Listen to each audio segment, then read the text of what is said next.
Good morning, fellow explorers. I hope you are all well rested and ready for another day of exploration with our amazing Pathfinder women explorers. It is now my great pleasure to introduce you to Nancy Nenow, VP for Membership.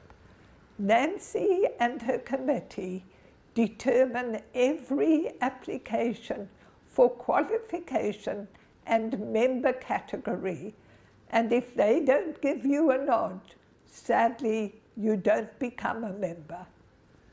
Nancy volunteered at the San Diego Natural History Museum and became a citizen scientist and a parabotanist after a successful career as an educator. She has joined many botany expeditions in California and Mexico, and over 10 years has collected more than 3,500 specimens for the museum's private collection. She has held many leadership positions within the Explorers Club, including serving 4 years as chair of the San Diego chapter and currently the VP for membership. This morning, Nancy has the privilege to announce the names of 16 new female members selected by the W40 committee to represent the 16 original women in the first class of 1981. Please join me in welcoming Nancy Nenow, VP for Membership.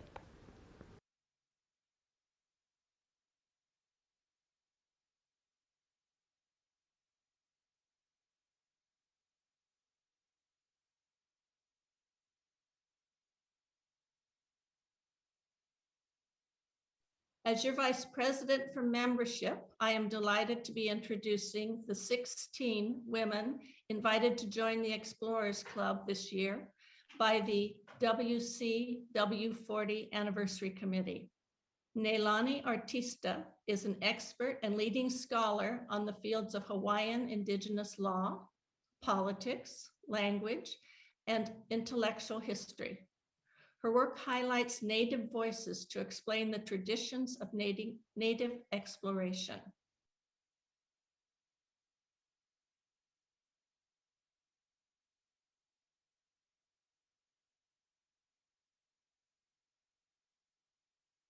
Cassandra Bongiovanni has had an amazing career exploring the bottom of the ocean through sonar mapping and geological approaches. She has recently been part of the Ocean 5 Deeps expedition, which aimed to explore the deepest parts of all the world's oceans.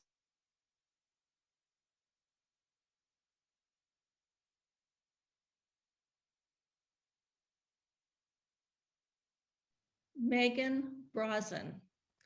Megan has been involved with the important and often dangerous job of enforcement of marine resource laws. She is currently the Wild Aid Marine Program Director and has dedicated her career to the conservation of our world's fisheries and oceans.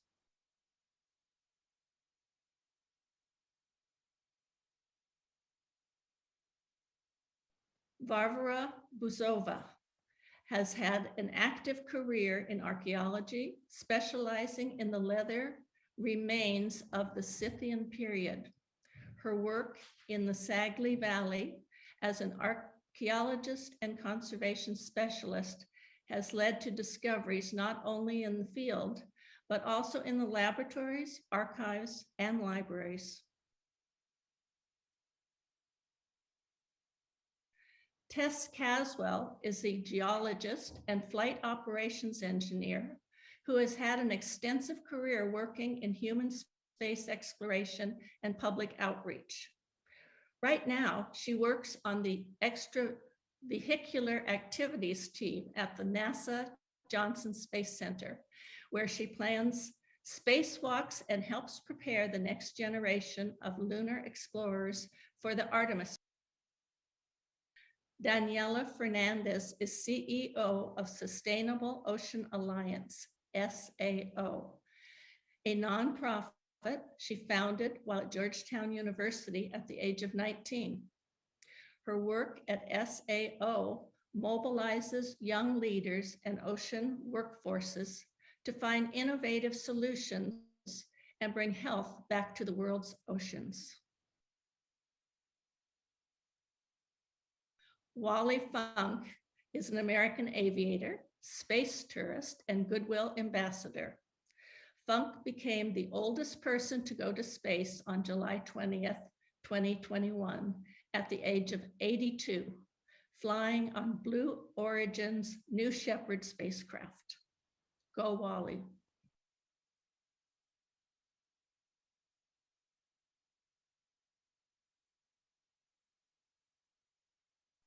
Claire Golst is an American conservation biologist whose interests lie in the nexus of geospatial analysis, large carnivore biology, and human-wildlife conflict.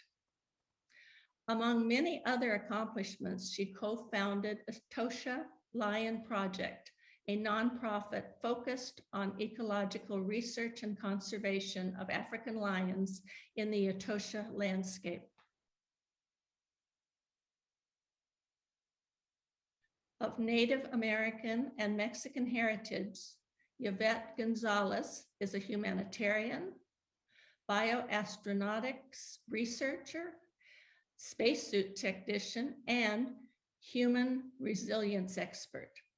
She currently leads 3 efforts working to provide access to space science and STEM for underrepresented groups and marginalized communities.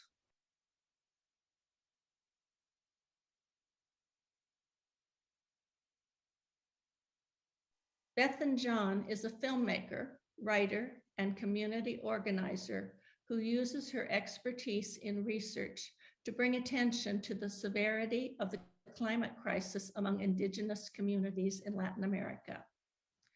Through her work, she actively seeks solutions to these environmental issues by centering the voices and goals of Indigenous people and creating local sustainable infrastructure.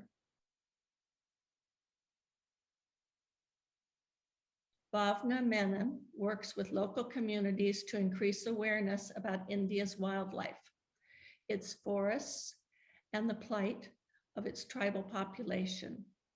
Menon's efforts to mitigate human-wildlife conflict have helped conserve natural heritage and sustainably develop villages and tribal settlements in the peripheries of the Indian forests.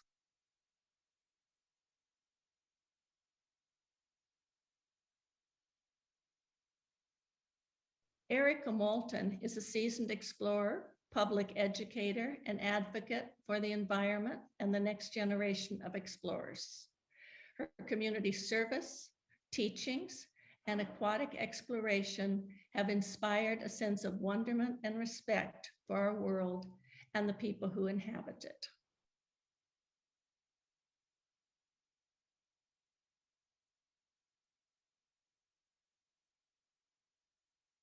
Bridget Nichols is a writer, broadcaster, naturalist, and founder and CEO of Pestival, an international festival dedicated to the art of being an insect. Bridget is an authority on cultural entomology and was awarded the first International Zoo Art Fellowship of the Zoological Society of London, a role that was created for her.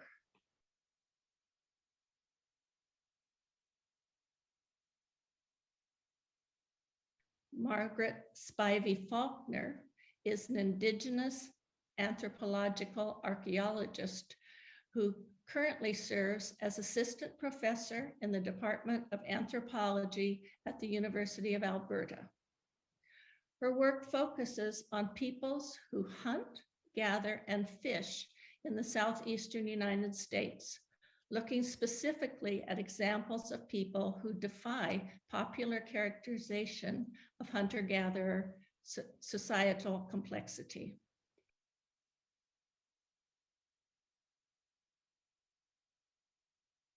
Dr. Erica Wagner holds a bachelor's degree in biomedical engineering from Vanderbilt University, a master's in aeronautics and astronautics from MIT, and a PhD in bioastronautics from Harvard/MIT Division of the Health Sciences and Technology. As a space scientist, Erica most recently has been the payload sales director for Blue Origin, helping oversee research partnerships and astronaut training. Aulani Wilhelm is the founder of Big Ocean, a network of the world's largest marine managed areas. In her role as Senior Vice President for Oceans at Conservation International, Aulani helps bridge across culture, focuses on community, and highlights how science can drive innovation in ocean conservation.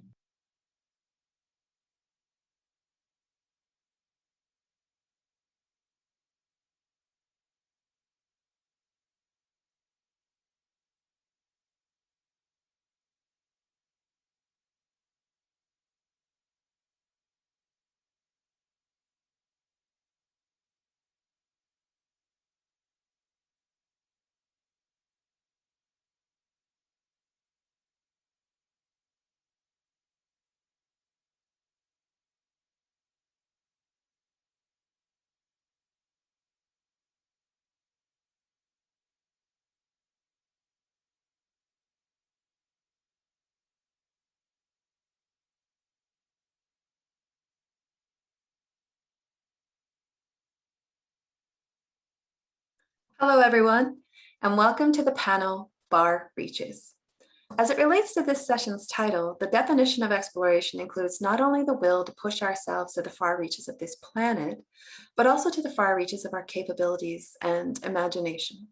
In our panel, Kristen Gates, Ula Lohman, and Vicki Siegel and I tell stories that embody this intertwined concept of exploration through journeys across mountain ranges, over ice-ridden sea routes, down into active volcanoes, and deep into underground lakes. Exploring these far reaches has not been a single trip for any of us. It has been, and it hasn't been simply pushing boundaries in a physical space, but what it has been is an ongoing process throughout our lives, during which we also explore the human condition. We've all embraced our dreams, confronted challenges, and tested our own strengths in the name of expanding knowledge and our experiences. And as I've gotten to know these women in the last few months, I also learned we overlap in our desire to engage the public in our projects so they can share in the world's wonders that we have been so fortunate to access in our careers. And I'll introduce Kristen, Ula, and Vicki individually, but first I'm going to quickly relay some of my experiences, which just explains a little bit about my point of entry into this conversation. So essentially, I've labeled this portion of my presentation passages. And I'm going to start essentially where my life started and began. So I grew up in southern Newfoundland in a place called Bay d'Espoir. The town I grew up in is Milltown. In that fjord region, there's also a place called Mi'kmaq, which is a Mi'kmaq First Nations reserve. Newfoundland is not part technically of the Arctic, if you look at the Arctic boundaries on the right, but the Labrador Current certainly does come down from the north, and it's one of the coldest ocean currents in the world. So it makes Newfoundland a little more Arctic-like than theoretically it should be based on our latitude and location. Growing up, my father was a helicopter pilot and certainly inspired me. Again, because Newfoundland was like the Arctic, he had a lot of Arctic-like experiences, which eventually brought him to places like Greenland and Nunavut, Ward Hunt Island, places in northern Ellesmere Island, to do fuel drops and to take scientists throughout the Arctic to conduct their research. Similarly, as a child, I flew a lot in the air with my father. So my childhood had three dimensions, essentially. Newfoundlanders are seafaring people. We interact a lot with the land. And because I spent a lot of the time in the air, there were three dimensions almost to my life for as long as I could remember it. And it's through those experiences that I thought, or started to think at a young age, that there doesn't have to be limits and boundaries to how you plan your life or plan your career. And again, your imagination and what you can think of and dream up for your life. I've made, in terms of career impact, I worked in Northern Newfoundland for the last 20 years in a place called Bird Cove, which is almost as far north in Newfoundland as you can possibly go. And it's in this location that we've discovered, along with the team, myself and our team together, 36 archaeological sites. Some of the earliest sites are 5,000 years old and are part of what we know as the Maritime Archaic tradition, which represents the first people in Newfoundland and Labrador, right down through some of the Arctic visitors that we've had here in the past, Indigenous people called Dorset pre-Inuit, and of course the ancestors or the settler ancestors of the contemporary population that have been using the area for the last 400 or 500 years. The project itself was an offshoot of a decimated cod fishery. People were looking for ways to offset these risks in the economy now that people could no longer catch codfish, which was the mainstay for the last 500 years. So turning to tourism and research as a pivot point for the economy was very important. So in addition to looking and researching the archaeological sites, such as places like this buttercup-filled field in a place called Peat Garden Bird Cove in Northern Newfoundland, which is where I did my master's. The special thing about this project is that it wasn't necessarily pure research alone, but we incorporated this is actually, before I move on, these are a sample of some of the things that we found. These are Dorset pre-Inuit end blades that go at the end of a harpoon to hunt seals. And seal hunting is still a very common activity in this region today. But back to the project, one of the, I think, important parts of the things that we've done well there is incorporate local knowledge, especially the knowledge of elders, which led to this profound recovering of so many archaeological sites in just that 6-kilometer area. So one such elder would have been Edmund Gould, and his knowledge was instrumental. But it's one of the things also in terms of being in this area and learning about the landscape is also from elders this concept of taking a moment to enjoy your life. You know, it's a lot of work to be doing research, or as we were talking about, going these far reaches and pushing boundaries. And they always were a constant reminder just to take a moment, even within all of these big things or these large expeditions that you might be doing, just to take a moment and enjoy your life. Similar thing, the voices of youth were also incorporated into the research plan, and indeed spaces were made to train women in areas, young women in areas like photography, botany, marine biology. So we would have these week-long or day-long workshops that would introduce women to disciplines like archaeology. And here we are on a field trip out to a cairn made by Captain Cook at the head of the Dog Peninsula in Bird Cove. And he constructed this in about 1764. Based on my research in Northern Newfoundland and that unique blend of community and research, I actually ended up working with Adventure Canada, a cruise expedition company that's been working in the Arctic for almost 3 decades now, and I became their director of archaeology. And it's with this company that I've managed to be able to do 13 passages through, you know, the area that we would traditionally call the Northwest Passage, or at least sections of it. And here's sort of an example of the itinerary that we might often take. And along the way, obviously, I've seen some pretty incredible sites, such as this one here in Carrot Fjord in Northwest Greenland. But also the most incredible part of this experience in terms of understanding the Arctic landscape, interacting with it, and experiencing it more fully has always been in collaboration with Inuit. So this is Susie Ebigotalik and Lois Suluk, who have been my collaborators on visiting the archaeological sites, interpreting them for anybody who is a passenger in these expeditions, but also to other research staff. And speaking of research, these transects through the Northwest Passage has given us an opportunity to do exactly that. We monitor archaeological sites, we check on the health of the sites, and in terms of site monitoring, we're always on the lookout of the effects of climate change in terms of site erosion, because there's a lot of sites in the Arctic due to increased wave action and ice patterns that are actually eroding quite quickly. So it's been part of our research mandate to record all of these sites and report them to the government of Nunavut. Additionally, of course, interpreting the sites for people who now, if you don't have necessarily scientific experience or you're not locally living in the Arctic, going, the distance or to the far reaches is possible as a traveler and easier than it's ever been just because of climate change and some of these routes like the Northwest Passage opening up. And part of my research and work has been to standardize some of the methods by which we visit the sites. So for the governments of Newfoundland, Labrador, and the Arctic, to enable that the sites, be visited in a way that keeps the site intact, but at the same time, visitors have an engaging and beautiful experience there. So that's sort of some of the highlights of what I've been up to. And I'm leaving the last slide here as an ocean slide with a lot of ice in it, because that's certainly where I feel the most at home. But it's also a nice segue, this water, into my introduction to Vicki Siegel.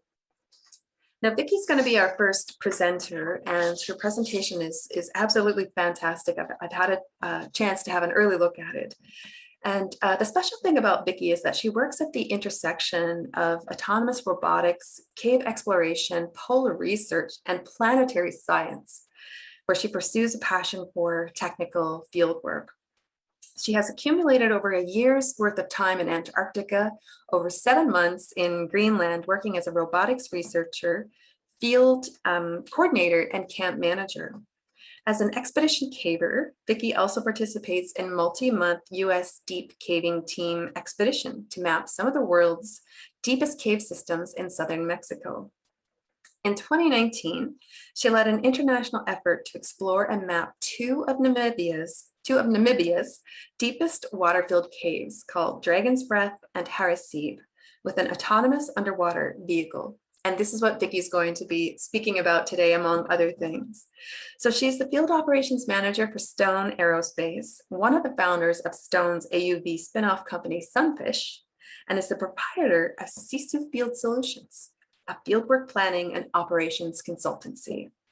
And I know you're going to love Vicki's presentation, so I will let her take it away, and I'll see you when her presentation is complete.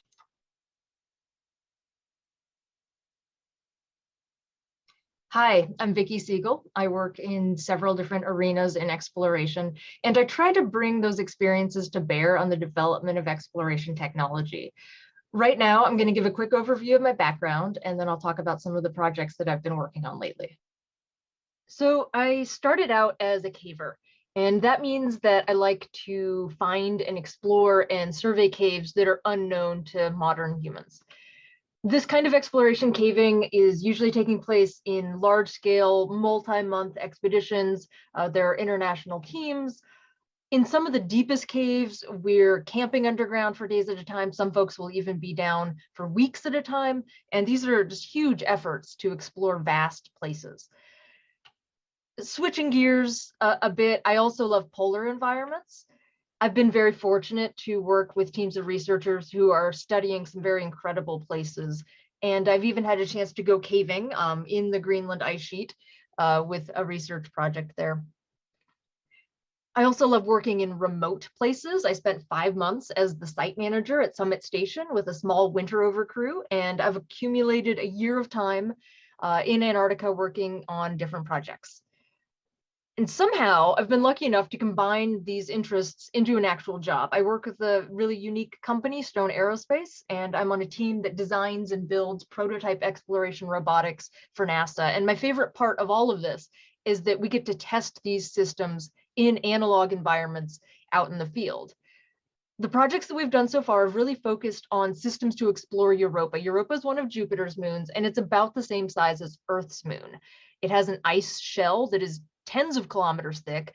Beneath that is a liquid water ocean, we think, and then a rocky core. That ocean is considered a prime target to search for microbial life off of Earth. There are three main stages in a mission to explore Europa. There's a lander that you need to get on the surface. Next, you need a robot that can drill down through all of the ice, and we call that a cryobot. And then once you reach the ocean, you need an intelligent vehicle that can swim around and map and look for life. And we've been working on different parts of this problem for several years now. Our first system was an underwater robot called DepthX. And here we were taking the first steps towards exploration in a simple 3D environment. DepthX explored and mapped some water-filled sinkholes in northern Mexico. It also performed some basic life search behaviors. Next, we wanted to continue this work on underwater robotic exploration, but under ice. So we rebuilt DepthX into an AUV called Endurance, and we mapped Lake Bonny in Antarctica. We later modified that design into a vehicle called Artemis in order to do longer range work under the sea ice in Antarctica. And with each of these systems, we're building and testing the prototypes very quickly. This is a great way to learn what works and what needs revision. But all of these vehicles were really big and they required a lot of logistics to deploy. So our next move was to take the capabilities that we had developed with earlier underwater vehicles and try to reduce that down to a smaller package. We built an AUV we call Sunfish. Like its predecessors, Sunfish can map and explore in 3D, but now it's smaller, it's smarter, and it's much more maneuverable. The first place we went to really test Sunfish was Peacock Springs. Peacock is a series of flooded caverns in Florida. It's a popular cave diving site, and it's a bit of a maze. There are different branching tunnels, and we wanted this because we wanted a place where the robot would have to choose independently which way it would go in its exploration. So this shows the mapping data that Sunfish is collecting. The colors we see are points where the sonar beams have hit a cave wall, and this is showing how we've tried to take a human activity, cave exploration, and develop it into an autonomous robotic behavior. Here, we told Sunfish to travel north. So the vehicle spins, it scans the walls with the sonar. From that scan, it determines where there is open space big enough to move. That's the white rays that you see sometimes. Within that open space, the robot will move in the direction that best satisfies its main goal. In this case, it's trying to go north. Now it's going to start on the return trip back home. And going home, it's able to use the map that it created on the way in. And you'll see that it stops to take a scan at certain points, making sure that its current location does match where it thinks it is within the map. This was a really exciting project looking at robotic exploration in a more complex 3D environment. The only problem was that we couldn't call it true exploration because Peacock Springs has already been explored and mapped by humans. And the next thing we wanted to do was to take Sunfish to a place where no human had explored. And through my caving connections, I learned about two caves in Namibia that each contained large lakes that were so deep that cave divers couldn't reach the bottom of them. These were called Harisib Cave and Dragon's Breath Cave. We started with Harisib. This is a beautiful place. This shaft goes down 112 meters before reaching the water. And so we lowered Sunfish in. This is the beginning of a mission in Harisib. Here, Sunfish eventually went deeper than it had ever gone, and it explored well beyond the range of any human divers. The result was this awesome map. The side view is on the left, and the top-down view is on the right. And that large chamber that's in blue and green was completely unexpected, and it blew us all away. The next move was to go over to Dragon's Breath Cave, and that's only a few kilometers away. Getting Sunfish into this cave was much more challenging. There are a series of tight constrictions before you finally reach the lake within, and it actually took us a few days of staging equipment before everything was ready to go. So now I'm gonna kind of close out with a video from the exploration of Dragon's Breath.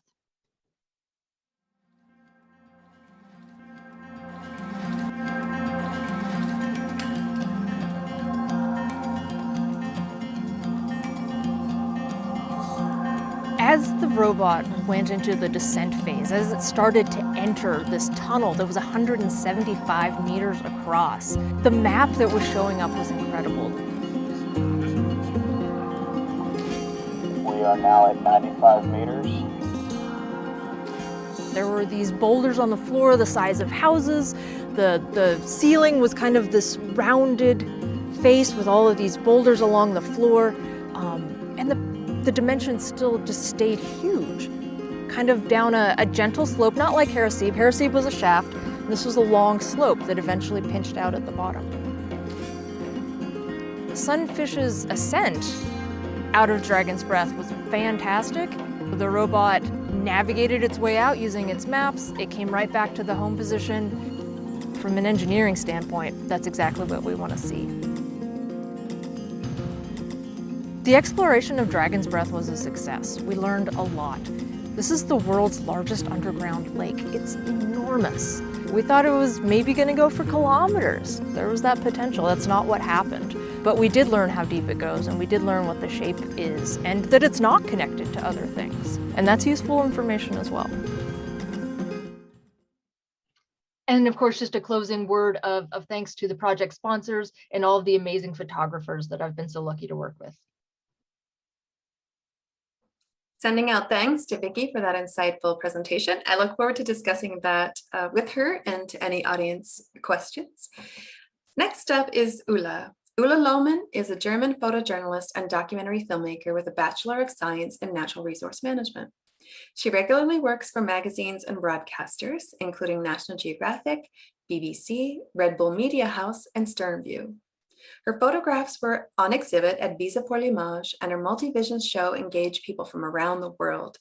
Ulla has published a book about the Dolomite Mountains for National Geographic and a textbook about realizing her dreams, which she also speaks about today.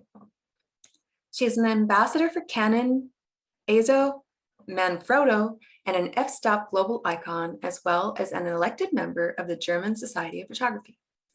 Ulla conducts photo expeditions worldwide and works as a lecturer at universities in Switzerland and Germany. And today she's also going to speak about her descent into the active Denbo volcano. I'll see you back here once Ulla is done.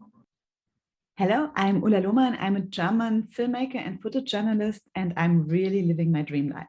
How? I'm going to show you in a second. I'm going to take you on the journey to the center of the Earth. This is my story, and this is my office.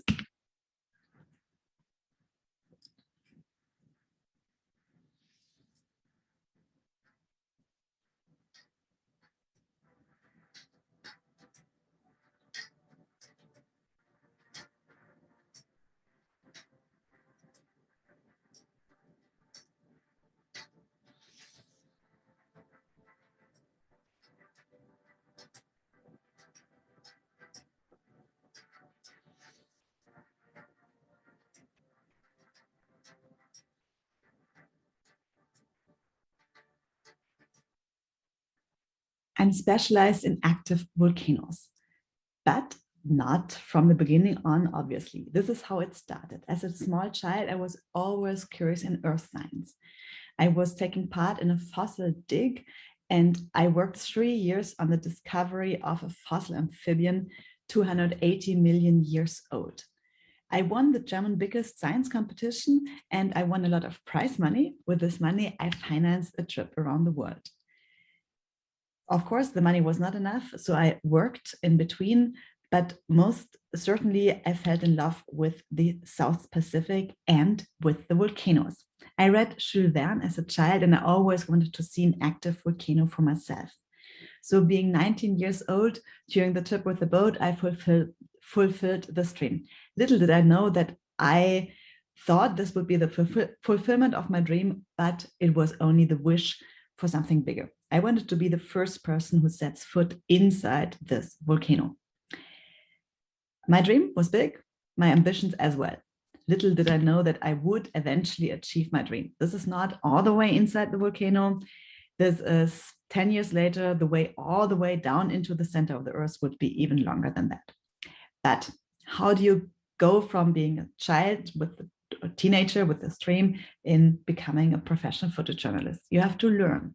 So I did learn how to rock climb. I thought it's a good idea not only going 600 meters down, but also up. I learned how to ice climb because the ground is also very loose and similar to volcanic ash, you need to adapt to loose ground. I also learned how to climb very high routes. I do a lot with over 1,000 kilometers and 1,000 meters in altitude. So I learned how to do multi-pitch routes. I also learned how to speak with the locals because they are key to access the volcano. I learned Bishlama. I can fluently speak Bishlama now. And I made a lot of great friendships because what I find working a lot with indigenous cultures, they have a different way of seeing the world. They look through the exterior, through the clothes, they look just right into the heart. So I learned a lot about myself there as well. And I also learned a lot how they live with active volcanoes. This also became my study area. I studied natural resource management, but I'm specialized in how indigenous cultures interact with natural forces, of course, especially volcanoes. I also learned how to photograph because I thought it's not only enough to go into the center of the earth, I also wanted to document these pictures, and ideally for National Geographic. A coincidence brought me to the magazine because I was on another volcano and I met a team, and just out of the blue, I asked them if they need a cook. Lucky they did, and lucky they accepted my very bad cooking. So I had the skills, but alone, it's not enough. You need a strong partner to achieve your dreams. So I met my climbing guide, an alpinist and geologist, Basti Hofmann. He's pretty crazy, but what I think was the most crazy thing he did was to ask me for marriage inside the volcano. I could not refuse. The lava is 1,200 degrees hot. So together we left to Vanuatu. We financed our own expedition to this country east of Australia because nobody wanted to finance the trip into the center of the earth because everybody thought we would be pretty crazy. Vanuatu is one of the most dangerous countries because there are not only volcanoes, but also earthquakes, cyclones, and tsunamis. What I find intriguing is how the indigenous people explain their world, like the red glow at night. They have a lot of mystery explanations, a lot of magic in their life. They were also elected several times as the happiest people, probably because they do not need much to be happy. You just need a couple of palm leaves, you can make your house. You just need a couple of chickens, you can buy your wife.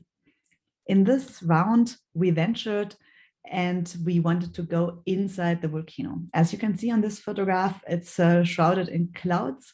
So the volcanoes basically make their own weather. So we were having a lot of time waiting.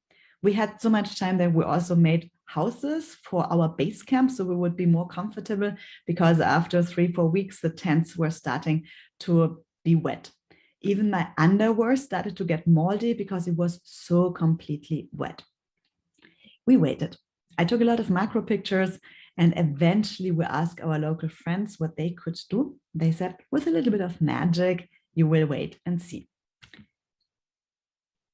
So the next day, sunshine for the first time in 4 weeks. I don't really accept these things. I don't really believe, but I accept that there are so many more things what we cannot explain.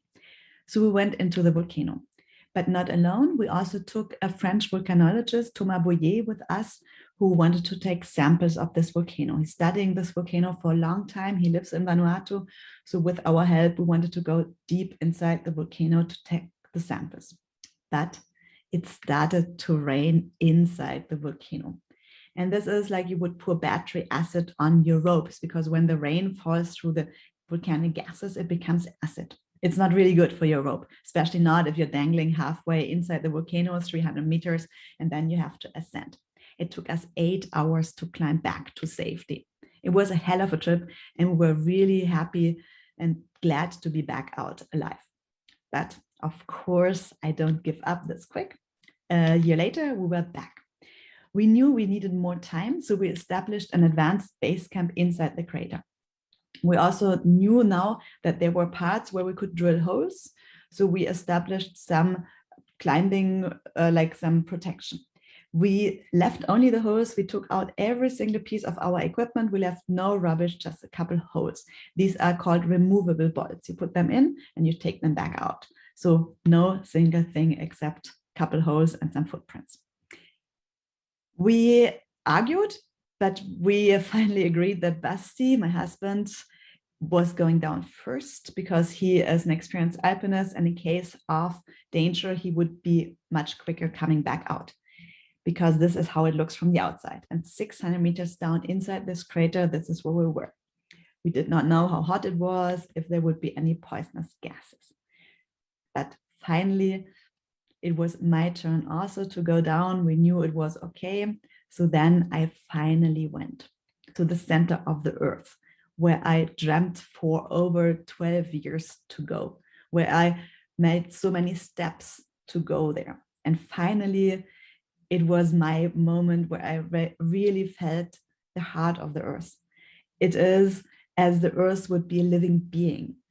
You feel so small with this big universe. And I felt the earth shaking and trembling, and it was an amazing experience, a little bit like being in hell, but to me it was heaven, because I could feel the power of the earth, and I feel very much alive in situations like this. It's not my place, I'm not meant to be there, but yet I'm allowed to be there. And I feel very grateful. It's an old word, but I feel very grateful. And I'm sure you all know this feeling of gratitude. And this is something what I think more people should have. This is why I would like to share my stories, and also why I would like to others to encourage to follow their dreams. Because if you finally manage to fulfill your dreams, then you can do anything. And also you will realize how important it is to protect the earth. Don't dream it, do it. Thank you very much for your interest. Thank you, Ulla, for walking us through your daring endeavor and descent into the Denbo volcano. Moving on, and for our last speaker, we have Kristen Gates. Kristen is an adventure filmmaker and endurance athlete. She is best known for trekking solo across Alaska's Arctic on a 1,000-mile route through the Brooks Range that she mapped out herself. Since then, Kristen has worked to protect the Arctic and other important areas under threat around the world. She utilizes films to tell stories that pertain to environment and human rights issues. Some of her noted films include The Sacred Place Where Life Begins from 2018, Community Archaeology in Ethiopia in 2019, and Love is the Way in 2020. And for her presentation today, we'll hear a little bit more about her Brooks Range journey in the footsteps of the porcupine caribou herd. All right, well, thank you so much, Latonia and the Explorers Club, for having me here today. And thank you all for tuning in. I'm going to, in 5 minutes, take you to the far reaches across Alaska's Arctic on a 1,000-mile journey that shaped my career in film. So after college, I moved up to Alaska looking for an adventure and ended up in the Brooks Range in Alaska's Central Arctic, just west of the Arctic National Wildlife Refuge. And I had been hired to be a river guide, even though I had never been on a river in my entire life. And coming from the East Coast, the Brooks Range immediately had my jaw on the floor. It was unlike any landscape I had ever seen. It's the homeland of the Gwich'in and Inupiat, and thank goodness it is. The Inupiat and Gwich'in have lived there, maintaining a balance with resources and nature, and the land is still healthy. And animal populations like the porcupine caribou are continuing the migrations they've been making for hundreds and hundreds of years. Up there, you can walk for weeks on end and not see a road, a fence, a hiking trail, or even a human footprint. And when I moved up to Alaska, I had been long distance hiking for a number of years since I was 18. And while I was working up there, a subsistence villager in Wiseman who I worked with said to me one day, "Hey, have you ever thought about hiking across the Brooks Range?" And my gut reaction was, there's no way I could do that. It would be way too difficult. There are no hiking trails up there. But I started to think about it and I couldn't stop. And 2 years later, I was standing at the Canadian border, ready to walk to the Chukchi Sea across Alaska. So I mapped out the route myself, and it was about 1,000 miles long. As I mentioned, there are no trails up there, just one road heading north to south. So I ended up bushwhacking about 700 miles and pack rafting about 300. And I remember being so nervous before heading out there and not entirely sure that I'd be successful. A bush pilot flew me to the Canadian border to begin the trek. And of course, there was a grizzly bear right near where we had to land. But luckily, we didn't bother each other. And despite, all of the fear, I had prepared for the trek really well. And the second I was up there and my feet hit the ground and I started walking, I knew I was going to be okay. I had 8 years of long distance hiking experience under my belt and had accumulated the skills I needed along the way to travel safely in these remote places. And I will say, having strong female role models in my own life and reading and hearing stories about women in the outdoors has made all the difference for me. If it hadn't been for those inspiring stories, I never would have had the courage to even begin and, put on my hiking boots for the first time and head out backpacking, having never been camping before. So anyways, over the 1,000 miles, I dealt with rain and high river crossings, crazy headwinds on the rivers that would stop me in my tracks, thick mosquitoes, a lot of grizzly bear stress, and being alone in a very remote place for a pretty long time.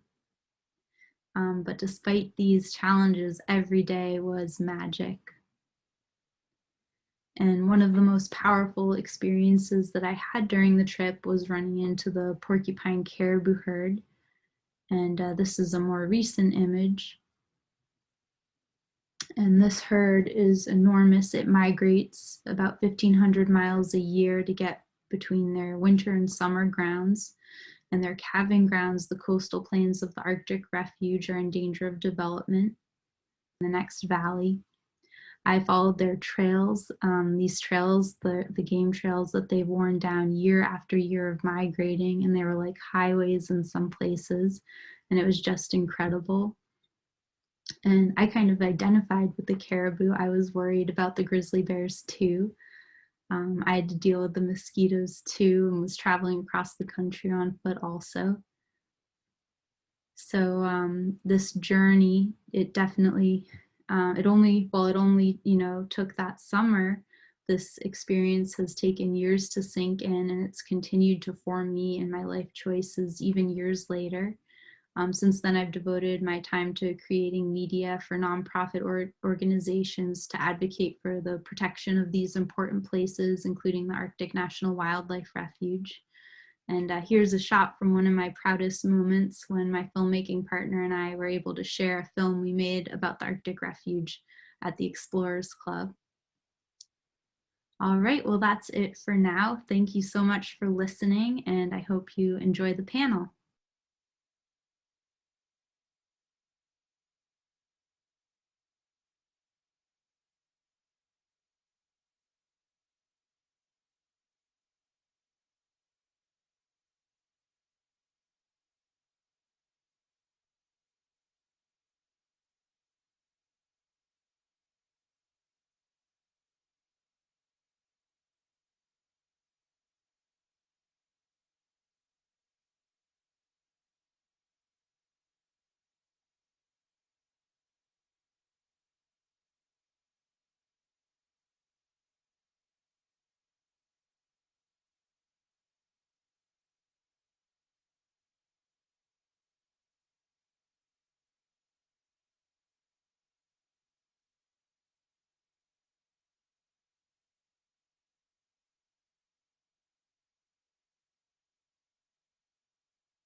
Welcome again, everybody, to the panel Far Reaches. Thank you for joining us. I know there's lots of places people can be today, and to be here with us celebrating the achievements of women counts, and it's meaningful to us. And before we start, I just want to thank Kristen Gates also for the presentation that she just gave about her traverse through the Brooks Range. We're going to talk about her journey, and we're also going to talk about how it's influenced her life and her career. You may notice at this moment, Ula Lumen is not quite with us yet. There has been some technical issues, but our trusty team at the Explorers Club will patch Ula in if and when they can get it solved. But right now, we'll continue with Kristen and Vicky, who are joining us, and you've just seen their inspirational presentations. And we just have an hour, so we're going to dive right in, and we're going to speak to Vicky first and ask her some questions about the sunfish technology and her work in Africa, the Arctic, and the Antarctic. So I think, yeah, Vicky, you're unmuted there. So yes, Vicky, since your presentation was at the beginning, I'm just wondering if you could quickly recap for us a little bit about the sunfish technology and how it works, and then we could take it from there. Yeah, so sunfish is what we call an autonomous underwater vehicle. It's an AUV. And unlike most other AUVs out there, it's very agile. It's more like kind of the fighter jet of the AUV world. So it's very maneuverable, it's very smart, it is able to explore complex 3D environments on its own and then use that map to return home. And so those are some really exciting new capabilities that we're just trying to push further and further with that vehicle for a number of different applications throughout science. Yeah, and then in a sense of like, for those of us who are not so much into robotics and all that stuff out there, is the way that sunfish works kind of like bat echolocation in a way, in the sense that it like reads its environment, it's sending out signals, and that's how it makes its way through these caverns and underground lakes? Yeah, that's exactly right. So it's underwater, and it has a sonar pinger on it. It basically has something that just sends out a whole bunch of sonar points. Those take a certain amount of time to travel to the wall. They bounce back off the wall. They come back to the robot. And then from that elapsed time, it knows how far away the wall is. So it has kind of like a paintbrush of this sonar. And as it goes through a cave or along a coral reef or something, it is able to create that map in real time and then know there's an object there. I can't swim into that, but maybe I want to get closer and take a picture. Yeah, exactly. And I mean, that's just what's so fascinating about it, in the sense that you have to program it, and it has to know all the information, although that it gathered, because it has to make its way back as well, obviously, to the starting position. One of the things I enjoyed about, and I think it's also like a ramification of the time, we have 5 or 8 minutes to kind of present some of the things that we've achieved. And in your case with the sunfish, it seems like everything was so easy. You know what I mean? Like you did this thing, the results came back, and it was all so easy and anybody could do it. But I feel like that's not the case.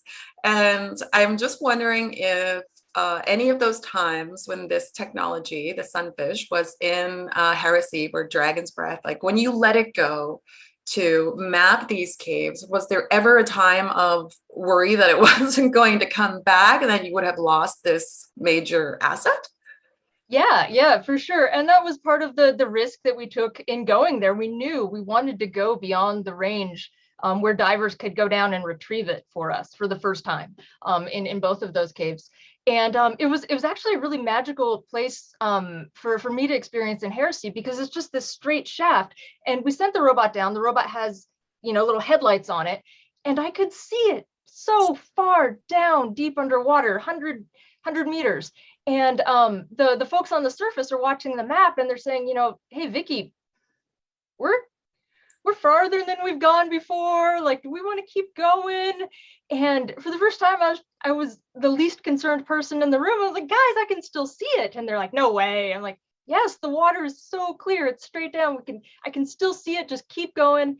And so we did. And going deeper than that robot had ever gone before, it is a prototype. You learn things by doing them sometimes. And what we learned in that case is that the depth sensor, that particular depth sensor, maxes out 20 meters higher than we took the robot. So the depth sensor flipped out. The robot didn't know where it was for a moment. Its brain kind of got erased, and we had to reboot it. Luckily, we have this little fiber optic line where we can intercede in certain instances like this and reboot the vehicle, when it's so farther from home than it's ever been.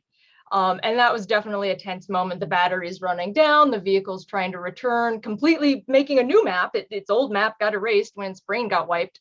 And so now it's exploring back out. And that was probably the most intense robotic exploration incident that we've had over 15 years. Yes, because we got back. So yeah, exactly. Because I had saw a clip of it, and I mean, you're on Sunfish's side, right? You want it to do something that no human being sort of has ever done before, and give us a view into this world that we've never seen.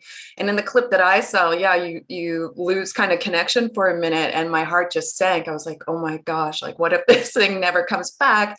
And there's so many years of work and all of the different models and prototypes to get to where you were. I felt stressed for you all, and I wasn't even, like part of the team. And what does it, this is another question that I had. What does it feel like when you see something that you created like this, almost thinking and working like a human being doing this kind of exploration? You're the person who's, well, I know, and with your team also, but you've created this sort of wondrous robotic being that pirouettes and does all these measurements. What does it feel like for you when you accomplish what you set out to do in such an original way? Yeah, and I'll start off by saying you're absolutely right. It really is a team. There is each person in that group has a different specialty, and so the meaning for me, I get attached to each of these systems that we build, and we all want to see them succeed. The shift that happened for me with Sunfish, I come from this caving background and exploration background that maybe some folks on the team don't have that. But Sunfish for the first time really felt like an extension for me, looking at the maps of the caves, that if they were drained, if they were air filled, I would love nothing more than to just run around in those caves. They look beautiful. I'm not a cave diver. I'm not going to go down there and do that. And as we've said, it's beyond the practical reach. But looking at the three-dimensional map coming from Sunfish, all of a sudden I could be there. I could imagine what it's like to be in a really vast cavern with giant boulders and have to like crawl up and down over these things and see the ceiling so far away and the walls so far away that your headlamp doesn't even hit it.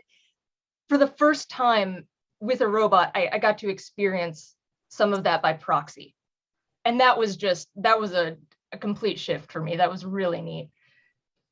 Yeah, because can you walk us through quickly how it compares to how far humans had got in that cave up to that point? Because I know that in Dragon's Breath, I think specifically, cave divers had gotten to a certain point in that cave shaft, but they could only go so far because of decompression and regulation and all that, and Sunfish could go further. So what is the difference there?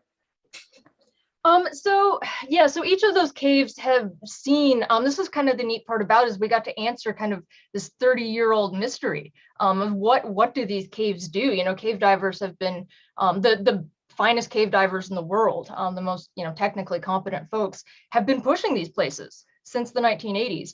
And because of the diameter of the caverns, when they descended, they weren't even able to see the walls. When we first started talking with folks in Namibia and South Africa about taking this robot and doing it there, doing this project there, I asked them to draw me a map, and they just kind of came back with like a little sketch that had like 2 lines. And I'm like, guys, what is this? And we're like, well, we can't really see the walls. They're too far away. I'm like, well, you can't swim there? And they're like, not at that depth, we can't. Our bottom time is limited so greatly at these depths that they couldn't even get to the wall. They didn't even know a single bounding point on these things. And to be able to take a vehicle down there that doesn't care really about light. It just cares, as we said, about the, how far that sonar beam can reach. It's 140 meters. We could start to see these places. And man, every cave diver who was on that expedition with us was glued to that mission control monitor, placing, bets and remarking on their speculations over all these years and that kind of thing. So it really was a game changer and extended that exploration. Yeah, it's truly fascinating. And the cave diving community in general around the world, like, was that their general thought also, like they were very happy to see sunfish do this, or was part of them sort of like, oh, like I wish a human had done it or something like that? Like, how did that work out? I'm sure it's a bit of both. We've definitely had a lot of really enthusiastic feedback, and a lot of like, hey, you should come here next. I've got a pet project cave. I would love to have sunfish in it. But there is something of sadness. I'm sure we would, the explorers among us would love to be the ones going in person to Mars and doing all of this work that the Curiosity and Perseverance rovers are doing. We want to be there ourselves, but sometimes we just can't. And that is a bittersweet feeling. But at least now we are able to start to reach into that realm. And how did you go? I know in the early part of your career, you actually spent quite a bit of time in the Arctic, especially Greenland, and then you've accumulated a year of time in Antarctica. So what is like, I think in the video you said, so I found out about this cave in Africa and then we went. And I feel like the steps in between that are probably a little more complicated than just that. So how did you make those transitions from mostly focusing on places, including Mexico, like in North America, and then ending up in Africa with sunfish? Because you had tried, I know, prototypes in different places. So how did you go from those cold environments to these kind of like hot environments in Africa, in Namibia, and then this underground system there? Like, what's that path? It is, honestly, it's convoluted and it's all interleaved and interwoven. So I'm an expedition caver. I have been for years. That's kind of how I got started up with the company that I work with now is owned and run by a caver. So that's kind of been going on in the background. In the meantime, we've been building robots. Most of the time we want to test those robots under ice in cold places, because that's what best matches the ultimate environment, this moon of Jupiter. In between there, I took a couple months off of my formal work to go on expedition in Mexico. And I was 2 days down into a cave called Cheve and tore my ACL. Came back to the States, had surgery, watched a bunch of nature documentaries because I was sitting on the couch doing my physical therapy exercises, and came across a documentary about dragon's breath. And we had been speaking just a day before, like, oh, we really, we've been doing this work with sunfish and like the lake and like Peacock Springs in Florida. We really need some cool new place to really push it. And I was like, this is it. And so we were able to kind of tap into those caver and cave diving connections and talk to the folks who have been there, and they're like, yes, please come. And by the way, like, do this other stuff while you're here. It was perfect. It was fantastic, but a tangled path for sure. So yeah, that's truly incredible. I feel like the lesson in there also, and I know probably, Kristen, this can apply to some of your work too, is that what we're doing a lot of the times in the career kind of path and field that we have is very high energy and you're always going. But in those times, sometimes when you have to slow down, that dream time is where you can kind of create your next project or the next big thing, because you have a moment of reflection rather than going, and doing the actual exploration part of things.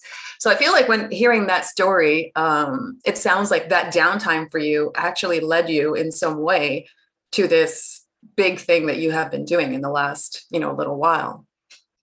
Yeah, certainly. Yeah. And then I guess the other, I have so many questions, really. I wish we had 5 hours, all of us. But as you said, I wonder if you want to also just talk about your team just a little bit, because I know from how you have presented things, it really has been such a group effort. So do you want to talk about the connection between Sunfish and Stone Aerospace in general? Sure. So Stone Aerospace has been an unusual engineering startup from the beginning. So it was founded by another fellow in the Explorers Club, Bill Stone, and many of the employees are actually expedition cavers or expedition somethings, people who are just really driven to go and do these things that we all like to do, but who also bring the technical strengths that we need. Other folks on the team, maybe they're not really into get out there and get your boots dirty exploration, but they're really into the pushing those robotic edges. And these are incredibly, these are brilliant people who could be working anywhere. And I think they choose to kind of stay where we are because we're small and we really have this culture and passion of, not so much like, oh, what's going to be the next, billion-dollar idea. It's more like, what's the next really awesome thing we could do and where could we take it? And what field component could we do? We've always kept this really strong element of working in the field. And I think that's something that we excel at this point, and attract those teammates. Yeah, and I think, it's in the name also. I know towards the end of your presentation, if we're talking about Stone Aerospace, the word space is in there. And you spoke about in the presentation how applications for looking at perhaps water or life on, say, the icy moons around Jupiter like Europa. Can you walk us through how that would work? How a mission would work, you mean? Or yeah, or how sunfish, obviously it would be similar, but what would you be exploring then, and how does that mission look a little bit different than going underwater or underground in Africa? Yeah, so a mission to Europa, especially all the way down to the ocean, would be a technological feat of our time. That, looking at work that's done on Mars currently, they're in very close communication. There really is kind of human in the loop with every action that those rovers take. Those rovers are amazing, but they are, they're getting their intel from people here on the ground at JPL. So the vehicles that would be on Europa would have to, in a completely unknown environment, we're not even clear what the chemistry is in these places, explore and look for life in another place. How does one even find that? There are herds of people who study what biomarkers on other worlds might look like. If it doesn't look like Earth, like what would those signals be? So you'd have to have a vehicle that was smart enough to navigate in a completely unknown place, respond appropriately to completely unknown, stimuli or obstacles or incidents or events, and through all of that be collecting data and then be able to find its way back to the transmission beacon up to the top. And oh, we've got Ulla.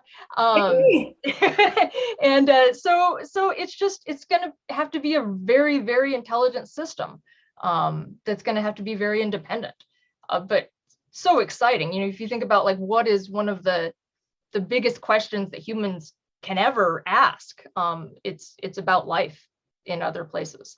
So it's really exciting to be working on that. Yeah, we have Ulla is joining us. Hello. Are you on a bus somewhere? I'm on a ferry boat in between the volcanoes, going from the Etna volcano to Stromboli volcano. And for some reason, the time zone, I thought it's like later with the time zone. And we are in between the islands. This is my expedition partner. And so I'm very sorry. I hope that you can understand me because it's a bit noisy here. No, it's perfect. So I think, given your situation, perhaps, do you mind, Vicky? Maybe I can jump right in and ask Ulla a few questions while it's convenient and we have her. And well, thank you. This feels very expeditionary and apropos for what we're doing right at this moment.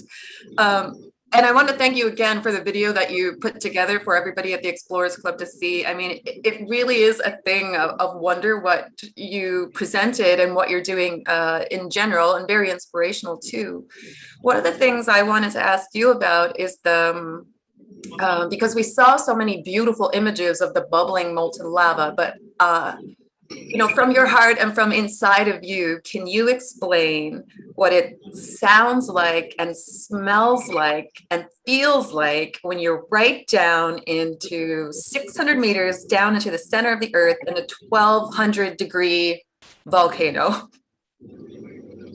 I basically have to take off the mask because then I will also explain you how it is, because you know how it is breathing through the mask. You are very tight. You try to breathe for air. You're breathing through a gas mask. And like my first thing, what I felt inside the volcano was not. Oh, okay. Just showing you my little baby. He was just showing up. Warte mal. Jule, kannst du mal bitte kurz helfen? Der Manu hat gekotzt. Hilf mal bitte kurz. Okay, it's an eruption next to me. Manuk is showing up on the ocean. So, basically, I'm just getting some tissues out. So being in the middle of an erupting volcano, it's a bit like that. It feels that you're having a lot of things to do at the same time. And it's always improvisation for things. So basically, by the time everything is in place, like it was very, very, it was very breathtaking. Like, I mean, I was, as I explained, I was waiting so many years for that time to go inside the volcano. And then I was working very hard and in the gases, it's very, very tense. And then I was inside the earth and looking up and I saw just a tiny dot, which was the sky. And to me, just this feeling, I felt right in the center of the earth. And then, like, as I described it, like it's first one thing, second thing, third thing. Like first, it's like the breathing. Second, it's looking up to the sky, feeling right inside. And then my third thing was having the last final step to the lava lake. And then everything came together. Like it's the pounding of the earth, of the heart of the earth. And I felt so small. And it's like all the dreams come true, all these elements together, they're finally in place. And it's just this feeling of, like, not really achievement, but this feeling of being humbled towards nature. Everything is trembling, shaking, it's hard to breathe, but you're allowed to be there. So I was very, very humbled. So being inside a volcano is, in short, very, very amazing. And I think the world would be a bit of a better place if people would feel humbled. Like all the other explorers, it's so great to be in this panel with you guys because I'm very big admirer of all the situations we find ourselves in. All these great women here in this panel, I really have a lot of admiration. But I think if more people would go out there and feel being humbled by nature, I think the world would be a much better place. Yeah, I agree. And I think when we talk to Kristen, we'll find similar parallels in her philosophy, I think, to what you are saying right now. And I know the way, too, you organize your expeditions, I don't know if this was entirely like in the presentation, but you actually set your base camp up inside the volcano and sleep inside the volcano also. Yes, we had about 3 or 4 days inside the volcano. So in my life together, I think I spent about 2 weeks inside the active volcano, inside various active volcanoes. But during this expedition, we were setting up camp for 4 nights. And sleeping inside a volcano, that's also a very different story. Because, well, of the gases, also of this experience to have everything shaking at night, and of the light. It's glowing at night. You don't need to torch or anything because you have this red glow from the volcano. It feels being like in a surreal environment. Yeah. Oh my gosh. Yeah, definitely. And I feel like, well, it is. Yes. I mean, I know that you worked hard for it, but I feel like when I see your materials, I mean, I am never going to be inside an active volcano. I don't think. I'm a very Arctic oriented person also, but we can live and understand it through you. And I think that's why in some ways, like, we owe a debt of gratitude to you also for taking those risks and bringing us into that world, which I think brings me to my next question, because I feel like for you, or what I'm learning, had the pleasure of learning about you in the last few months, is that you're also a storyteller. So you're not going down in this volcano simply for the sake of just going. You capture it in pictures and you want to tell the story. Like, why is using imagery so comfortable for you? And why is that important to you in that way? Very, very true. For me, I mean, an adventure is great. If I have it by myself, it's an adventure half-lived. If I can have an adventure together, like now we are on this amazing boat with Manuk showing up and our wonderful Yula and my husband trying to attend to the baby. I mean, this for me are also adventures, and it's so great to be able to share this also with you guys out there. I mean, this is my life. Adventure is basically my life, and being inside an active volcano, or like soon tonight we're going to climb up the Stromboli volcano with Manuk, with our son, and being able to share these experiences. To me, this is what I feel I have to do. Like all you guys out there, you also feel this calling, that something bigger is like calling and saying, this is your job, this is what you have to do. And for me, it's about sharing what I live, because, you know, I don't want to have this experience for myself. I see myself as like a bridge between different cultures, between people who can't have these experiences. And I want to communicate and tell them how amazing our planet is and how much worth it is to go out there and explore themselves. Because this is my driving force. You know, it's not only exploration, it's not only pushing my limits, but it's also getting others to, encouraging others to get out their own limits and push their own limits and get out and explore themselves. I think this is where I strongly feel I get these goosebumps, you know, even when I talk to you right now, I have these little goosebumps and I feel like, yes, that's it. I want to encourage others. Yeah, and I think that's very clear from everything that I've been looking at that you've been, you know, doing your whole life. I feel like the story arc of going into the volcano is one thing, and then there's the subtext of why you think that is so important, which is following your dreams also. And yours is really a story of perseverance. And when you share your story, that's also what you're sharing. That following your dreams is sort of possible for everybody, right? If we just have to kind of stick to it. And so what are some of the things you learned about volcanoes? When you're inside the volcano, what are some of the things that you have learned that you can share with us? Failure can be life-saving. Like, don't ever failure is a failure. Failure can be life-saving. Like the first time we went in it, we had to abandon. Or failures are always things to learn from. First. Second, never give up, because you can learn from every failure, and sooner or later, if you put all your heart in it, you will eventually achieve. And third, it is that no matter, if you find your passion, you will feel it when you find your passion, and then this helps you to achieve, because you won't see how hard something is. Like sometimes you know that your day-to-day life, it's really hard. You get up in the morning, you go to the office, you say, oh damn, I won't go through the day. And no, if you have this feeling, it's not nice. You will, if you have these feelings, you have to change something in your life.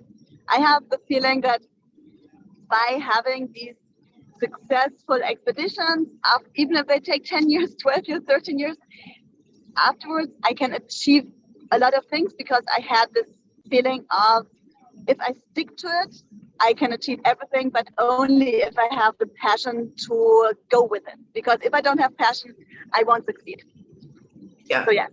And can you just walk us through really quickly how you take, because you had a French volcanologist with you as well, and you were taking some samples inside the volcano. So how does one take the sample from the volcano safely? You know, what's the process there so that you don't, melt, or all the unimaginable things that we don't want to think about?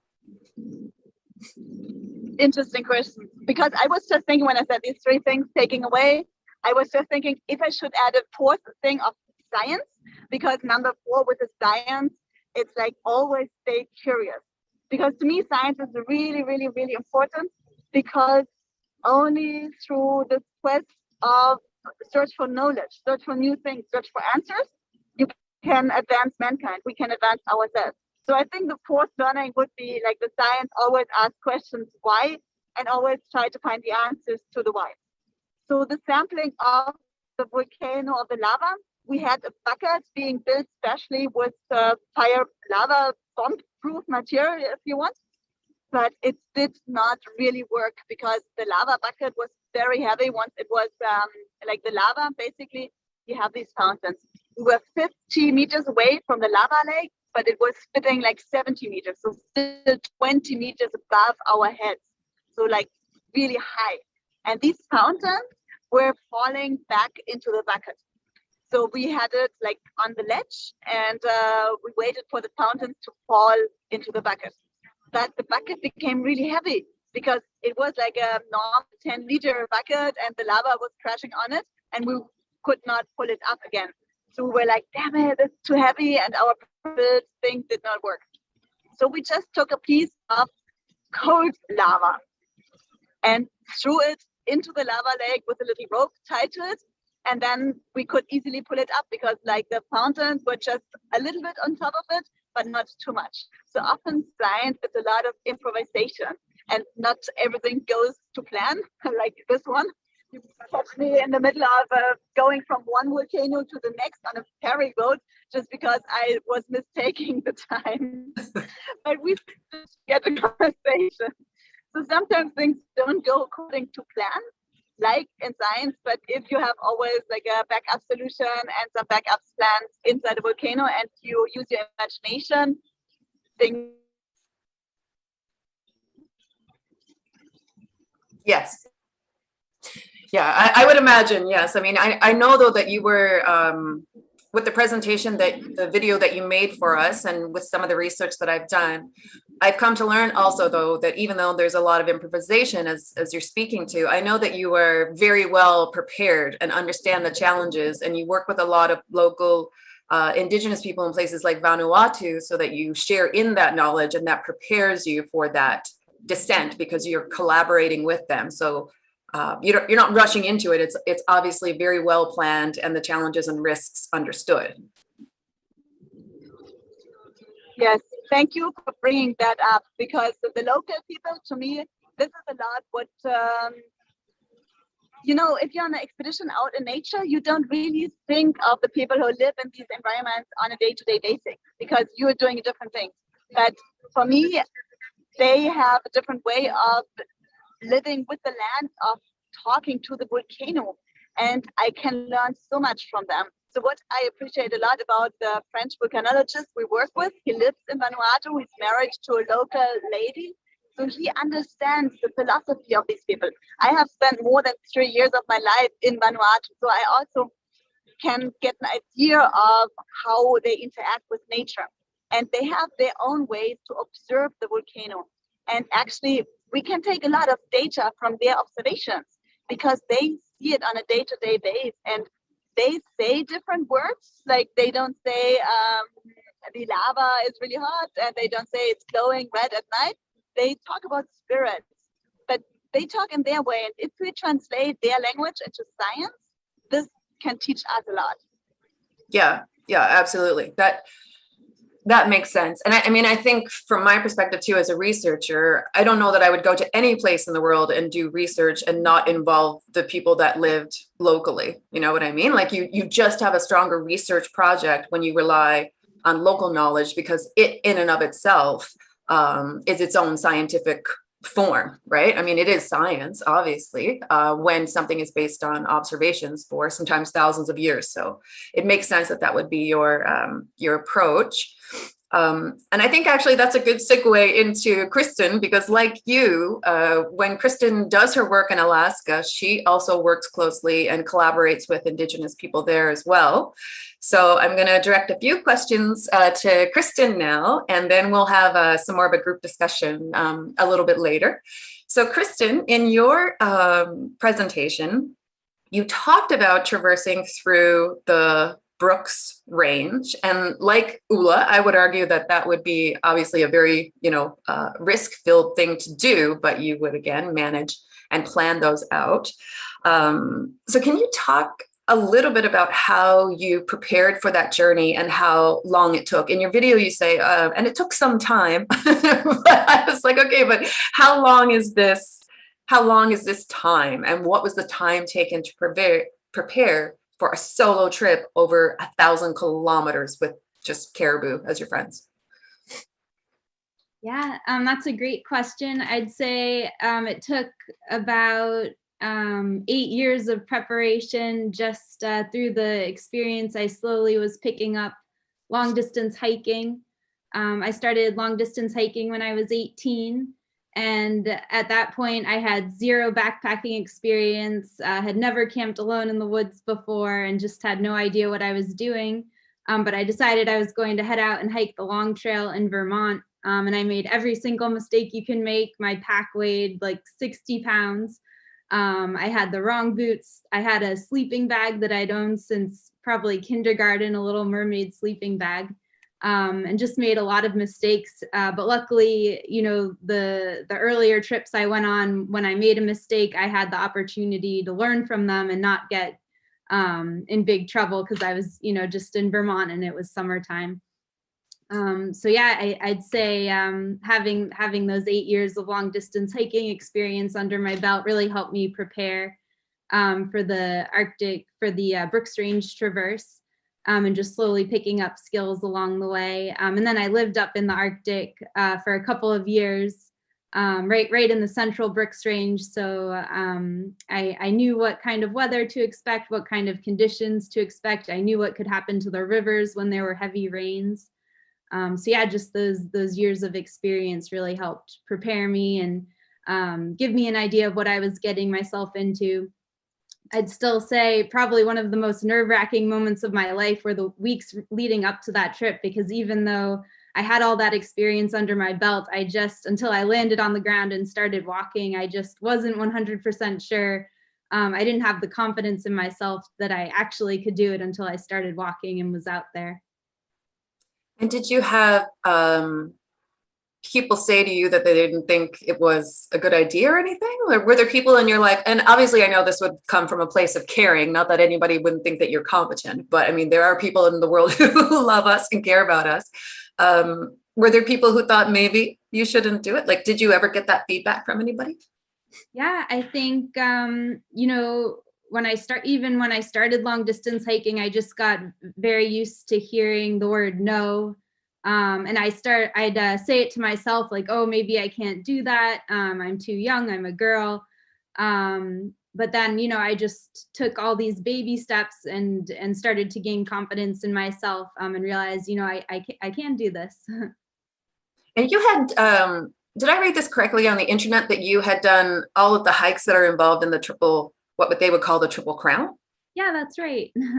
Yeah. Because I know I was looking at, when I was researching, I saw that. And I mean, there's not that many people who have done those. It's 3 major hikes, right, in the US that constitute this Triple Crown, and very few people have done it. Is that how it goes? Yeah, I think there are a lot more people doing it these days. But yeah, I was lucky to hike those 3 trails. I wrapped them up when I was 24, and it was just a really great experience that kind of ended up leading me to the conservation film work that I've been involved in throughout my career. Yeah, and I'd like to get to that, but I want to ask just a few more questions about the logistics and the feelings of it all. I know you mentioned grizzly bears certainly a few times, and I know that would be one of the big challenges, but what were some of the other challenges that you were facing? And I'm also interested in the internal challenges, because you're and how you balance that, because you are out in this wilderness area all alone and you map the route yourself and it's bushwhacking, you're in the river. So what are the challenges along the way? And also, how do you dig deep inside to get yourself from point A to point B? Yeah, I think the biggest challenges up in the Brooks Range, some of the river crossings can be dangerous when it's rained heavily, especially. And I planned my route very carefully so that I was near the divide. I wasn't crossing any rivers.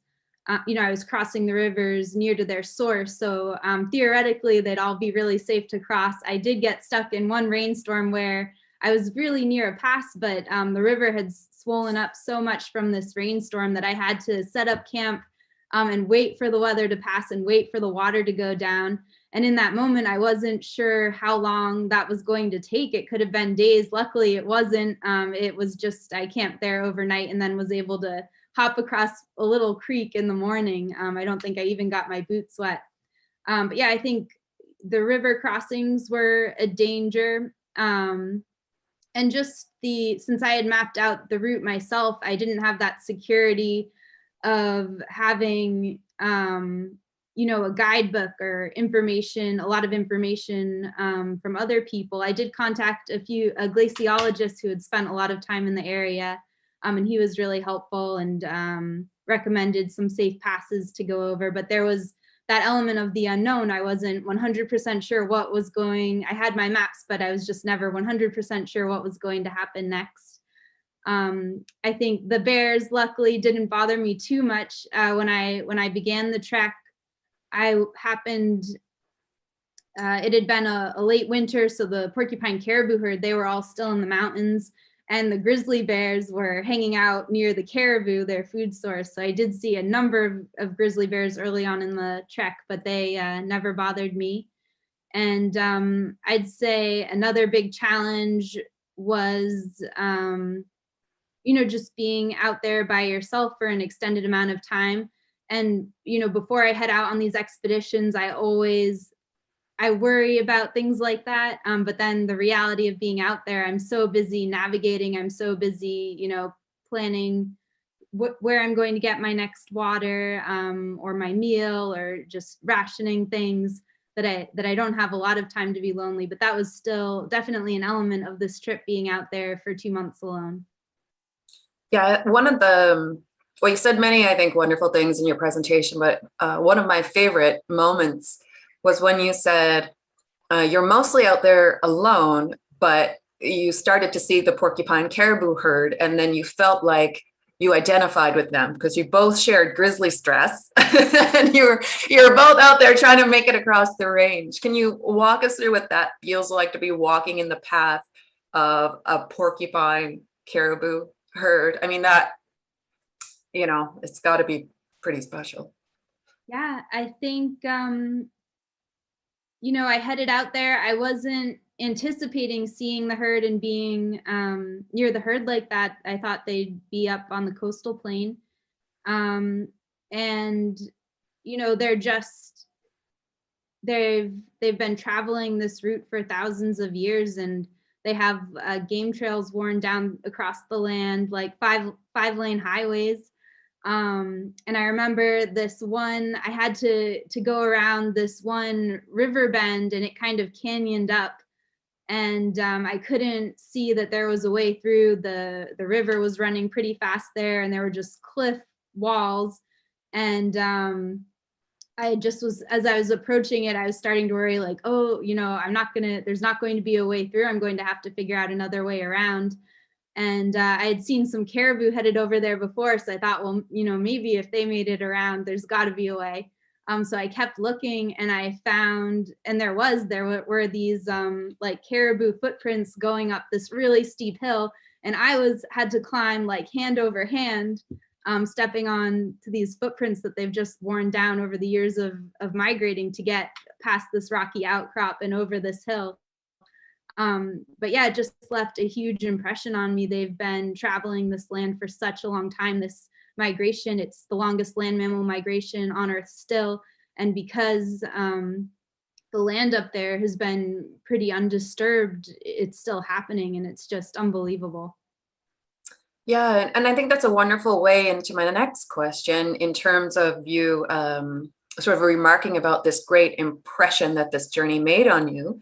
Because once the journey was done, you really sprung into action in terms of protecting that wilderness area. So can we, for those people out there watching or just kind of learning about your work, can you tell us a bit about how this journey led you to be such an activist towards, preserving the wildness in Alaska, especially the Arctic National Refuge area?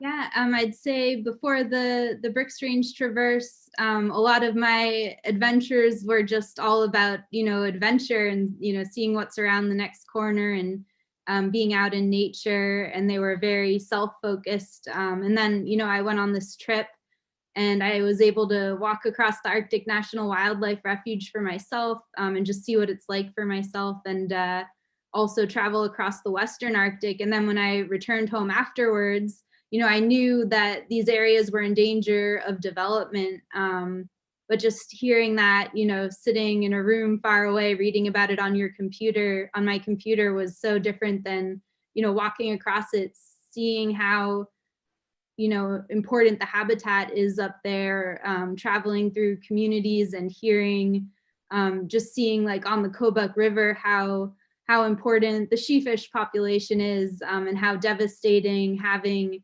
a big copper mine and acid mine drainage concerns would be to that population and to the communities that live there. Just being able to see it for myself made me very concerned about these issues. And I was lucky I was working at Denali National Park a few years later, and I met a young woman who was preparing to leave to film the Western Arctic to help share these stories. And I was lucky to be able to work with her film crew, and that's kind of how I got into film myself. Yeah, and similar to Ula's work, I'd love to fold in your collaboration with the Gwich'in, and I think Inupiat too. I know the Gwich'in community certainly, in terms of understanding just how the wildlife refuge was so closely tied to their lives, and any kind of disruption of that swath of land, has trickle-down effects in a major way to the health of the populations of the people that live there. And in my research, I saw that they say quite proudly that you and them have collaborated together to get this story out there, and they appreciate their relationship with you. So do you want to talk about how that's so critical to this work? Yeah, I've been lucky to work and learn so much from the Gwich'in Steering Committee. When I first, was trying to start to learn more about the Arctic National Wildlife Refuge, they had a training session in Fairbanks that I was able to attend, where they where a group of people from the Steering Committee and the Sierra Club just sat down and laid everything out, what's going on politically. And that's when I first started getting involved with the Gwich'in steering community. And since then, I was able to spend a lot of time in Gwich'in villages, and they just have this really beautiful relationship with the porcupine caribou herd. They've lived alongside this herd for, since the beginning of time, for hundreds of generations, for thousands of years. And they have this physical and spiritual tie to the animal, and it's so important. So any threat to the herd is a threat to the Gwich'in way of life. And yeah, while working with the steering committee and other organizations, I was able to just learn a lot more about that. And I think that's the most important part of the story, how it's affecting these communities. Yeah, and I think I read somewhere also that with your film skills, if you get a lot of footage of the Arctic, you share it with a lot of local populations so that they can, or organizations, so that they too can, whether you're working with them or not, they have visual representations of their story that they can get out. And because again, similar to Ula's story, like, we're not all going to be able to be in the Brooks Range or Northern Alaska, or we're all not going to be able to be in a cave, underground cave in Africa, or in a volcano. So by your method, I guess, of what you're doing, it allows people worldwide to understand the story and become part of the story, by living through the information that you get to put out there. So how does that feel, knowing you're doing that work?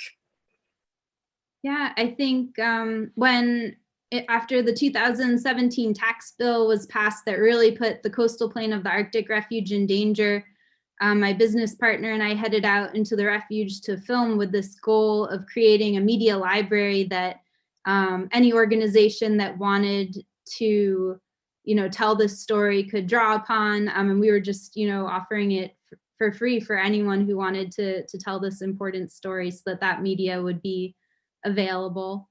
And I think it's hard work to do. It can be, discouraging sometimes, but it's kind of like an expedition where, to get through it, you just focus on what you can do right now and take it one little step at a time to keep moving forward. Yeah, and that's something that just to recap sort of how I introduced the session earlier when we started, that I think what I've learned in general about exploration, and especially about the four of us, is that it isn't this one single event. It's a lifetime of work. It's journey after journey after journey. And yes, you put a 5-minute presentation or 8-minute presentation together. That's the highlights of everything. But the amount of work that goes into it is an ongoing kind of life commitment for us all, and just knowing what I know of everybody, I know that's not going to change anytime soon. So I think I'll just sort of bring us all into the conversation here now. And if there's any public questions, they'll be sent to us by the Explorers Club. So I have that on standby. And I think just in the context of our work, I think it's important to actually address the situation that we are in, and that it's the 40th anniversary of women, becoming part of the Explorers Club, which is not a small thing. I mean, the Explorers Club was started in 1904, so quite some time had passed before women could become members. And I think it's important to be here to celebrate that. And Kristen, you had said in your talk as well that there have been some people who, like, you have looked up to in the past, and by seeing women do it, we know also that there is space for us and that we can do it, and that's incredibly important. And the three of you certainly would be people that women can look up to. So I'd like to know if there's anybody really in your lives, when you think about women and their work and you reflect on it, does it relate to some of the work that you have done, like who perhaps have inspired you, or women in your own profession? Kristen, do you want to start? Yeah, I'd say the first person, just a woman who I met when I was 18 and just completely changed the course of my life. It was my first day at college, and the first person I met was this young woman named Bailey. And she had just come back from hiking the Appalachian Trail by herself, and just meeting this one woman in person knocked down all of these brick walls that I had built up in my mind, telling myself, I can't do something like that because I'm a girl or whatever. Just meeting her completely changed that and knocked all of these, brick walls down. So I always think of Bailey. That's a great story. Yeah, thank you. And that's the thing, you run into people in the most, unlikely of places as well. And I think for what we do, it's always important to be open to receiving that information, because you just don't know who's out there. Anything from you on that, Vicki?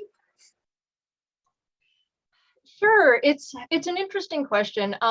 So being, if you kind of break it into different corners of my life, on the robotics side, on the technology side, I've had some very fantastic colleagues who have been great mentors and have been really open to letting me and helping me, kind of bootstrap into places that I'm not classically trained. And those have all been men. There are slowly, more women coming into that field, and that's awesome and incredible. In the caving world, there are definitely some wonderful women doing some great work. That I've had some great mentors from that too. The first thing that comes to mind though with this question, that really felt like empowering and changing to me, was working in Antarctica. You would expect that to be a very male-dominated place, and I suppose by the numbers it is. But the women who are working in Antarctica, either as researcher scientists or the logistics support contractors who are making all of that work happen, are just all incredibly strong and well respected down there by and large. And that was just really striking to see. Like, wow, there's this strong community of women who, like, they're so good they don't have anything to prove anymore. They're just out there doing it every day. And the most knowledgeable field people that I've ever worked with have always insisted that the team goes better when there's balance. Often we have male dominated teams on expedition, and the folks who are the best leaders that I've found are always trying to bring more women into that, to kind of just everything goes better. Like, we bring different skills. And so I feel like, while there maybe haven't been specific people that I can call to mind right now, just this idea of seeing these communities that are growing and increasing, and making that supportive environment has been huge for me. Yeah, and I did notice actually through some of your presentation that in Antarctica, there really were, in your pictures, you often were the only woman at that time, but the more recent ones of the caving work in Harasiv and Dragon's Breath, there seemed to be more women in those pictures, because you kind of had presented it chronologically as well, which is one of the reasons kind of that led me to ask this question. I think certainly women have always wanted to go. I was reading a news article the other day about one of the key expeditions. They put out a call for people to go on an expedition in Antarctica, I guess in 1934, and 1,300 women applied to go. None of them were chosen. Not a single one was chosen, but 1,300 women did apply to go. So that says a lot about the want of women to be out there doing the work, but the barriers obviously, were there. What about you, Ulla? I have to agree with Vicky that it's a male-oriented domain. Yeah. And I have to admit, I have been inspired by Katja Kraft, who I've never met. But I saw her pictures, I saw her work, I read journals. So I was also inspired by the early explorer woman around 1900 something, who went out and who did things like the men. They were kind of taking on clothes for the men. They were pretending they were men just because they wanted to go out on exploration. So it was really inspired by these people, but only through stories. Probably the woman who inspired me most was my grandmother, and she never ever got out of her home village. But she had this amazing view of nature, very close. She knew also some medicine plants, and she was observing nature, and she taught me that. So I think we can find inspiration in a lot of different ways, and a little bit also what you guys said, that different people inspire you in different ways. And I think being a woman, to me, it means that I try to, take on a lot of different advice from the men and do it my way. Because, men expeditions are very different. I mean, we have to do the same thing like other men, but we are just a bit different.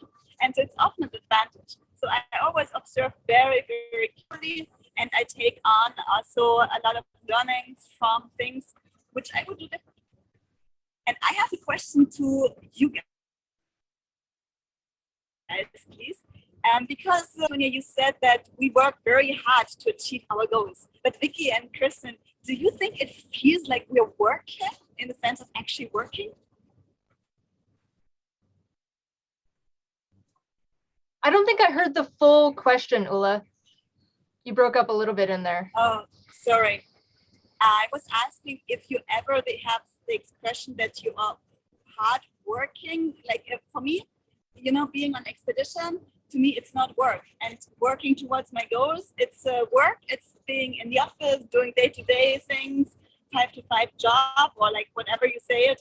But to me, I have the feeling that I've never really worked in my life because I have so much passion in what I do. So my question to you would be, do you have the same feeling? Yeah, I'll speak to that. I absolutely relate to that. The first thing that comes to mind is a series of tests that we were running. We happened to be in the lab. We weren't on expedition in this particular moment, but we were doing this really interesting project. But just the way the testing schedule had run, we were out of time. We had to stay up all through the night. It was probably the coldest day of the year in Texas. We were outside doing this thing. We had all these floodlights going. I won't even begin to describe the test, but it just looked like something out of a sci-fi movie. And we were exhausted, and we had to like move this one little thing incrementally. And I looked at my coworker and I was like, if I just had some friend who like wanted to do this and just wanted some help, like I would be here for free. This is just so awesome. Like I absolutely, I don't feel like it's work. Like I'm putting a lot of effort and heart into it, and you can call that work, but it doesn't feel like drudgery at all. Yeah, it's definitely the enthusiasm carries the weight of that for sure. What about you, Kristen? Do you want to comment on that quickly? Yeah, I'd echo that.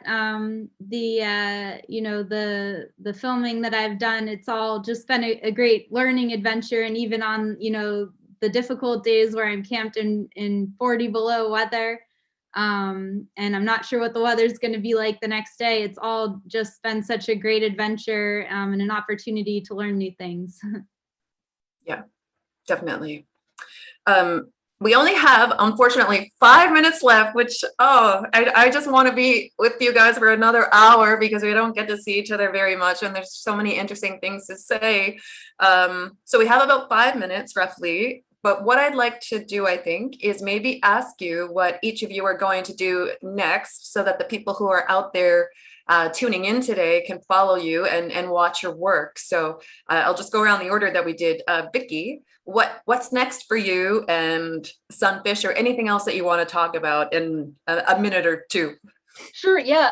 Sunfish has a very full dance card right now, so that's super exciting. We're going to be working on a new archaeological project, which is a new avenue for us. Within the next year, we're going to be going to the Canadian Arctic in a couple years with a NASA project trying to sniff out some brine plumes with Sunfish. I'm hoping that we'll upgrade the depth rating and could go to some other interesting caves that I kind of have on my little like side list of fun adventure projects. And then we've got some cool other NASA work that'll take us back to Greenland and stuff. So a lot coming out of COVID slowdown for sure.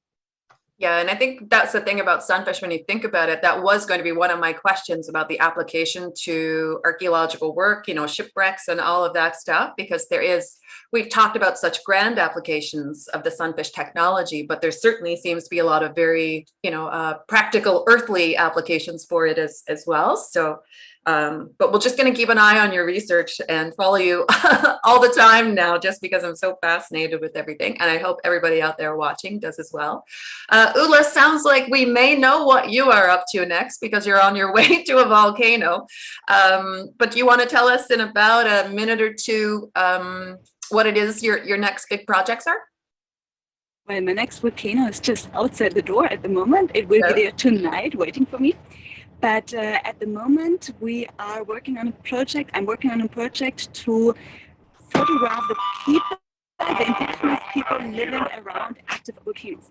So I'm continuing with this project and also continuing to work towards my big dream to see an active volcano on the ice. I would love to go there, and I would love to be able to do some more research about volcanic ice and fire and ice, about the elements.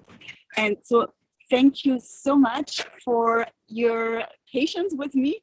I'm actually talking from a boat, from a ferry in the islands of Lipari, and we are going to see the Stromboli volcano tonight. So thank you so much, and I wish you great continuation to follow your own dreams.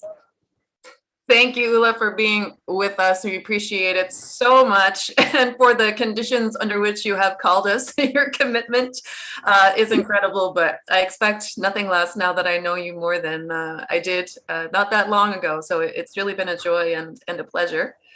And Kristen, What about you? What are you working on now, and what's the future project for you? Yeah, right now, over these last months, I've been working with a museum in Boston, building a green screen studio for their educational programming. So I'll be working on that into the winter. And yeah, longer term, I'll be continuing to work on media for the Arctic Refuge in the Western Arctic, and for conservation in other areas as well. Did I hear somebody say you were working on a TV documentary series too? Oh, I worked on a docu-series with an Explorers Club member, but that's not out yet. No, I know, but I just didn't know if we could get just a little nod to it or something so that people can just know about your work and follow you. But it's something to look forward to, a series, an upcoming series from you. Perfect. All righty. Well, thank you everybody so much for joining us. And for everybody watching out there, thank you as well for spending time with us. And in about a half an hour, the next session will be up, and that's called Women of the Deep. So we'll hope you'll come back and join us for another installment in the Pathfinders Symposium. And thanks again to everybody on this panel. I appreciate everything that you contributed with your videos and also for sharing your knowledge with us today. Thank you.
Hello, welcome to Women of the Deep, a follow-up of my Women of the Deep program in April.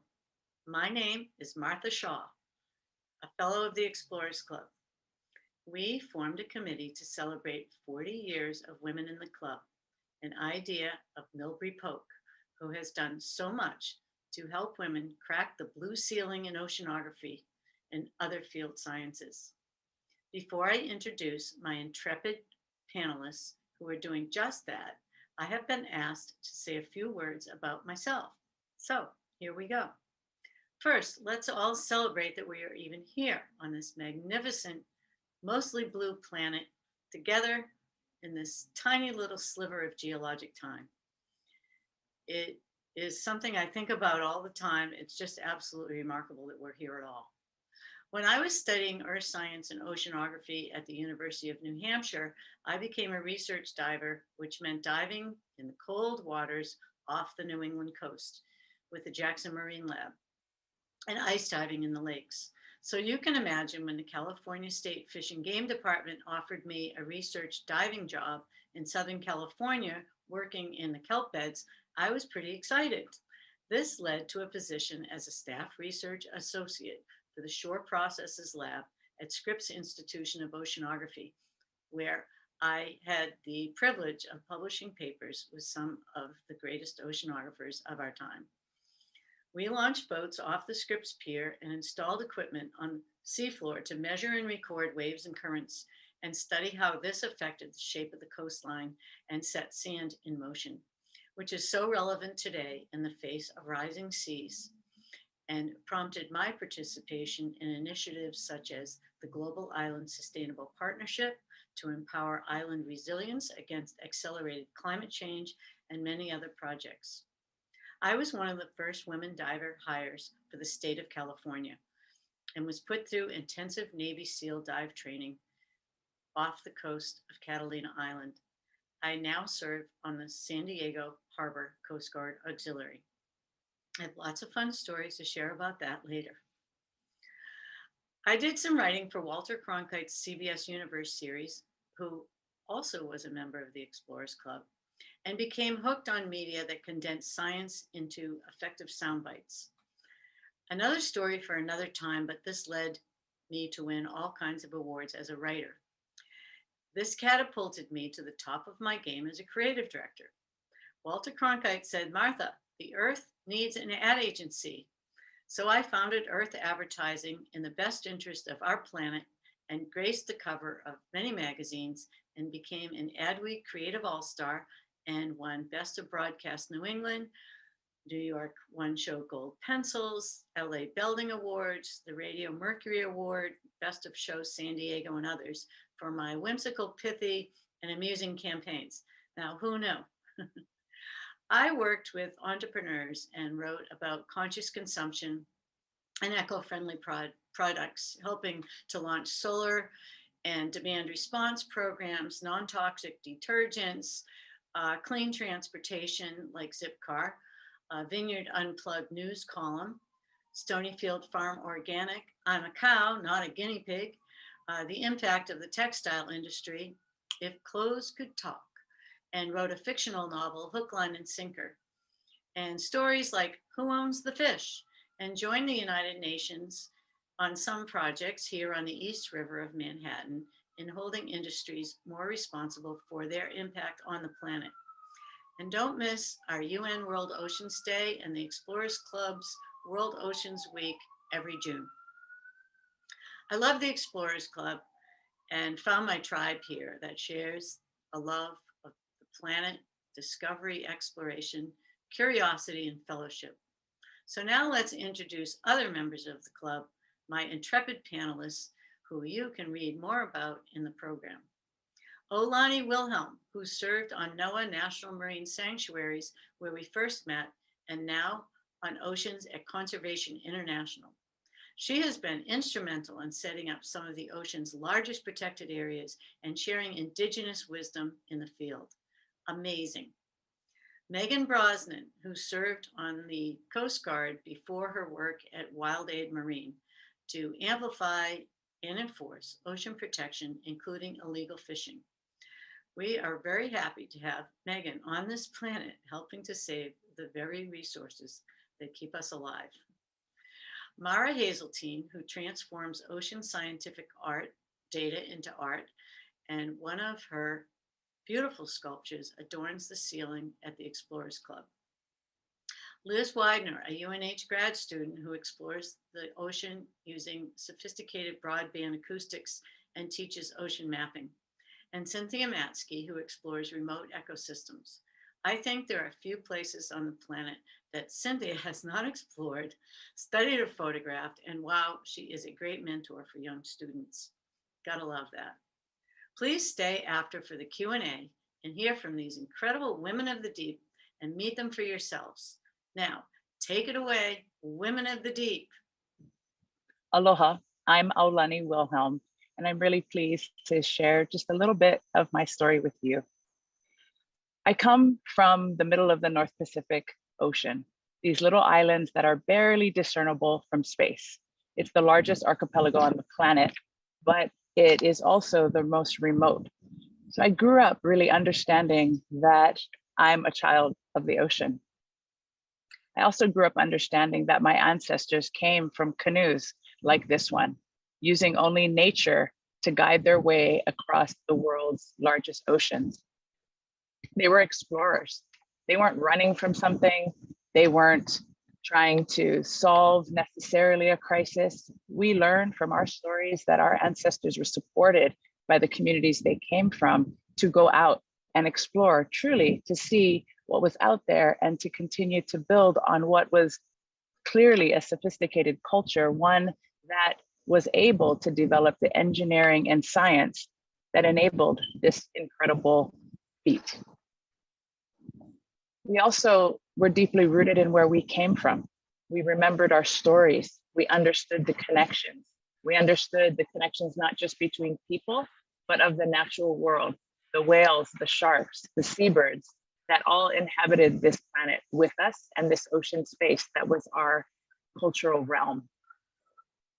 We really understood that we were still connected not only by these shared histories and the shared planet, but also the values that underpinned the way that we took care of each other, the way that we built our civilization, and really what enabled us to become these explorers, these descendants.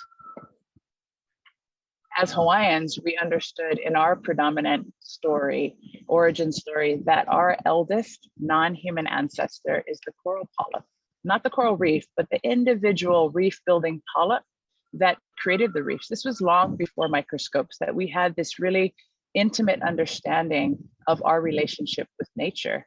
And it's this kinship relationship that I think really underpins the importance for caring for nature. It might surprise you, but I don't consider myself either a conservationist or an environmentalist, if you will, because you don't really manage your family. You don't manage your ancestors, you care for them. And so this is really about reciprocity and about making sure that we perpetuate that relationship between each other and between people and our magnificent ocean world. I had, as I grew up and tried to find my way through the world, I had a very rare opportunity to join the first coral reef expedition to a place in our northernmost part of our archipelago, what we now call Papahanaumokuakea. And this research expedition, really, I had no idea what I was getting into, literally changed my life. It was here that I landed and visited a place called Holaniku, more commonly referred to as Kure Atoll. It's the northernmost island that is still above sea level. It hasn't yet subsided back into the sea. And Holaniku, this ancestor, really again shaped my understanding and what would become my future direction of my career. Not only did I really witness for the first time the very direct impact my own footsteps had on the planet, both good and bad, but it also was a place that I strangely found my kuleana. It's a duality that we have in this word, this single word of responsibility and privilege. You know, something told me that I was going to be back to this place. And at that time, that was a crazy idea. Nobody got to visit this place. and that I would somehow have a role in caring for this remote and very rarely seen place, this really extraordinary ocean realm on the planet. And Holoniku, for me, even though I had never been there before, felt strangely familiar. And I felt like it was like being at my grandmother's house. I didn't live there, but I was home. And I'd never felt like that anywhere else on the planet. So I come from a long line of strong Hawaiian women. And this matrilineal story is part of my story. Women who generation after generation just did their best to try to make it better for each generation to come, really leaning on those values, leaning on each other, and doing their best to care for our family. And I also had an incredible mother in this vessel, the double hold sailing canoe, Hokulea. When I was 25, my parents passed away, and Mama Hokulea really was there for me. She became a place that I could process the loss that I had gone through, that I could feel like I was still part of a family, and in this case, my canoe family. But she also took me out into the deepest parts of the ocean, places I had never gone before, to really understand that that's where I really feel most comfortable, out in the middle of the deepest parts of the ocean. I never did feel insecure there. I felt like it was in some realm, kind of part of the planetary womb, if you will, and a return. And I'm so grateful because my fellow crew members, my teachers, all of the community members who support Hokulea and her many voyages really became a surrogate family for me, a place that I was able to really find my way and find out kind of who I wanted to become in the world, really guided by the lessons of being on a canoe. We have a saying, he wa'a he moku he wa'a. Kind of the canoe is our island, the island our canoe. It's the same. Basically living on a canoe and understanding the values required to go on a long expedition is the same as us caring for each other and living on islands, and quite frankly, island Earth, right? These values of figuring it out together, of finding out what your responsibility and your roles are, and really carrying that responsibility and enabling and supporting others to carry theirs. And I'm really blessed that I've been able to journey on Hokulea for several decades. And here's a photo about roughly 20 years apart, 1997 when I first started sailing, and 2017 when I had the privilege of joining again a voyage, this time the worldwide voyage on leg 37 here as we pulled into port in the Galapagos. I was able to share in this journey, this pathway that I never thought I would go on, this pathway that became quote unquote conservation, this pathway to help care for my community while caring for our natural world and being engaged in international policy, in international conservation work, as well as community work.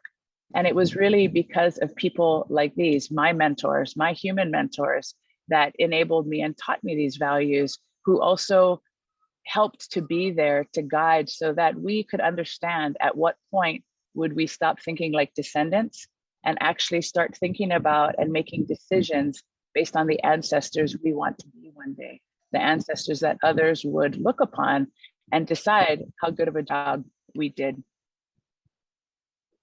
Each in their own way, these mentors taught me to look out, not just to the horizon, but really well beyond. And importantly, that exploration, I think, is less about an action or set of actions or really doing anything yet. Exploration's really a state of mind, right? It's about curiosity, and not just kind of any old curiosity, but for my ancestors, my mentors, they taught me that it's curiosity with a purpose, right? It's fine to go ahead and be curious about something and to go and explore, but imagine what you can do when you turn that exploration into purposeful meaning, like solving problems for people and the planet.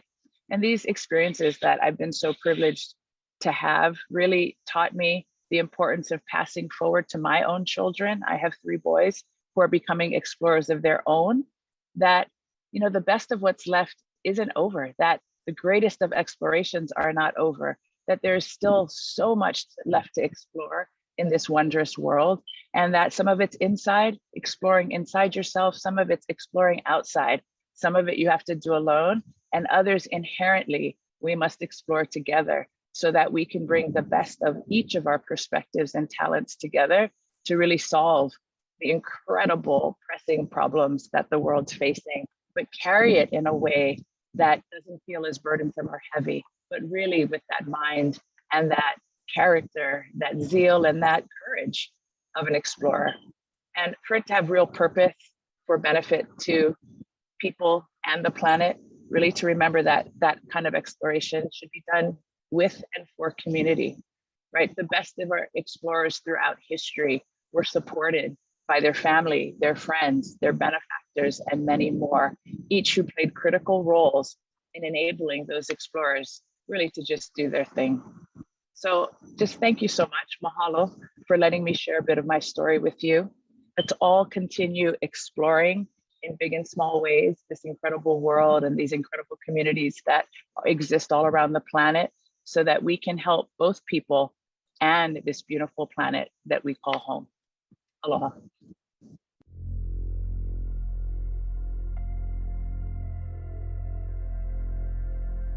Hello, my name is Megan Brosnan. I am a mother, wife, the Marine Program Director of the nonprofit organization WildAid, and a proud new member of the Explorers Club. Many years ago, I had a personal discovery that ultimately led me to the path that I'm on today, and I'd like to share that story with you. Imagine being on the bridge of a U.S. Coast Guard cutter, 30 feet above the water. You're in the Western Pacific, hundreds of miles from the closest land, and it's one of those eerily calm days where the ocean is like a blue mirror for as far as you can see. On this day, I was on watch as the person responsible for navigating the ship. My lookout tells me that there's some red objects floating in the water ahead of us. So I slow the ship down, and as we approach them, we realize they are floats attached to a fishing net. I call the captain to the bridge, and he decided that, since the net was obviously abandoned, we should stop, use our crane to pick it up, and dispose of it properly when we get into port. I will never forget what I witnessed in the next 10 hours. Yes, 10 hours. That is how long it took for us to pull that net and pile it onto our deck. It turned out to be what is known as a wall of death, a high seas drift net, hanging nearly 100 feet down from the surface of the water and stretching for miles. This particular net had clearly been abandoned for months. So each time the crane pulled another section of net onto the deck, it was filled with dead animals tangled in it. Huge sea turtles, sharks, fish, all killed indiscriminately by this drift net. By the end of the day, our deck was filled with a huge pile of net. The top of the net was just below your eye level from that bridge where you're standing. The point at which I had this experience, high seas drift nets had been banned globally for decades. I was furious. Little did I know that I'd start down a path that allowed me to actually do something about this kind of pointless slaughter with my next Coast Guard tour in a small Alaskan fishing community where I was the ship's law enforcement officer. Fishing was always a multi-generational effort in this community, and while they were never particularly excited to see us on patrol, fishers knew that we needed to do our job, make sure everyone was playing by the rules so that their grandchildren could continue their way of life. After that tour, I pursued a career path in marine resource enforcement, went to graduate school, and I eventually became the deputy program manager, overseeing all the Coast Guard's fisheries and marine resource enforcement work, including coordinating the seizure of high seas drift net vessels that were stealing fish from the Alaskan fishermen I had worked to protect. Very satisfying. But that wasn't enough. There have been more academic studies than I can count, evaluating and documenting what is needed for the ocean to thrive. And study after study has made it clear that effective compliance and enforcement systems are vital for ocean conservation efforts to succeed, and more often than not, are missing. Filling that gap has become my calling. So, today, as WildAid's Marine Program Director, I oversee a team that is strengthening enforcement in 43 marine protected areas and coastal fisheries around the globe, mentoring and empowering rangers and enforcement officers to better protect their own waters, their coral reefs, and their mangrove forests in stunning ocean places like Palau, Gabon, and the Galapagos. Every time I see how quickly the ocean can recover and rejuvenate once those officers and rangers are able to give her the time and space she needs, that's priceless. The world has set an audacious goal to protect 30% of the ocean by 2030. So, over the next 5 years, we are expanding too, to supporting rangers and officers from 250 areas. Fivefold growth is ambitious, but it is what our oceans need. It's a privilege to be able to take what I have learned during my explorations and use it to leave the ocean a better place for the world's children, including my own. In the spirit of all explorers, onward.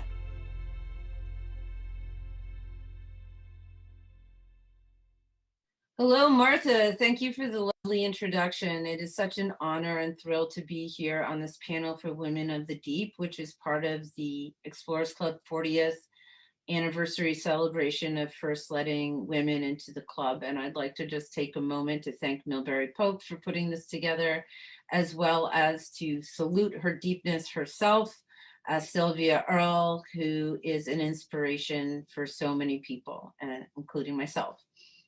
So I am an artist that makes the microscopic megascopic, and I study biology, technology, and my work is basically about how to create cultural change. And I believe that our cultural evolution and our biological evolution are linked. So I use primary source material, which I believe is the essence of exploration, whether it be in the lab or the field or, just research. So I think that primary source material kind of spurns curiosity, which is another huge part of exploration. So the more that I learn about biology and science, material science in the natural world, the more I'm excited by it and want to learn more. And I feel like if we can infuse the field sciences with art and poetry and storytelling,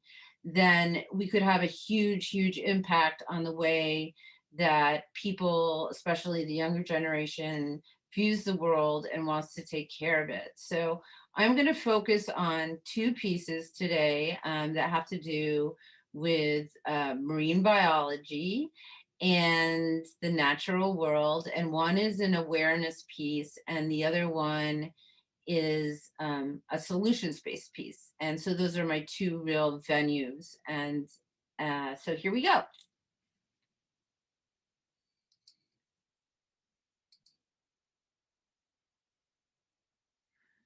So I have to say that this is on the eve of one of the most exciting explorations and adventures of my life. I received Return of the Flag with Honors, Flag 75, and it was with Tara Expeditions, and they were studying the effects of climate change on planktonic ecosystems worldwide. And I got to go off the coast of Chile and collect my own plankton. Here I am on their microscope looking at some plankton. And this is largely what I found. I mean, there was so much plankton. It's fed by the Humboldt Current, which is very nutrient rich. But these are mid-size plankton called the tintinid.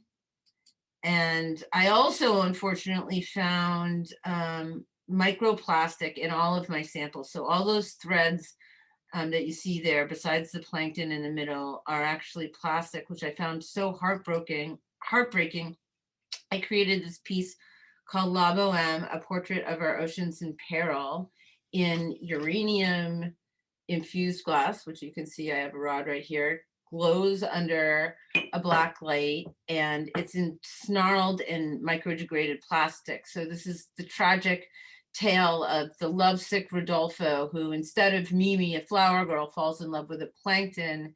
And it's sort of that tragic heartbreak that I found when I looked under the microscope.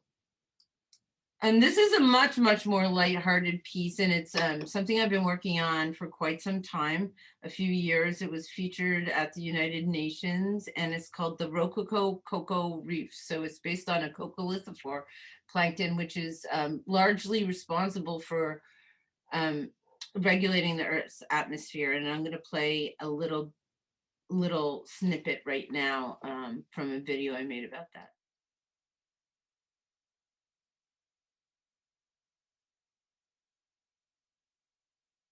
Installation depicts on a grand scale coccolithophore skeletons after they have begun to disassemble on the ocean's floor.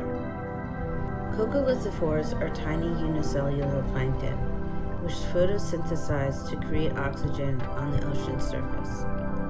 In addition, they create an albedo effect, cooling the Earth's atmosphere and sequestering carbon dioxide when they sink through the water column. The Rococo Cocoa Reef is a perfect marriage between design and function. Composed of calcium carbonate, which is the same thing coral skeletons are made of. So not only will the Rococo Cocoa Reef depict a carbon sink, it will also function as a carbon sink. So in summation, this is a 2-scale model of the Rococo Cocoa Reef, and this would be the size of a little diver. Over and out. Hello, my name is Elizabeth Widener. I'd like to start out by thanking Martha for inviting me to participate in the Women of the Deep panel. I'm an acoustical oceanographer. I use sound to study the structure of the ocean, and I'm a student at the University of New Hampshire and Stockholm University. Currently, as you can see, I'm standing in the acoustics lab on the research vessel Sevilla, RV Sevilla, in Lysekil, Sweden. Tomorrow we head out into the Kattegat to study the structure of the water column there, ship wake turbulence, and the effects of trawling on benthic communities. This is actually my first research cruise since the beginning of the pandemic, so I'm very excited to get back out into the field. Martha asked us to pick out a favorite field experience, and to be honest, it's very hard to choose one, because every cruise has so many amazing experiences. But one that stands out, I suppose, is from the 2019 Ryder Glacier expedition. This was on the Swedish icebreaker Odin. We were exploring Sherrod Osborne Fjord in very northern Greenland, so right at the top of Greenland. And I was working on a small boat up near the face of the glacier. So Odin is a very, very large icebreaker and isn't really able to get very close to shore. So I was on this very small boat with my advisor, Martin Jakobsen, and colleague, Lars Lenhardt. In this very small space, we're all very squeezed together. And Lars, who was piloting, calls out, seals ahead. So we all get to the front of the boat, which of course is just like one step because it's a tiny, tiny boat. It's always very exciting to see the local fauna. And as Lars said, about 50 meters out in front of us are sort of these shiny gray, humps that are coming in and out of the water. And as they approach closer to us, we cut the power and we're drifting. Martin sort of says, and his voice almost cracks when he says it, "I don't think those are seals." And there's a beat, and he goes, "I think those are narwhals." And in fact, they were. It was a pod of five narwhals, and they were totally unafraid of us. They just continued sort of on their path, and they came within feet of the ship. I could have reached out over the side of the boat to touch them, and it was such a magical experience when they passed by us. It was totally silent. The boat's power was cut. All of the sound was the splashing of the waves, and the glacier face is looming above us. it's cold. We can feel the cold coming off the glacier face, and the narwhals are just coming very smoothly in and out of their, they're breaching and coming in and out of the water. And I always imagined that they would be gray, but they're not gray. They sort of have an undertone of gray, and then they're speckled. They have browns and light gray and black spots all over their bodies, and their tooths, the tooth, which is the horn, was much more delicate than I ever imagined, much longer as well. They swam right up past us. They breached right in front of the ship, and then they dove underneath us. And that experience has really stuck with me, not only because of sort of the magic of such a close encounter with a sea unicorn, which is very rare. Not a lot of people get to see them, and the location, of course, being so close to the glacier face and feeling its chill. But I think because seeing those isolated and rare creatures in their natural habitat gave me this sort of realization that habitat is changing very rapidly as the climate warms. And it's really hit home for me how important it is to understand and mitigate climate change through scientific research. And I apologize, we're loading some gear on board right now. So that's my favorite field experience so far. I'll let you know if there are any more that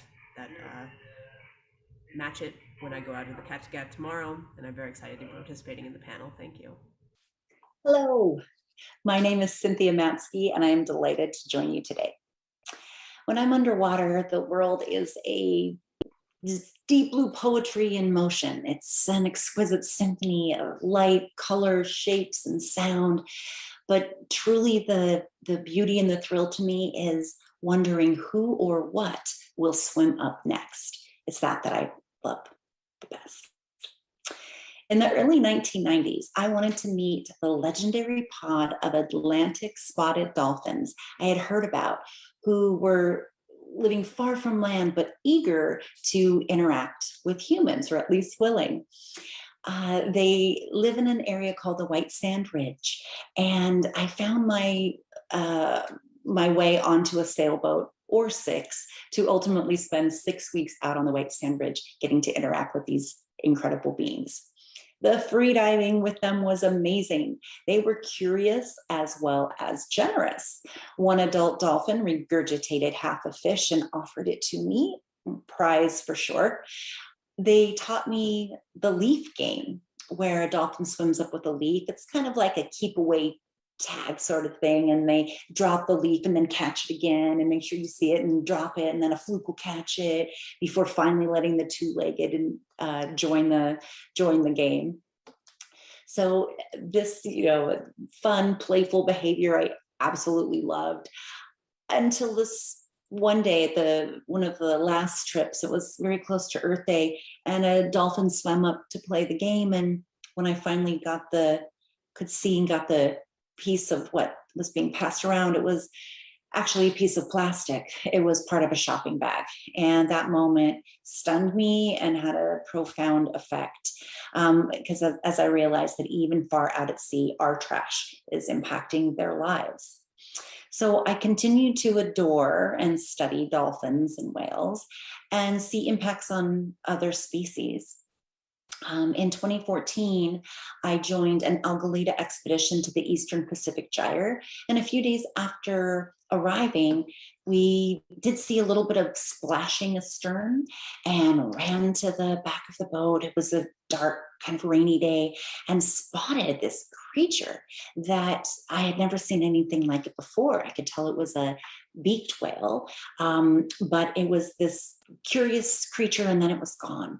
And luckily, 3 weeks later, we had the great fortune to see the animals again, this time flat, calm, and they were breaching out of the water, trying to get a look at us. So with all of the joy and exuberance that they were sharing, again, I got hit by that realization that these beautiful, rare animals are living in the Great Pacific Garbage Patch, in our trash. So for that reason, I found that my work as a whale researcher has actually led me to become a plastic researcher and a researcher of humans.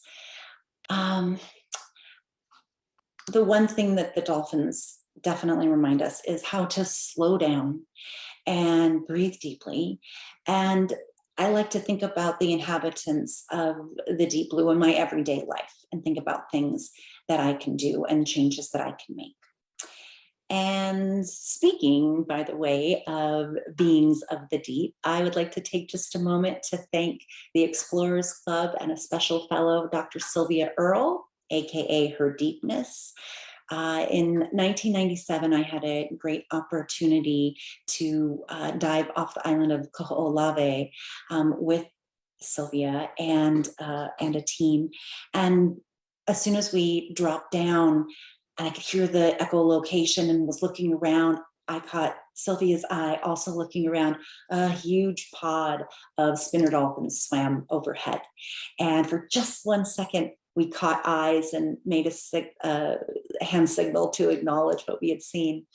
And that moment was so precious as I realized that her passion, her eloquence, her intelligence, and her leadership had an effect that changed the course of my life. And hopefully I'm continuing to do the same thing as a teacher and a communicator with others to share these very important lessons. So thank you very much for allowing me to be part of this conversation and panel and join these other dynamic women who also like to play in the deep end. Thank you very much.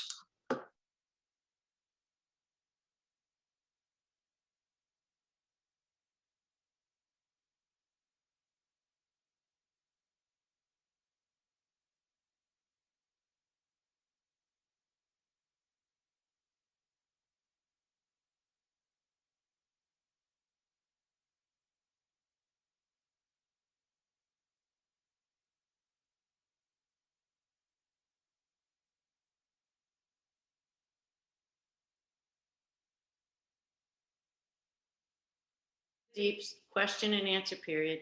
My name is Martha Shaw, and I am reporting to you from the map room at the Explorers Club headquarters in New York City. Here we have Liz Widener, Megan Brosnan, Olani Wilhelm, Cynthia Matsky, and Mara Hazeltine. These women are so intrepid and such leaders in the field. We're going to ask them some questions, and you can also send the questions in through the YouTube and Facebook channels that you're on. The first question I'm going to ask of these women is, how important are mentors to you, and who was your mentor? Can you tell us a mentor experience? The first person I'm going to ask is Olani. Olani, what kind of mentors have been important to you, both women and men, although this is Women of the Explorers Club, and we are focused a little more on the kind of women who really gave us that lift to get us to pursue our dreams.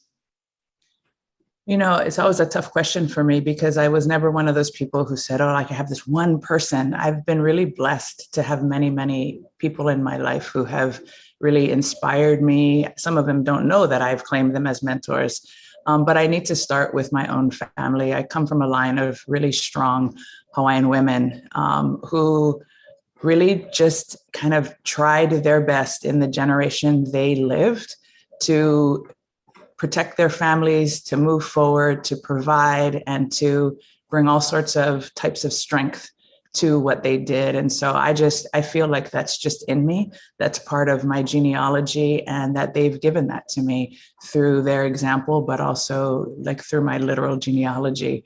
So it's part of my journey from who my family is to follow them and to do the best I can in my generation.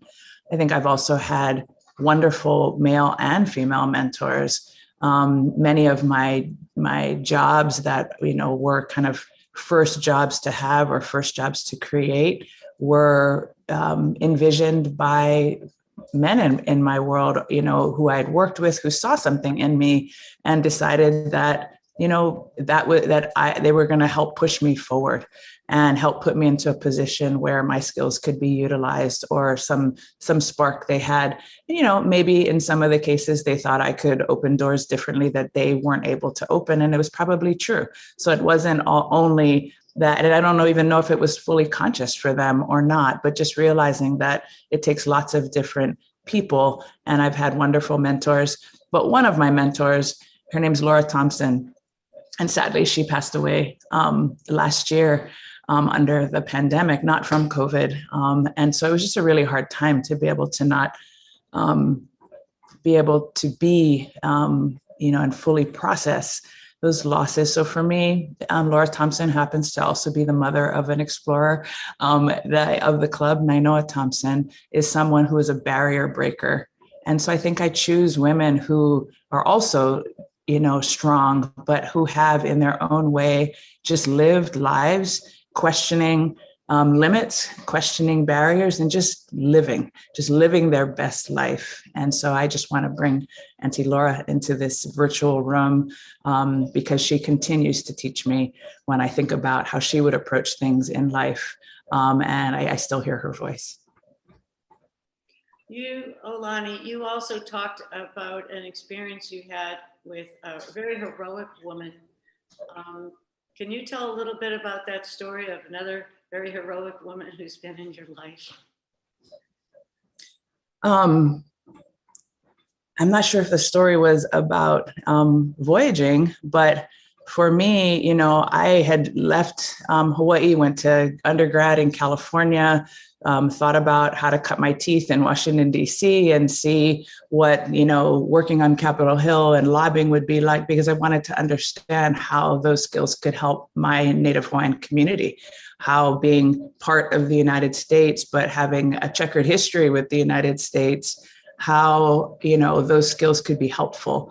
And I was reading about and I had known about Hokulea, the first double-hulled sailing vessel, Polynesian sailing vessel to be built and to be sailed and to recover our collective and very ancient old arts and sciences of wayfinding. And I had known that because I'd been on the beach with my family when Hokulea, and I was a little kid, very little kid, I had no idea what was happening when Hokulea came to shore from its first voyage down to Tahiti. I didn't understand it, and I didn't really know what it all meant. When you're like 4, you don't know. But you could feel it. You knew something palpable was happening. You knew that vessel was carrying much more than just a crew back from Tahiti, that it was carrying the pride of our culture. It was carrying the knowledge of our culture. It was carrying a belief and a purpose that Native Hawaiians were not to be tossed aside, that we didn't bounce around aimlessly on rafts and find our way, but we were purposeful explorers, purposeful navigators. So a friend of mine, somebody my own age, was sailing and was going on that recent voyage. And I thought, my God, how she's amazing. How could I could never do that. It would never be possible. I wouldn't be able to do that. And I returned home and she called me up. She's like, let's go sailing. And I was like, oh my God, you're one of the voyagers. Like, oh, are you kidding? She's like, come on. And you realize I can do this too. I'm not I wasn't training to be a navigator. I'm not the greatest sailor, but I'm part of the crew, and a happy part of the crew, because it takes a team. It takes a whole community to move a canoe, just like it takes a whole community to move really anything, ideas, communities, good policies, right? It takes a village. Well, we're going to come back to you about building community and the feats that you have accomplished by helping to build one of the biggest marine protected areas in the world. But now I'm going to go to Megan. Curiously, Megan had mentioned how the Coast Guard first allowed women in 1981, which is the first year that the Explorers Club allowed women. Megan, how did you wind up joining the Coast Guard? I had a good friend in high school who was really interested in service academies and in, military service. And she just dragged me along to one of the service academy, college fairs. And I was like, yeah, okay, whatever. Why would I want to, go off and join the Navy? And there was this Coast Guard table. And there was a really cool cadet telling stories about the work that the Coast Guard does. At that point, women can do everything, including, jumping out of helicopters as rescue swimmers. And that really appealed to me. And just the adventure part of it, of being able to go to see new places. I had never been out of the United States except for Canada when I joined the Coast Guard. So that's what hooked me. It was just one person, putting me in the right place and telling me the amazing stories. Why did you want to join the Coast Guard? So I don't know if it's not a particularly sexy story. I was a high schooler and I got the great opportunity to work in a couple of different scientific labs, like just, really basics, helping around.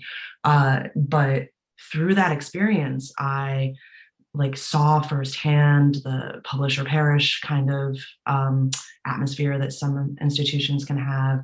I saw how much of science is bench work, which bless all scientists who do amazing bench work. That was not for me. So I was sitting there as a 18-year-old who had her sights on I'm going to be a marine scientist, I'm going to be a marine biologist, but then having these experiences over the past year where that pure science wasn't pulling at me. And the Coast Guard Academy provided that avenue where they had a great marine science program anyways, but I could do that adventure. I could still protect the ocean, and, still be in touch with what pulled me, and just give me a chance to get my bearings. And it took me, like I said in my story, it took me a while to figure out what actually pulled at me. And it was pure dumb luck. I did not want to get stationed in Alaska when the Coast Guard sent me there. They call them orders for a reason. But it worked out, I wouldn't change anything about it. So. Now, you talked about your early inspiration in tide pools. Who took you to the tide pools? My mom. My mom. Yeah.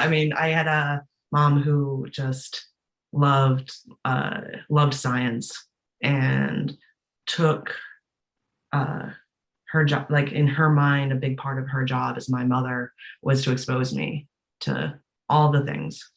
And yeah, she hooked me into, a marine science camp when I was in kindergarten that, got to, go into tide pools or, tromp into salt marshes and chase down fiddler crabs. And, I fell in love with it from there. Did you ever think that you could be a scientist yourself? Yeah, no, it never really, as soon as that was there, I was like, oh yeah, I can totally do that. And I had all sorts of, that camp, for example, was staffed with all sorts of students, from universities who were going for marine science degrees. So I was just sort of immersed in that at a young age. Is there one female scientist you looked up to the most? Sylvia Earle is, of course, exceptionally well known, and I had always heard of her and seen her voyages, but really it was more, once I got into the Coast Guard, it was more the more senior Coast Guard women officers that just seemed, they're now, of course, the rank that I am in the reserves. At that point, I was they were, these amazing people who had it all together. I recognize now that they were, there was a lot of thrash going on in the behind there, just like with anyone else, but they really pulled me along too. Liz has just gotten off an icebreaker and she is surrounded by men, and I don't know if you have had a female mentor, but I know you are with some pretty tough people out there and you all take care of each other on the sea. Can you talk a little bit about what it's like out there and what mentors you may have had?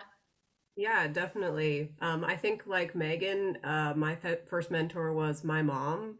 She probably doesn't think of herself that way, but she was a scientist, she was a researcher. And so it never occurred to me that I also could not do that. That was what I wanted to do since I was young. I didn't realize I wanted to be in oceanography. She was sort of in biomedical and chemistry. So initially I followed that path and I sort of fell into oceanography. through like a series of sort of serendipitous events. But I met my advisor, my current advisor, Dr. Larry Mayer, when I was working before I was in graduate school. And for some reason, he took me on. I'm still not quite sure what, initially sort of drew him to me, but he connected with me and he said, if you ever want to come to graduate school, you should call me. And so one day I just decided that was for me, and I called him, and we've been working together for almost a decade now. I mean, it's coming up on like 8 years. And we've gone to sea, and like you said, there's lots of amazing people at sea. There certainly are amazing principal investigators, PIs, who are women at sea. I work with Larry. I mean, he's been my sort of boss at sea, and he just has this infectious excitement for going to sea. Even though he's been going to sea, he's been, the chief scientist on something like 60 different voyages. He's gone to sea so many times, but every time we go out, he's the person who's always awake. He's always working. He's so excited to be at sea, and he has such optimism and just passion for his work. I think that really has just inspired me to try to be the same. So whenever Larry and I are out at sea, or if we're even in the office, if he's working, then I'm working. Like, I'm not going to go to bed before he goes to bed. If he wakes up early, I'm going to wake up early, and I'm going to put in the same number of hours as him, just because, he's doing what I want to do. So I think he certainly has opened doors for me, but it's more his attitude than anything else that's really inspired me to put in the time to do great science. Definitely. That's interesting to be talking about Dr. Larry Mayer. He was a grad student when I was at the Scripps Institution for Oceanography as a diver, and his office was near mine, and that's how I met Liz. I said, do you know anybody in your department that should be in the Explorers Club? And he mentioned your name right away. I wish back then I had known Sylvia Earle. I am one of these people who didn't have any mentors in the scientific world, so that's great. Cynthia, you seem to have been inspired also by Sylvia Earle. Do you want to talk about mentors that you've had in your life and why that is so important to you? Sure. Well, yes, from the science perspective, of course, Sylvia Earle was a highly visible person that watching her and reading her poetic way of phrasing things that have such great impact and punch, but there's an optimism even in the face of some of the things that she talks about. So I am still look up to her, but there were two other women that were actually made quite a difference. The first is in 1997, I was at a conference on dolphins and whales in Australia, and I met this incredible woman by the name of Patricia Sims. And at the time, Patricia was doing a documentary on dolphins. She had done one on ravens. And then we met, and I was so fascinated by what she did. She's based in Canada. And in fact, now she's sort of switched her focus a little bit to elephants. And she's the executive director of World Elephant Day, and turned her gift and ability to know a story and to be in a place long enough to really kind of be integrated into the situation, and then share it with others through film and through talks and now through celebrations like World Elephant Day. She's in the Explorers Club as well. So that, to me, to be able to tell a story well and have it have legs and impact and be able to keep the message going is important. And a second person that did that much later in my life, I decided to go back to graduate school, in my 40s. And so at that point, it was a little bit scary. I left Maui, where I had been for 20 years, and moved to San Diego to attend the master's program at Scripps Institution of Oceanography. And for my capstone project, just prior to that, I had met Susan Kucera, who's a filmmaker, and she was working on a film called Breath of Life that actually a lot of it was about the about humans and our impact, but it was kind of also very Hawaii centric and talked about the voyaging cultures and really looking at some of the things that drive humans to make the choices that we make and looking at it from that perspective. So I worked with her a little bit in her film. And then for my capstone, she came onto my committee and we had the opportunity to go to Hawaii, where I'd been a whale researcher for NOAA for a number of years, and actually get in the water with a 4K camera, which at that time was pretty exciting, and do some research. So it's part of a research on looking at scarring on the animals to determine fisheries interaction.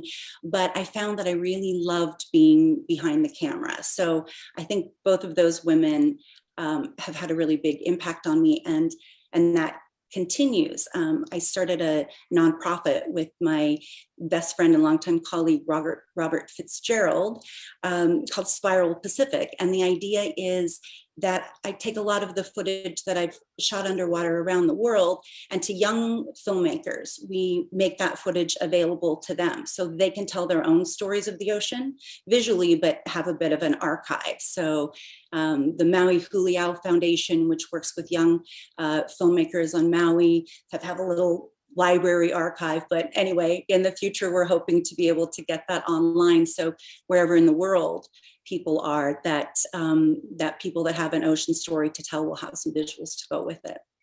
So. Wow, now I'm going to go to Mara. Mara, your dad is a scientist who studies microbiology and all that, and your mom had a very high sensitivity toward beautiful things in art. Who were you most inspired by to become an artist who makes microscopic things extra large in your sculptures and other work that you do?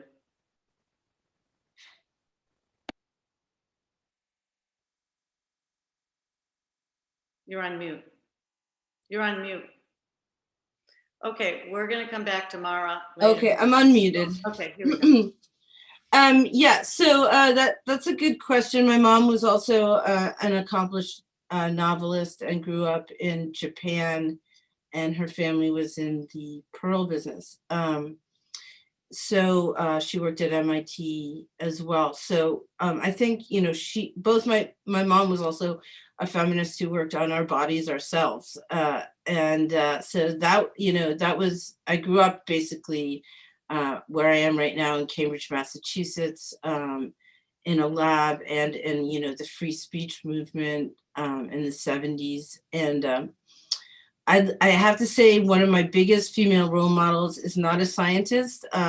She was an artist, French-American artist I had the privilege of working for when I was 18.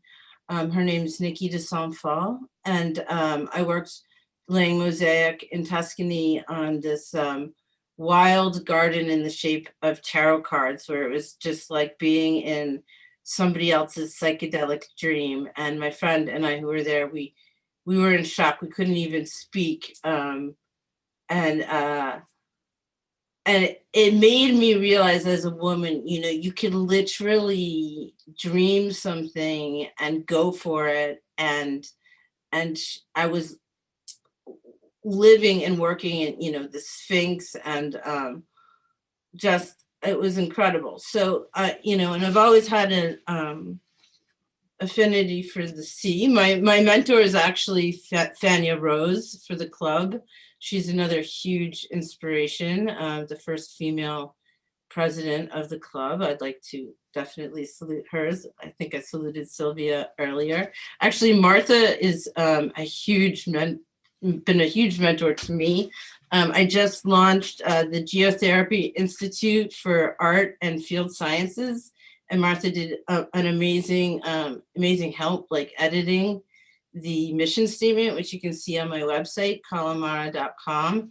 And, it's constantly morphing, but I'm really excited to launch that. And, I've had some incredible male mentors too. I'd like to mention Tom Garreau, the director of the Global Coral Reef Alliance, who taught me the word geotherapy and really indoctrinated me into working with the small island states in the United Nations and thinking about their coastlines and lack thereof because of climate change.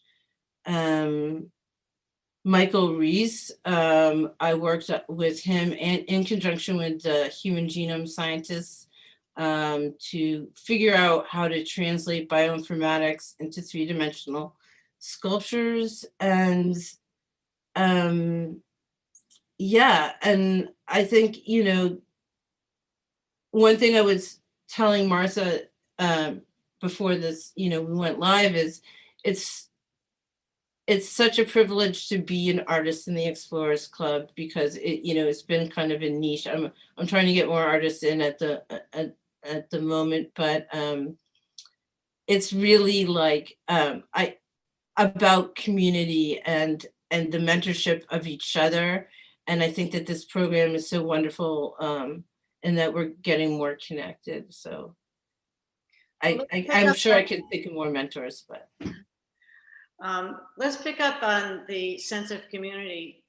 I think, not to be gender-based, but I think sometimes traditionally women have been community builders.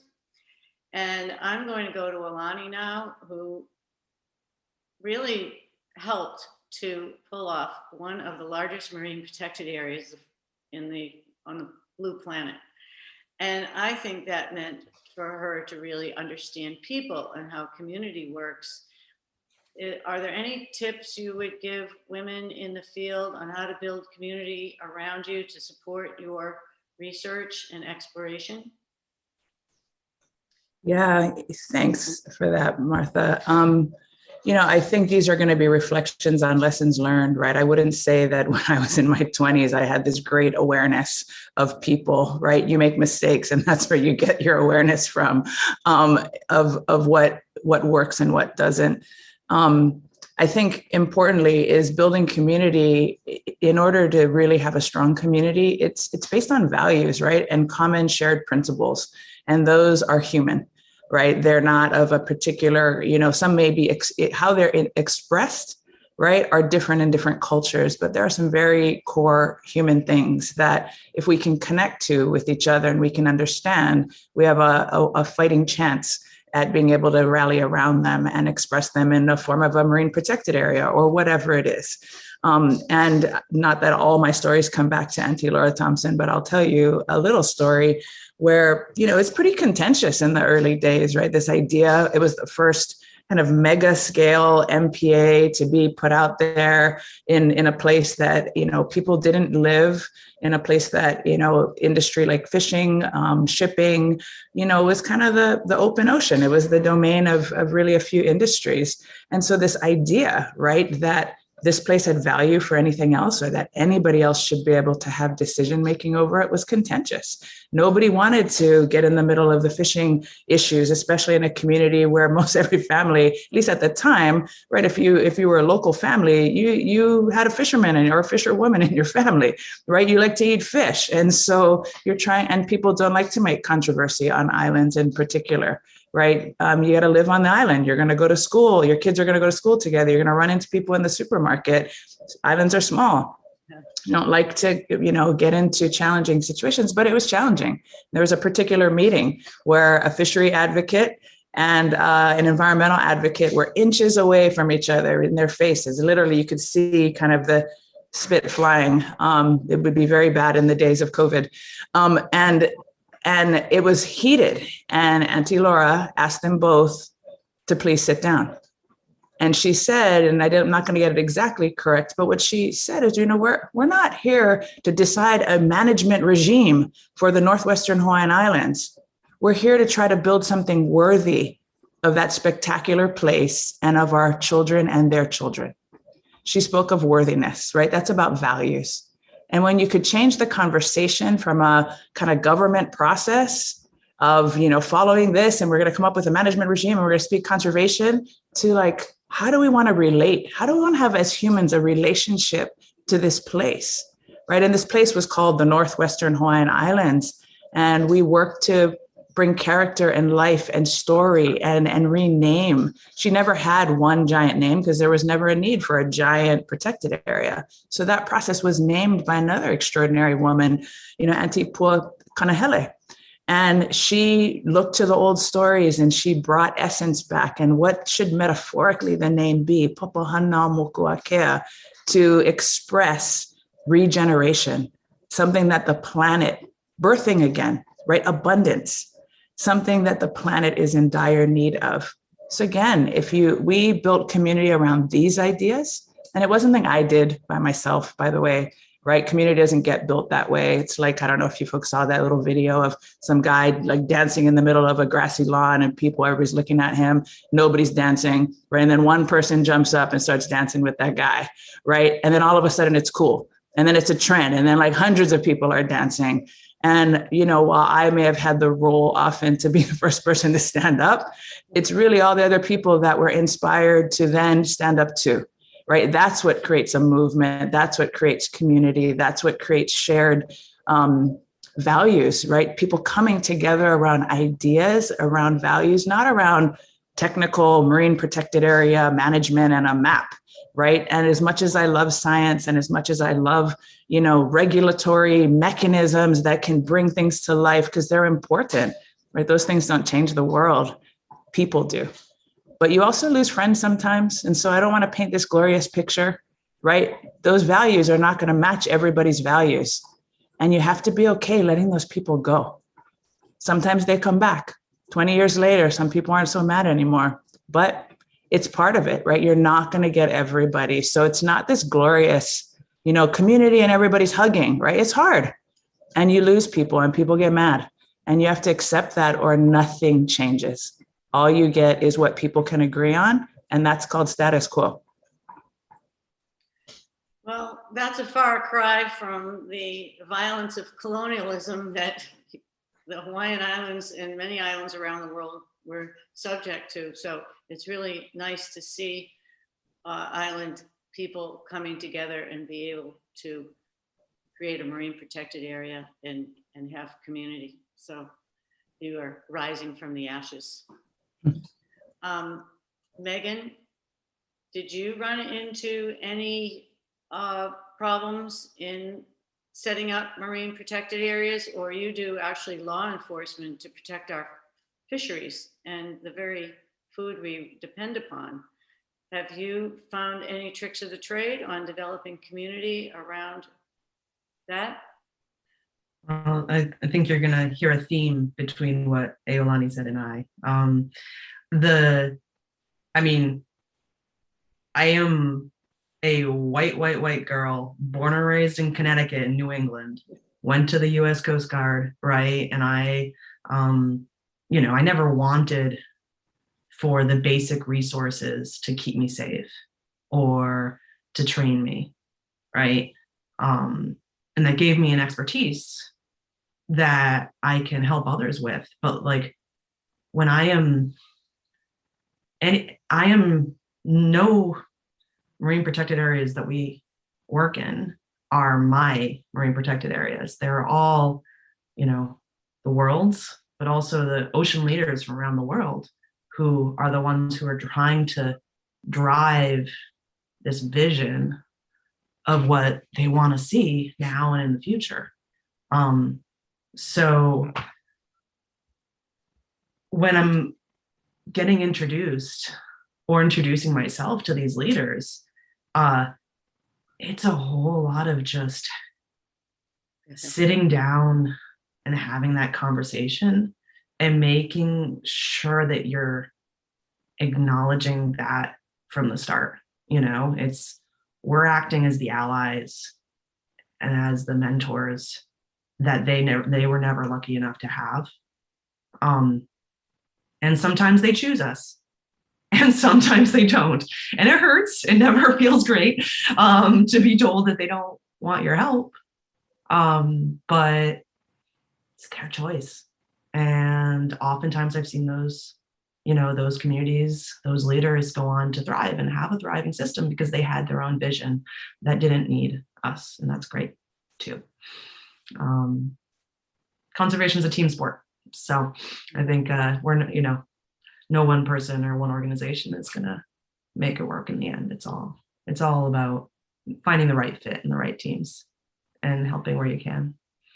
Do you have an example of a way that you got out of adversity toward community? You mean like where they You solved a problem that could have been worse? Yeah, I mean, that's our job. You know, it's you know, like, you know, taking the example of marine protected area management, you need scientists, you need community members, you need managers, you need policies, and you need compliance and enforcement, and then ... right? And so in every single location where we're going, they usually have a pretty clear idea of where they need to get to, but trying to go from, for example, having no training accessible to them, to not only receiving the knowledge, but having a long-term system where year over year they can access it, and they can access it from within their own resources, not from others supporting them. You know, so one example, we're working in Palau right now with their protected areas network. And it's, you know, when I first was with WildAid, I actually was a consultant providing that training, which was needed and helpful and useful. At least that's what I was told at the time. But now it's their vision is they're going to be able to run their own training by Palauans for Palauans. So it's pulling in the resources of their police academy. It's pulling in the resources of their, you know, their various maritime and fish and wildlife enforcement agencies into a coherent whole and having them work together.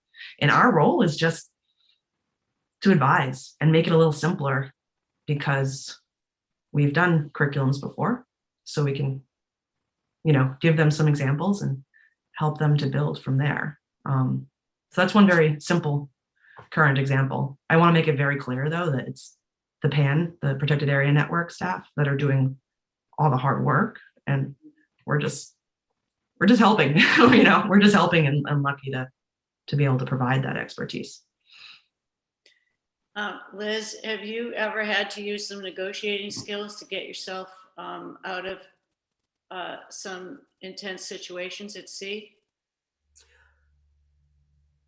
I think negotiating skills are necessary when going to sea, because once you get onto a ship, especially if you're doing like an international sort of long research voyage, your whole world becomes your very small, contained, you know, crew and science party. And I've certainly seen, I think I acted as the PI a few times on some projects. I'm relatively early career, but there are a lot of requirements for sort of interpersonal relationships between groups, because everybody's there to collect the best science possible. And I think it would be great, and it often is great, and everyone works very well together, but tempers definitely can flare because it's expensive to be on a ship, and you only have so much time to collect everything that you need, and everyone thinks that their own project is the most important, because it is the most important, right? Your own work is always sort of central to you. And so I definitely have sort of felt pressure to negotiate with other scientists to find a way to make science work for everyone. And often when you go to sea, you have a plan A, and then you have a plan B and C and D, right? Because nothing ever works exactly as you expect. And so some of the best experiences I've had is actually not so much negotiating, but actually working together with other groups to create really cool projects on the fly, you know, at sea, because things didn't really turn out the way we were expecting. Maybe, you know, the environment wasn't quite, there was more ice or less ice. And so we, you know, put together a project sort of, you know, spur of the moment, and worked together to do something we couldn't have done separately. And we didn't plan for initially, because maybe we didn't know each other. And you form really amazing bonds with scientists who are very different, you know, than yourself. So I do I do acoustics research, and so I'm normally up on the bridge watching my systems. They're on the hull of the ship, and then often I find myself working with biologists who are really interested in what they see in my acoustic data, and so we make a plan to how are we going to sample this? What kind of science questions are we going to answer? So I think those kinds of sort of interpersonal relationships, both sort of in the let's work together and also let's figure this out so we don't have a huge fight at sea and then have to be stuck with each other for the next 2 months. Those are really important, and I would just again come back to mentorship and sort of seeing how some of the more senior scientists sort of deal with those types of relationships has really been helpful to sort of have mentors who are able to have those conversations and sort of learn how to walk the walk and talk the talk in that sense. Yeah. Being in a boat at sea is getting along. I've seen it the other way. Okay, now I'm going to ask you, what is the most amazing thing you have ever seen underwater or on the surface of the water? I'm going to start with Cynthia, who's down there eye to eye with creatures of the deep quite often, and let us know what it was that you've seen that just blew your mind the most. So I often think about this particular experience and wonder if we truly do on our deathbed get a flash of these highlights of our life. If I could see this one more time, it would be so cool, etched in my mind. But I was free diving off of the backside of the Molokini crater. And at this point, I wasn't even doing whale research at the time. And a mom and calf humpback came and swam right up, and the calf was extremely curious and was practicing his breaching maneuver. So he swam by, swam up, and did a breach, and then did a second kind of a half breach sort of a thing that was really cool. And then I decided, may as well try. So I held my breath. I went down and I did the best breach that I possibly could. And then, as I'm kind of getting settled and everything, it knocks your mask off. The mother swam by. Now, at this point, I grabbed a breath. I was about 10 feet underwater. She looked me in the eyes, swam by, and breached out of the water. And for 2 to 3 seconds, I was in her world underwater, looking at a whale flying through the air, through the surface. And then when she landed with this monumental splash, it was like a turquoise flash. And just to see that moment flipped, didn't have a camera in hand, but definitely that was a highlight, yeah. Mara, what is the most exciting thing you have ever noted in nature when you look at microscopic organisms, miracles of nature that just... I mean, I think for me, the microscopic world, which, has become really in hyper focus now with COVID imagery, is the fact that you're basically operating in a zero gravity environment. And that means that the shapes can really, form these intricate, delicate, repetitive patterns, like, single-celled plankton to me looks like 3-dimensional snowflakes at times. And then every time I learn about cell anatomy and single cell anatomy, I did actually a whole, I was going to make a eukaryotic cell, which is an animal cell garden at one point.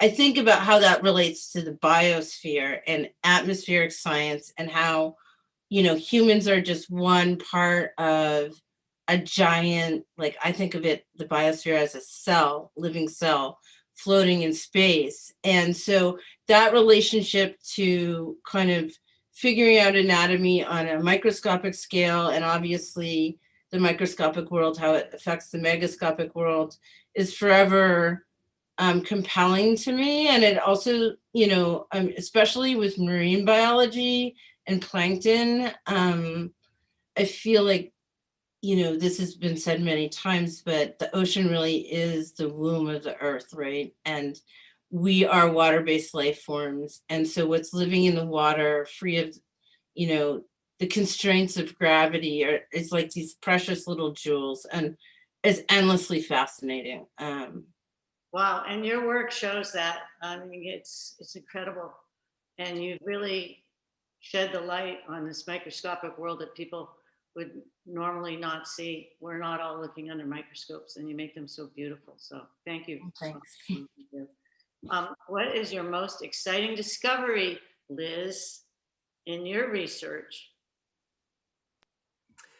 Oh, it's hard to pick one item. I guess one that pops into my mind just immediately so that I can start talking is I was working in New Zealand a few years ago off of the North Island. And we were using acoustic systems. So we were, making noise, and we were listening for the echoes. And we were working over this hydrothermal vent system. So it was a volcanic zone, and there's really, really hot, magma under the sea surface, and it was releasing all of this hot liquid into the water. So you had basically boiling water being released into very cold seawater, and we were running over it, and we could acoustically see these like big plumes of very hot water underwater. So it was like these jets that sort of came up into the water column, and we were looking at them at different of these big watery, emissions actually changed. And so at low frequencies, sort of ones we can't hear, we can't hear at all, we would see these we'd see bubbles basically rising from the sea floor. And the higher we went, these sort of jets, they actually turned to the side, and they moved sort of horizontally by the water, sort of parallel to the sea floor. And it turns out that these jets of water were sort of separating, and there actually was tiny microscopic bubbles, like the size of what you'd get in like a can of soda underneath the water, and it was bubbles coming out, those gas coming out of its dissolved phase into the water because of a lessening of pressure. And we could actually see this bubbling water in our acoustics. And I remember sitting with one of my advisors at the time, and we were just going, what is going on? We were trying to figure out like what we were even seeing. And when we made that realization, he was just like, this is the coolest thing I think I've ever seen ever in acoustics. And I was like, I'm so excited to share this with people. And it was just this really great sort of bonding moment between the two of us. Looking at that data in the middle of the night, we were the only ones up, sitting down in the bow of the ship. And it was just so cool to see what sound could do, what we could see or really hear, actually, right? Just the visual representation of what we could hear with the sound. Yeah. One of my most exciting things, which many people have seen, but cave diving in Palau, was running into that disco clam.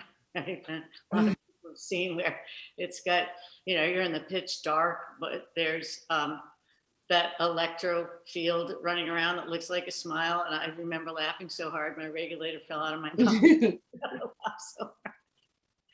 How about you, Megan? Megan.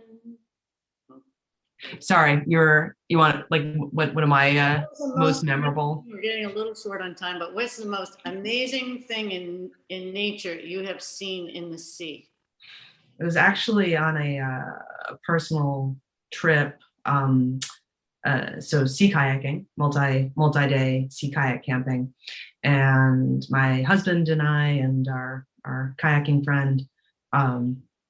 We're in Johnstone Strait, and it was actually eerily, unusually calm.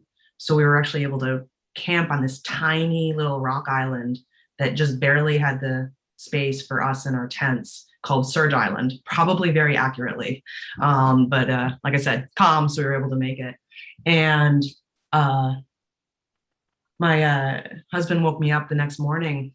He's like, Megan, is that whales? I'm like, no, it's just Scott rolling over. You know how he snores. I am not at my best first thing in the morning in general. And then we hear another, like, it's whales. And we are literally getting circled by a pod of orcas that have a calf with them. And they spend a solid hour. It's very clear that we were in their home and we were not normal. So they were like spy hopping us, just like circling and just like on their side and eyeballing us, looking where we were. And like, just like an hour, having our coffee, just having this like very close experience with the orcas was just, yeah, it was just pretty amazing. There was a point at which we were like, what do we do if they don't leave? But they eventually took themselves away. And the seals that had been hanging out with us the night before eventually came back too. But they were not there while the orcas were hanging out. Yeah. They didn't want us to go. Olani, what's the most exciting thing you've seen from the Hakalei or underwater or anywhere? And I know you did mention that earlier that, you know, you don't have to be a deep sea diver to observe nature. You can be on the surface and an average everyday athlete. So tell me what you've seen. And apologies, the sun's rising over my left shoulder, so I realized the lighting's turned out to be strange. Anyway, you know, there's so many to choose from, and these memories that everybody's sharing. I have a whale story and a microscopic organism story, but I think for me, I just want to remind everybody that as much as we may think differently, people are part of nature. Right? As well, we are nature. We're not just like, nature and people, and we forget that essence. And so maybe it's also that I'm in a stage of my life where I'm moving from thinking of myself as, the descendant into thinking about what kind of ancestor I want to be. And so one of my most, I don't know if exciting is the right word, but just overwhelming and fulfilling moment was actually last year. We were in the pandemic on Oahu, and my kids have birthdays during the pandemic, right? And you want to do something neat for them. And I asked my oldest, he was turning 16. He's going to kill me for knowing I'm putting this out into the public, by the way. So teenagers. And he, I said, what do you want to do? He's thinking he wants to go do some cool, mini hiking thing with two of his friends who are in our bubble or something. And he said, I want to go shark diving with you, Mom. And I was like, so, oh, my son, or whatever, thinking, oh, he wants to hang out with me. That's so amazing. And so we took a couple people and we went out to the North Shore, and there were mostly Galapagos sharks out there. And that was, exciting enough. But then we were all just hanging out, and I saw my son free dive down to go check out this one medium-sized Galapagos shark. And they just had this interaction where they dove, like they swam down in a circle, and he just kind of kicked and followed this shark. And we have some photographic kind of, snapshots of seeing them just do this incredible, hanging out with each other. And I'm not going to anthropomorphize that shark and say it was curious or happy or had a connection.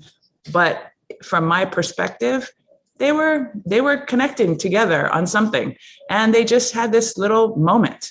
And I thought, there's my son, so natural, so multi-generational capabilities and connection with the ocean that has not been broken. And that's what I think we need to remember, is we need to tap in and not break the connection we as human beings have with nature. However many generations it may be far away from any individual, it's there. We are nature, and find those moments. It doesn't have to be a spectacular moment where some giant whale shark came up, or, some amazing rare creature was seen. It can be beauty and connection in just the simplest everyday moment that can just happen by diving in, putting your hiking boots on and getting out there. I know nothing about ice, Liz, but I'm sure there's a metaphor. And I don't want to know about ice either. But just remembering that people are nature. We've just forgotten sometimes. And so find those moments, reconnect, change your relationship with the planet. Well, with that, I think we could wrap up Women of the Deep. You can find out more about everybody by going to social media handles that are posted on the program and find out what's next for all of these Women of the Deep. I'm sure you can find ways of reaching out to them. And I hope that everybody watching today does exactly what Alani suggested, is get out in nature today and go observe the most miraculous things that we can find out there. And just, I always feel so lucky just to be, like I said in my talk, to be even existing now in this little sliver of geologic time that is supporting human life. It may not forever, and it hasn't in the past, but wow, I mean, it's just so great to be able to connect with other parts of nature, and it really gives me a lot of joy, and I hope it brings joy to everybody else who's watching. So,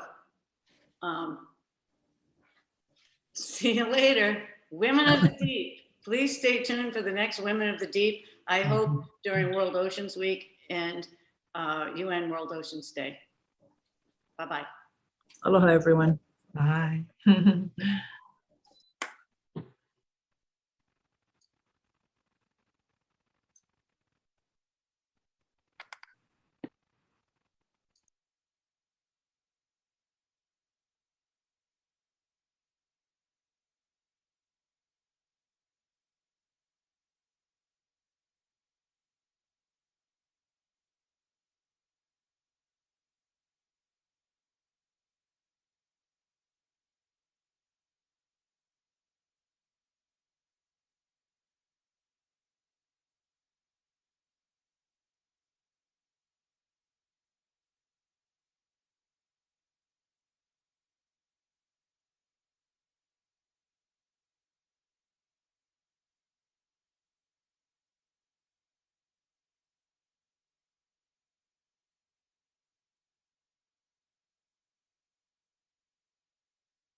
exploration to me is a willingness to not know, and the ability to go out and ask questions.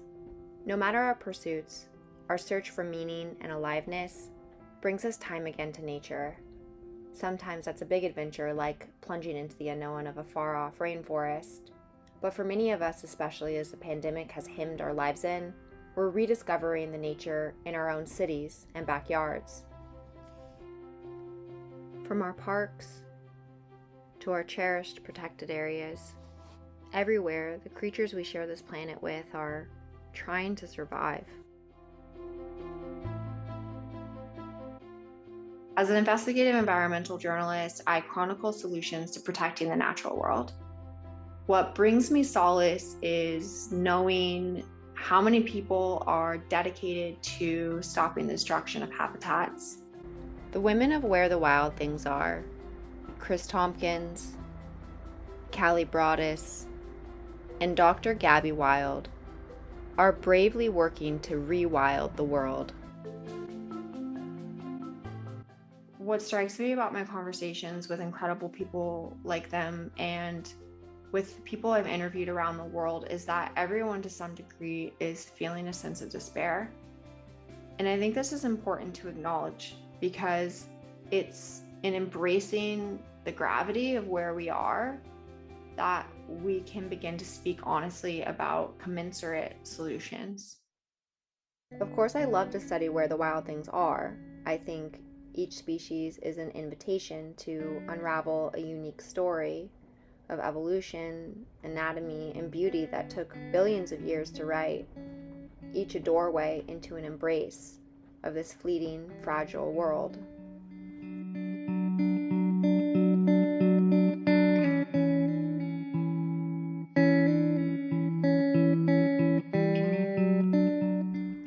But I can't help but think about all the places the wild things aren't. Due to human activity, the extinction rate surpasses 3,000 species per year, and that's rapidly accelerating. It may soon reach tens of thousands.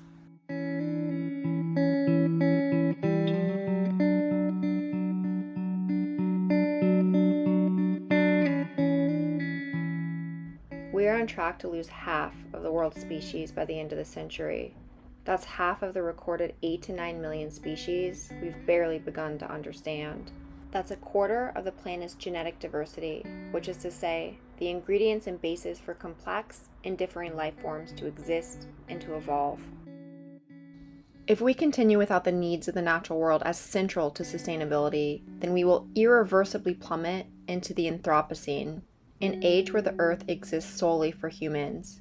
E.O. Wilson, professor emeritus at Harvard, whom Time magazine named the leading environmentalist of our time, prefers to call this the age of loneliness. The fight now is for future generations to exist amongst nature at all. As our natural places are extinguished, as our kin suffer, our own sense of rootedness and wholeness diminishes. The impact of all this loss has changed our internal worlds too. Research shows that the environmental crisis and its effects are linked to elevated rates of depression, anxiety, suicidal ideation, post-traumatic stress, and a host of negative emotions, including anger, hopelessness, despair, and a general feeling of loss. This phenomenon even has a name. It's called ecological grief.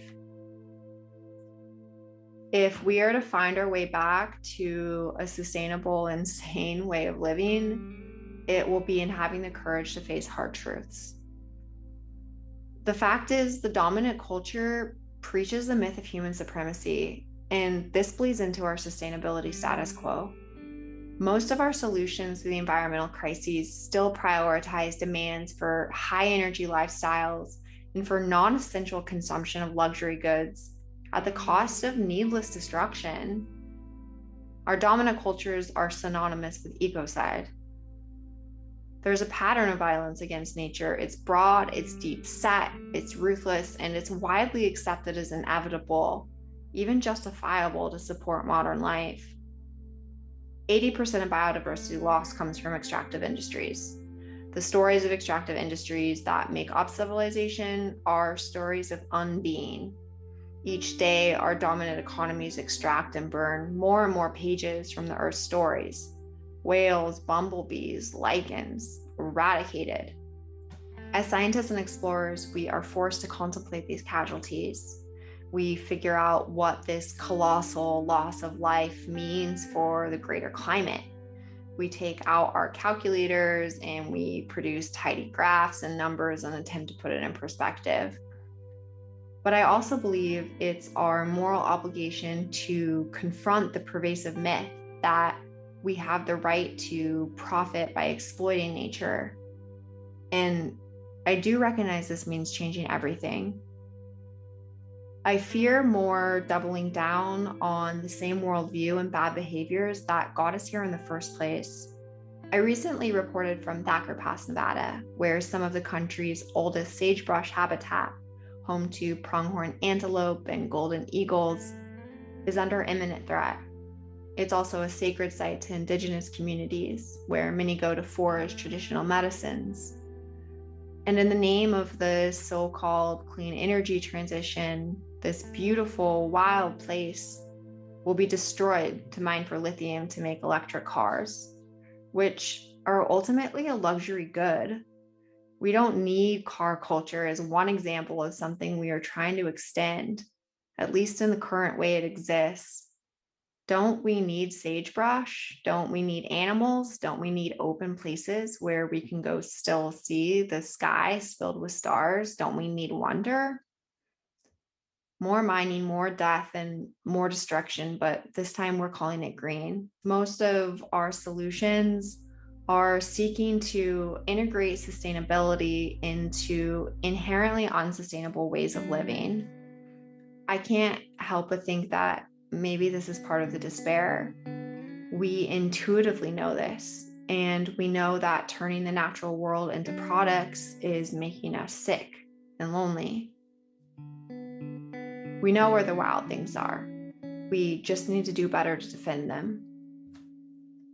It's no wonder that 80% of the world's biodiversity is cared for by indigenous communities. Their knowledge, their traditions, and their worldviews still account for other living things as part of what keeps them healthy and happy.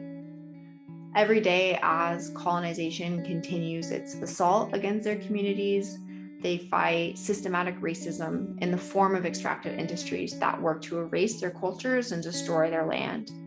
This is happening at Thacker Pass. This is happening in the Amazon, where more environmental defenders are murdered each year than in any other country. This is happening across the world.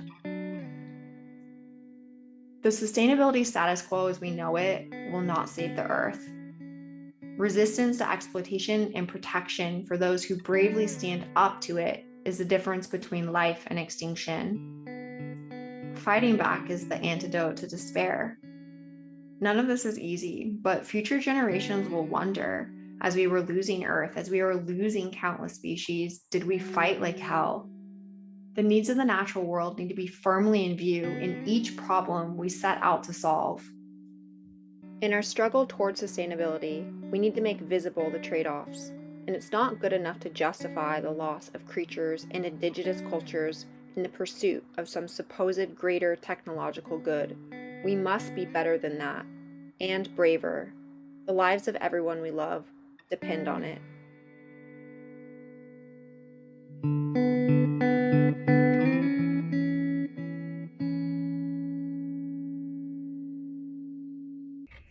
Hi, everybody. I'm Chris Tompkins, and I'm very grateful to be part of the Symposium celebrating women out there exploring and members of the Explorers Club. I think that my part in this is to reflect on conservation, what we call rewilding, which is making sure that wherever we work, we leave things back in the order that we think they were originally destined to be. I think, like everything in life, there has been an evolution within the conservation community worldwide, and not just focusing on protecting key habitat, but also looking inside those territories and asking ourselves who's missing, what species, especially keystone species, need to be there so that your work is truly finished. And this was a revelation for us nearly 15, 18 years ago. And since then, wherever we work, we do ask who's missing. And where the answers are clear that keystone species are absent, we go to bringing them back. In the case of Iberá, which is in northeastern Argentina, it's a nearly 2 million acre wetlands. Almost everybody was missing: jaguars, giant anteaters, tapirs, peccaries, red-shouldered macaws. So over the last 15 years up there, we have been very methodically bringing them all back. In the case of the macaws, they're flying free now after being absent for almost 120 years. We now have, through our breeding center of jaguars, the first of its kind in the world, we have 7 jaguars free in this territory after having been missing since the 1930s. So we have 13 species we work with between Chile and Argentina, and it's become easily half of everything we do. What's being recognized around the world now is that rewilding and fully functioning ecosystems have a huge impact on the climate crisis. And generally speaking, people are thinking about bogs, they're thinking about forest cover and so on.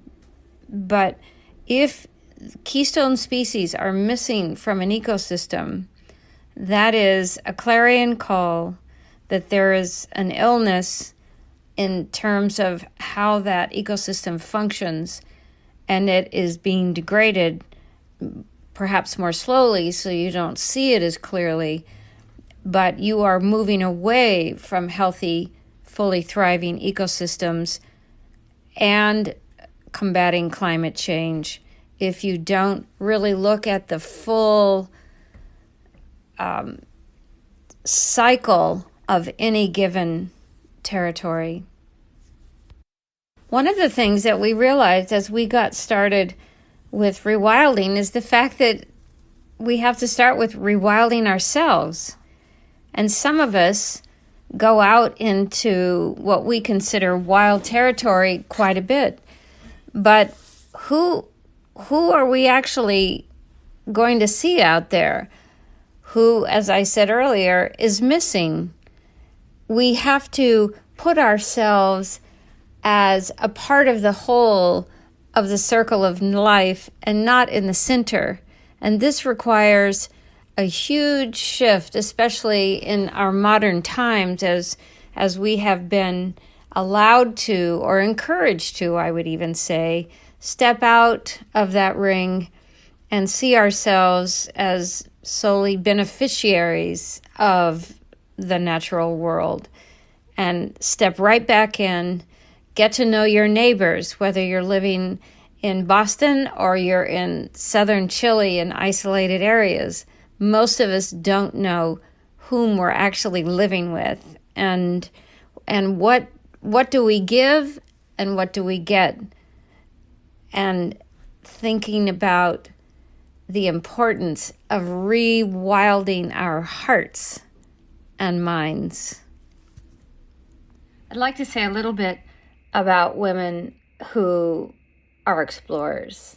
And of course, we all know that this isn't just those who go out and go onto the ice or go down rivers and so on. This is really the era of women exploring leadership roles everywhere, taking conversations that heretofore were too uncomfortable or parked to the side socially and culturally, and really stripping off those boundaries and bringing them to the forefront. So I think the term exploration has exploded in the last generation, and this for me is a a really good piece of news.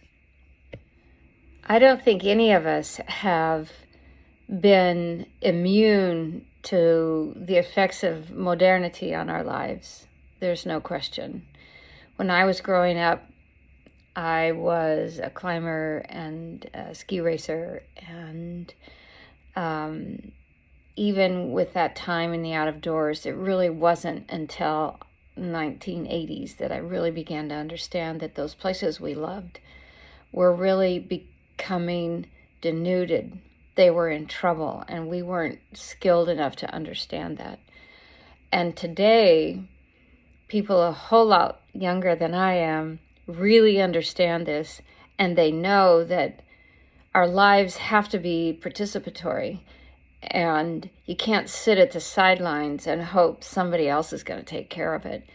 And I think this is the beauty of the time we live in, is that we have to have such high expectations for ourselves, much higher than our mothers did or our grandmothers, in terms of what's at stake.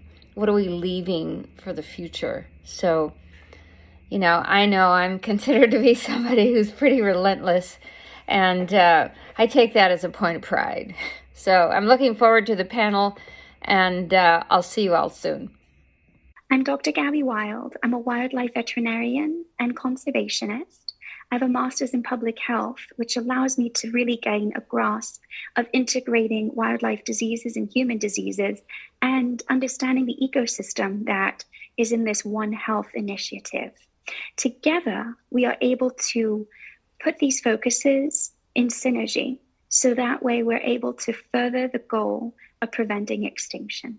A really big aspect of wildlife conservation work, in addition to, of course, being a veterinarian and helping these animals on a medical basis, is integrating that work with local communities. It's impossible for me to get my point across to these people if the locals don't feel the same way for wildlife, if they're actually injuring wildlife for whatever reason. It might be because the wildlife are infringing upon their own territory. They might regard wildlife as bad omens. There are a variety of reasons why local people will disagree with me and why they would want to allow an animal to live. And we'll just use my big famous example, the African elephant or even the Asian elephant. Very frequently, they infringe upon farmer cropland. And understandably so, we've been infringing upon their lands. As these biodiversity hotspots grow people, we are infringing upon their territory. And as habitat encroachment occurs, we think it's unfair that the elephants are just marching onto our croplands. And unfortunately, we're just providing them with excellent resources of food and little space for them to have their normal territory and mate and exist. So people naturally want to protect their farmlands, and they want to have a normal life just like you and me. And in that process, they might choose to kill an elephant that's on their land. More importantly, that elephant might want to protect itself or protect its family, and may choose to defend him or herself and try to kill that farmer. And then we have these ongoing attacks between humans and elephants, and that is where we have this human-wildlife conflict as an example. So it depends on the species, it depends on the situation. It just also depends on how you approach these topics with people, respectfully and understanding that what you value, they also value. You just have to get it across to them in a public health manner and in a polite and political manner. Everybody at the end of the day wants the same thing. They want to be safe, happy, and healthy, and have happy, healthy families and friends. So at the end of the day, we have to respect those aspects of humanity and then allow them to understand we're not here to tell them what to do. We're here to work with other people and be partners. So in a footage that we will be able to show you, we show that elephants actually are integral to the ecosystem. We show that they are, second to humans, have the greatest impact on construction and destructive forces of the environment. And we show that in this discussion that I have in Uganda near Murchison Falls, we show that this local farming village that deems elephants as the enemy, that at the end of the day, they recognize that without elephants, we have soil erosion. With soil erosion, we have worsening of puddles and further issues with crop production. Without access to good crops, we have more soil erosion, we have more puddles, then we have more what? More mosquitoes. What comes with mosquitoes in Africa? Malaria. And so that's why these farmers are able to take this big aha moment and realize, oh my gosh, we are part of, if you will, the circle of life, and these ecosystems are vital. So another aspect of my work is working with local populations so they can understand why we want to protect wildlife. And it's not just for wildlife's sake, it's for theirs. Another aspect of my work is to educate children. They're the next generation, and they're going to explain to their parents the things that their parents had no idea about. So going off and eating bushmeat, I understand it. Sometimes you have nothing else to eat. What else are you going to do? How dare we tell people not to eat bushmeat? We'll give them a better option. So that's what we're trying to do. We're trying to teach kids how to farm, teach their parents how to farm, how to live more sustainable lives, and how to even hunt sustainably if need be. And that is the purpose of this work. It's educating locals and being part of their lives and not dictating what they need to do. It's about allowing the fisherman to fish and teaching him how to do so, and not dictating him, you must fish in such and such pond with such and such rod. Special guest is Pixie Dust. I love you. I love you. I know you love elephants and rhinos and tigers and jaguars. Yes, you do. Yes, you do. They would eat you for appetizer. My name is Callie Broaddus. I'm a photographer and conservationist based in Washington, D.C. My personal journey with wildlife conservation started in the 4th grade when my friends and I would spend our recesses guarding a killdeer nest that was too close to the basketball hoop. We wouldn't let anyone else go near it, but we would sometimes get a little bit too close because we wanted to see that fascinating behavior where the killdeer would drop its wing and dart off to one side, trying to distract us from its nest. We would line the blacktop guarding that nest for 30 minutes every day and return to class feeling like we had just saved the world. And I think every kid should be able to have that feeling. And so 2 years ago, I started an organization called Reserva, the Youth Land Trust. It was to be a conduit and community for young people who want to save Earth's last wild ecosystems. We rallied around our flagship project to create the world's first entirely youth-funded nature reserve alongside our partners, Rainforest Trust and Fundación Ecominga. We hit our fundraising goal this June after about a year and a half of constant youth-led fundraising, and through the receipt of thousands of letters from kids from around the world in about 53 countries, each of which we matched with $3 toward the creation of what we now call Dracula Youth Reserve, a 244-acre expansion to Dracula Reserve in the Chocó cloud forest of northwestern Ecuador. We recently returned from an expedition to that site where we were doing scientific research and filming a short documentary about the history of that reserve. And I want to share some of that story with you today. Our goal was to hike a complete north-south transect of Dracula Reserve, starting at the Rio San Juan on the Colombian border at about 900 meters and ending at the high altitude platform that marks the southern end of the reserve at about 2,400 meters. Over the mountainous 50-kilometer terrain, we would film a short documentary about this partially protected corridor while conducting scientific surveys of herps, birds, and orchids. The transect team included youth scientists and storytellers from Ecuador, Natalia Espinoza, Marco Monteros, and Julio Carrion, Kirsten McGovern from Poland, Bella Lack from the UK, our filmmaker Josh Newman of New Zealand, and my co-leader from Ecuador, Javier Roballo. We were supported over much of the transect by a total of 43 local and indigenous members of the El Chical and Esperanza communities, who variously joined the team as porters, drivers, chefs, and even parabiologists. Several of these people contributed to the body of scientific discoveries made on the transect. We crossed reserve land, including the plot we helped protect, land deforested for agricultural use, and community-owned land that had never been explored by scientists. And everywhere we went, we discovered species that are likely new to science. Even our youth storytellers, Bella and Natalia, made important herpetological discoveries. This wild place offers vital ecosystem services for local and indigenous people, providing clean drinking water, stabilizing soil, trapping carbon and heat, and mitigating the local impacts of climate change. But it's also a frontier for science as an understudied global biodiversity hotspot, a place of discovery for those who enter it to look and learn, and now an icon of hope for so many young people who have participated in its protection. The expedition was exhausting. It's one of the wettest regions in the world, and hiking in that mud is no joke. If it doesn't take off your boot, it'll at least have you sliding downhill one step for every two you take. But all of us agreed that the physical challenge of this transect was nothing compared with the emotional toll of encountering the three biggest threats this forest faces.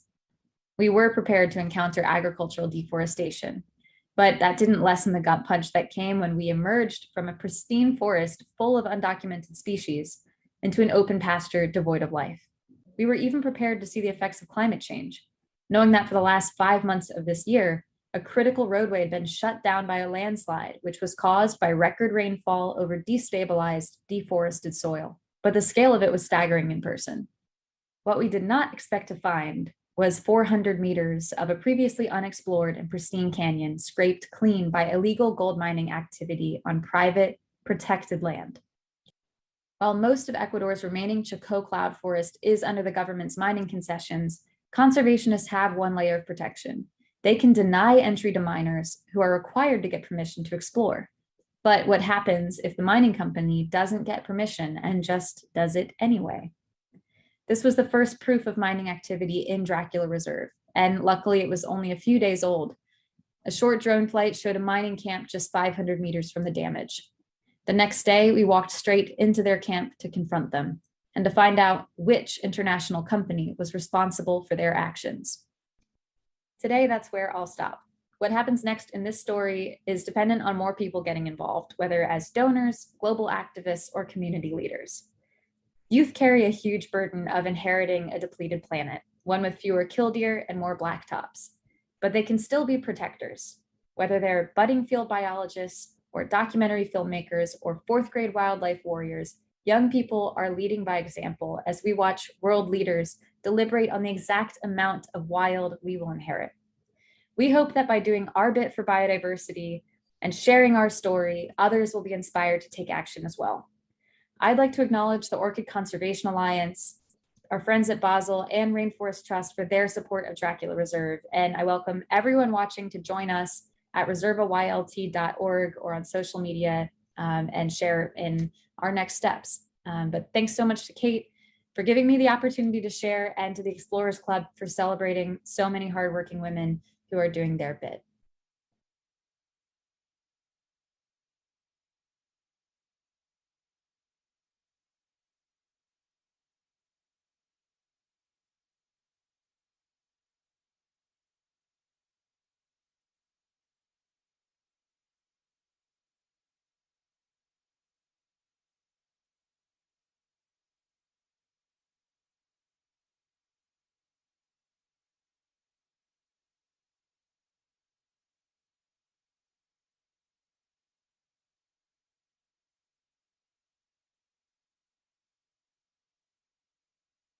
Hello, everyone, and welcome to Where the Wild Things Are. My name is Kate Bossler. I'm an investigative environmental journalist, and I will be your host for today.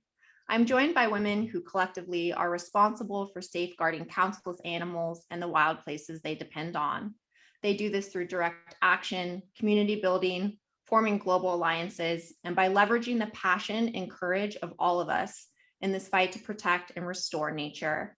Callie Brodus is the founder and executive director of Reserva, the Youth Land Trust. Through it, she has allied young people to conserve a swath of the Chocó cloud forests in Ecuador, known as the Dracula Youth Reserve. Dracula refers to an orchid, although she'll have to let us know if she also discovered vampires in her recent expedition. She was named for the Explorers 50, which honored 50 people changing the world.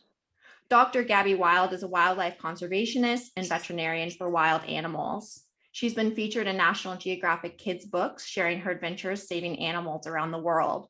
She's treated crocodiles in Belize, worked with chimpanzees at Dr. Jane Goodall's sanctuary in Uganda, examined one of my favorite animals, gray wolf puppies. She's worked with jaguars and elephants, and the list goes on. She's also founded the Gabby Wild Foundation to rebuild forests, monitor for poachers, among other initiatives. Christine Tompkins is the president and co-founder of Tompkins Conservation and the former CEO of Patagonia. For nearly 30 years, she is committed to protecting and restoring wild beauty and biodiversity by creating national parks, restoring wildlife, known as rewilding, inspiring activism, and fostering economic vitality as a result of conservation. Her national parks include 14.7 million acres across Chile and Argentina. In doing all of this, they and conservationists everywhere are making possible the continuation of the very fabric of life. We are in a human-induced extinction event. At current rates, we risk losing half of the world's species by the end of the century, including our most iconic species like whales, elephants, and tigers. Keystone species are like bookends, holding up the stories of many other species. Topple enough bookends, destroy enough pages, and the story of the planet will be a bleak one. More than ever, in an increasingly unstable climate, our fates are bound up in the fates of other species.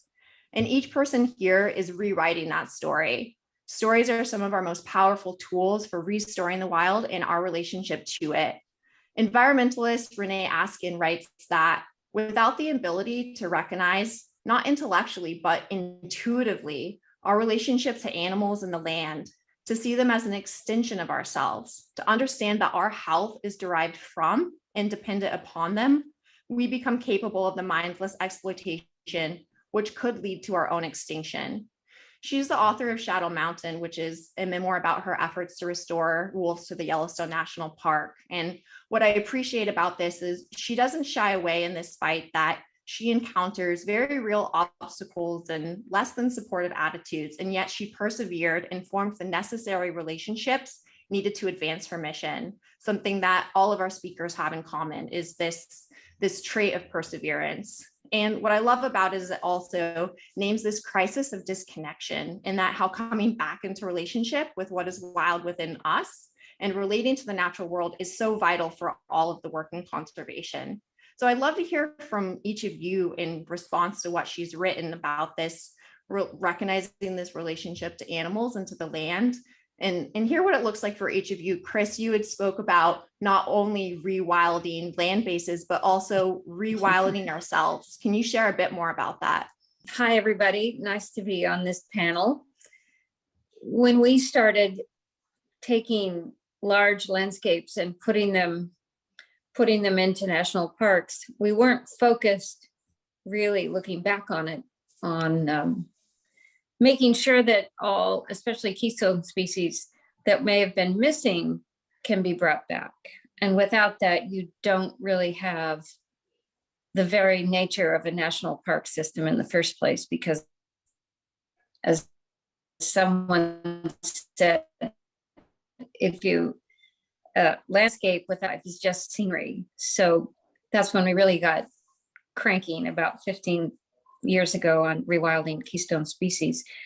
In order to do that, and starting with ourselves, we decided we are wild people, but we really need to rewild ourselves. What does that mean? And the people we work with and the communities and the leaders of sovereign states, what we are so distanced and really impoverished by the fact that we don't have much of a relationship with the non-human world, and really to crawl back in that direction. I think you have to really do your homework to understand what's happened, especially over the last 200 years. How did we get so far off the mark? And so the process of understanding our relationship, not at the center of the circle, but as part of the whole, is what I really think of as rewilding ourselves first, or at least in parallel to rewilding the earth. I love that perspective.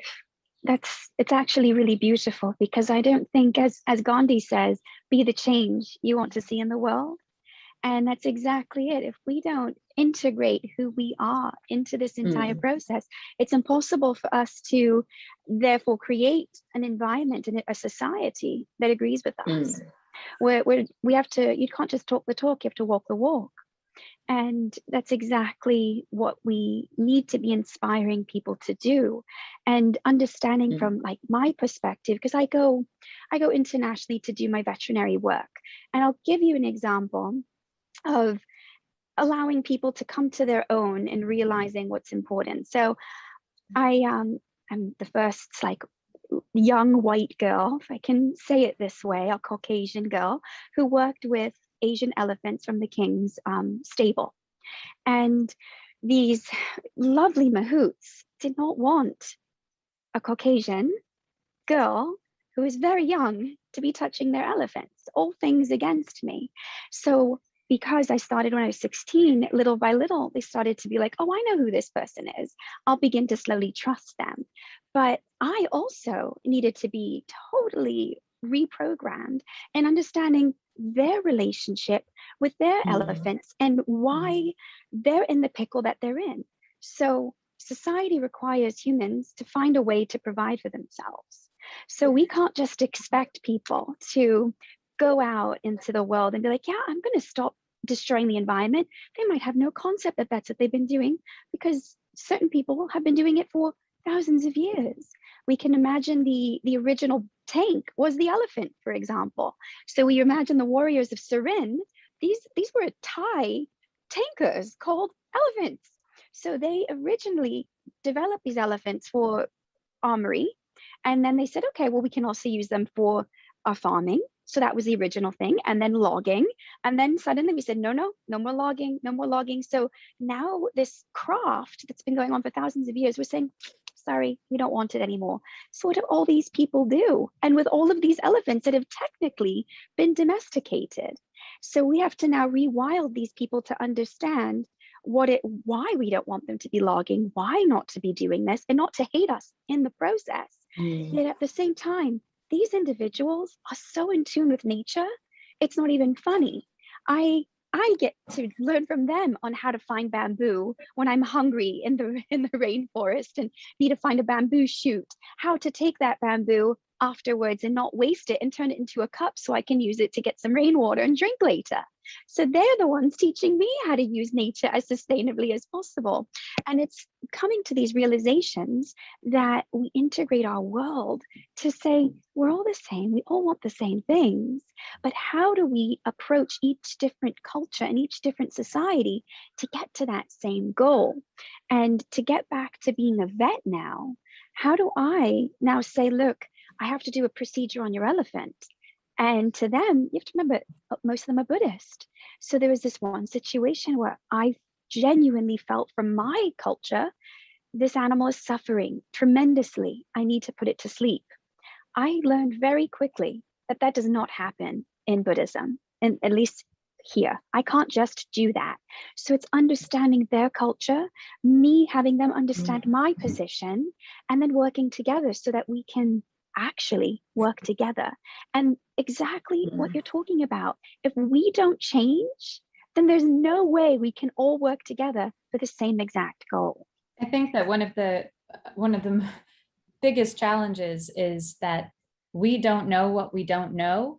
And I mean, you kind of touched on that with your travels and learning about practicing veterinary work in other countries. You don't know yet, what you're going to learn. And I think in the US, we don't fully understand what real wild is necessarily, because very few people have actually been in it. And even those of us who have been lucky enough to have an outdoor outlet growing up, I think that's really formative for most people in our field have had access to nature, which can't be said for a lot of the demographics in the US, and a lot of kids right now, especially Black and brown kids, don't have enough access to the outdoors. But for those of us who have, we grow up thinking, I know nature, love the wild, great place. But until you get into a place that is truly pristine, you can't possibly understand what you were missing before.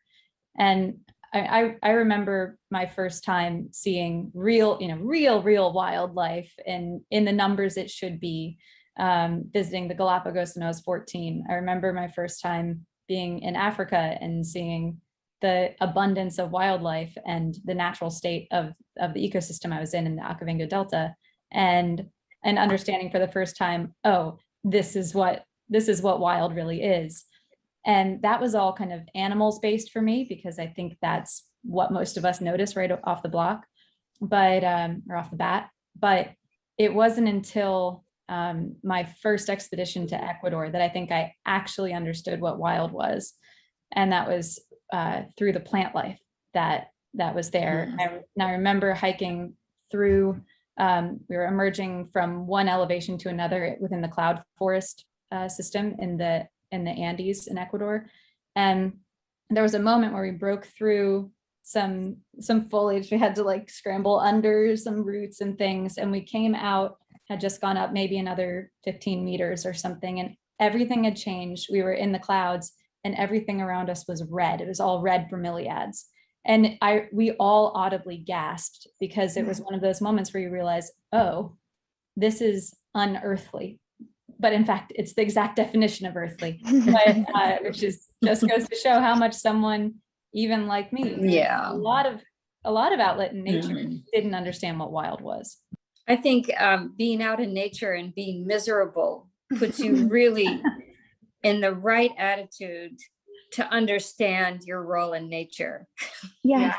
That you are one of a billion beings that are wet and cold and miserable. And I mean, it's easy to be cozied up with a book about nature, drinking tea, and forgetting that when you're out there, I mean, it's bug bites and it's getting lost, and it's like, where did that rash come from? And it's the best. And that's worth it. And that's the best. Well, Kate, you touched on something in your opening about how we are just one of millions of species. You know, we know that there are probably around 8 to 9 million species on the planet, eukaryotic organisms, and we have described around 2 million of them, and half of them we already know are in danger of becoming extinct in the next couple decades. And that's just the ones we know. The stuff that we haven't described yet, that's the stuff that is probably most at risk, because it's being overlooked, it's not even being assessed. And so how can we even, track the damage we're inflicting on it? But when you said, we're just one, and I think that's really crucial to this idea of rewilding ourselves. We need to have more humility as a species. We are just one, and we are so reliant on all of the others, and yet we act like we have dominance over them. Yeah, and I mean, we've proven that out through our science, right? We know that, and especially with your rewilding work, Christine, that's based on these methodologies that understand things like trophic cascades and keystone species, and that we need for even basic functioning, so many different species. But so much of that comes back to how we live and how we are in relationship as our own communities, and then with the land. And that's something that I think all of you understand and recognize and don't shy away from in your approaches to conservation. And Chris, you talk a lot about the importance of partnering with communities in a trust-based way, and recognizing the economic side of it as well, and that conservation can lead also to economic opportunity and jobs. And let's be real, so much of our dominant economies are at odds with the natural world, which can be on a grand scale such a colossal thing to change, but really comes back to doing that project by project, and slowly that adds up. So what has that been like to work in communities in South America. I mean, I can't even imagine national parks in the United States by comparison, reintroducing a top predator, how controversial something like that is here. What is it like in the context that each of you work in to bring human communities back in relationship with the natural world in practical ways? I think every country, every province has their own particularities that make conservation very customized. I mean, from the first day, and I've always said that the easiest thing we do is we write the check to make an acquisition for land, and then really the rubber hits the road, because from the very first week you are working against suspicion, and there's some curiosity. Some people just downright, of course, as everybody on this panel knows, against conservation because it's blocking progress, and our understanding of the word progress is really limiting, and I think erroneous. But I would say this: I'm 71 years old. I really believe, I know that if we have 20 million acres preserved and all these keystone species coming back, I have no doubt that in the absence of local, regional, and in most cases, national support, and by support, I mean that they see these protected areas as directly beneficial to them, to their kids, to their grandchildren. And that can be a source of pride, but by and large, the economics of conservation today have to be felt by those communities that 100 years from now will be the front lines of defense for these places and these. So for me, it's impossible to separate myself from the human condition and the condition we know of in terms of landscape, seascape, water systems, and all species. So I don't think you can they are absolutely inseparable, because you will fail eventually if you overly simplify what conservation really means. Couldn't agree more with you. And you touch on the point of what we call ecosystem services. So it's basically saying, what is your price on the environment? What is it giving to me that makes me want to keep it going? So some people can say in a nice way, recreation makes me feel good, beautiful. Okay, those are the nice things. Conservation for conservation's sake isn't technically in there, but it's there. But a big one is actually also what Callie touched upon, is about what kind of things are in that rainforest that we don't know about. So for example, where you're protecting vincristine, vinblastine, you got cancer, we got a cure. Oh, but what if we already destroyed that part of the rainforest that possessed that flower that we needed for some type of cancer or some type of other cure? So that is an ecosystem service. It provides us with medication. And that's one of the biggest arguments that many of us conservationists make. We need to protect it because we don't know what's in there, and what's in there might save people. Okay, that's a great reason. Other reasons are health related. So to an animal perspective, most of these places that we're saving, that you guys specifically are protecting, are areas that we all call biodiversity hotspots. The more we encroach, and thank God you're stopping this encroachment, but the more we encroach, the more that we put ourselves in contact with these pathogens, high coronavirus, high Zika, high Ebola, high influenza, Hendra, I can keep going. So the more that we continue to encroach upon these areas, the more we get to meet viruses, namely viruses, bacteria as well, don't get me wrong, we don't want to exclude you, but the more we get in contact with what we call these emerging diseases, because we touch creatures that we haven't been in contact with for millions of years. And that's why they actually now predict that about 75% of all emerging diseases will be zoonotic, AKA from wildlife, from animals. And it's only happening because we're not protecting these areas that you're buying out and saving fast enough. And so these are the ecosystem services that we need to emphasize to people. There are reasons why we protect it. And now we have to make a big sell for it. It has to be the razzle dazzle of why we should protect it instead of the kind of intuitive, obvious reasons. No, that's true. I think when you come from a place of privilege, you can certainly say, well, we should protect these places because they have inherent value. But when you're working on the edge of the world's wildest places, usually these people are reliant on the land for their own livelihoods.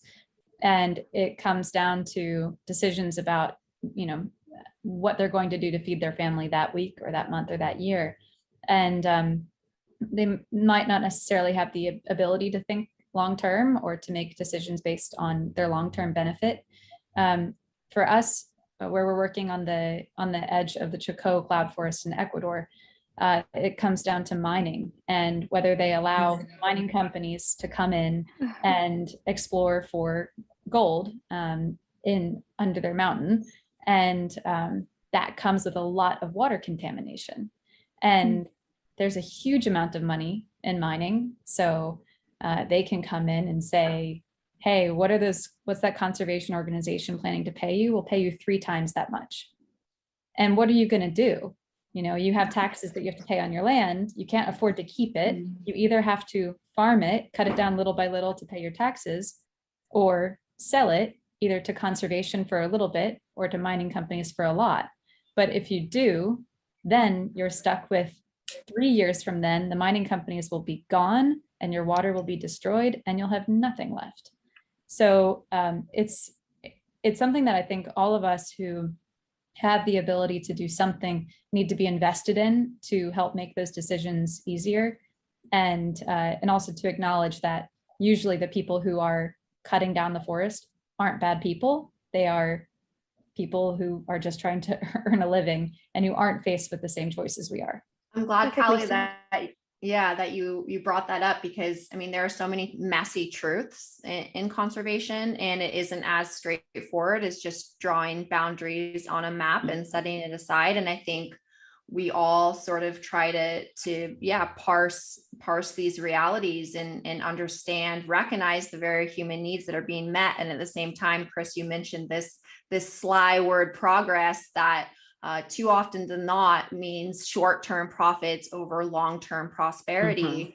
And for me, it was a very harrowing realization in my field work and reporting on protected areas to realize that it doesn't mean that they're necessarily protected in perpetuity. Most recently, I was in the Bolivian rainforest, and while there's also the illegal mining, they're also threatened with a hydroelectric dam that all of that energy would be transported out and it would irreversibly flood and destroy the Madidi National Park. And so you see these this is a very tough and challenging conundrum to address. And there are so many deeply entrenched, powerful, vested interests that want to make that quick buck, and they want to convince the local communities that that's the better way. And it's very depressing in the instances where the communities still have the knowledge to live off of their land bases, especially. So what does that have any of you encountered, had that sort of the tough challenge of going up against these entrenched sort of economic worldviews, and also these powerful interests that want to destroy land base? And we all know that's just, that's not what's going to win it in the long term. So it's shifting attitudes and it's shifting things practically, and that's slow, hard work. Any examples on this front? Yeah, I just in August was on actually an Explorers Club flag expedition that we were taking a transect. Congratulations. Thanks. We're taking a transect through this reserve that we helped expand a small piece of it, but it's been it's being stitched together over the last 8 years with support from Rainforest Trust, Basel and Orchid Conservation Alliance. So we're kind of the latecomers to this game, but trying to do our bit. Anyway, we were hiking a full transect through this reserve, 50 kilometers, and toward the end, on last 3 days or so, after huge amounts of discovery, like going through areas that had never been scientifically explored, finding new species to science, and riding a complete high, we discovered illegal mining exploration on the reserve. And it was the first evidence of active early exploration on a protected area that had been found. And luckily, we were in the process of making a documentary while we were hiking. So we were able to film it within 5 days or so of that happening, and then confront the miners who were camped nearby and start the process of legally confronting this company. And it has opened up my eyes and everyone on our team to just how dirty it gets, because they will do anything to have plausible deniability, to say, well, you didn't see us doing that, so it wasn't us. We don't do illegal mining exploration. That must have been someone else. And then you find out that they're trying to pay your guards to take them to certain places, or they're trying to find out which people you're talking to about potentially conserving their land and saying, we'll pay you $1,000 an acre a month just to lease it. And they want to do anything that they possibly can to prevent you from being able to deny them entry onto land they might want to explore. And then when that doesn't work, which is what happened on Dracula Reserve, they just go anyway, because they think that they won't get in trouble or they won't get caught. In our early years in Chile, everything was said about us, that we were the couple, my husband Doug and I, we were the couple who cut Chile in half.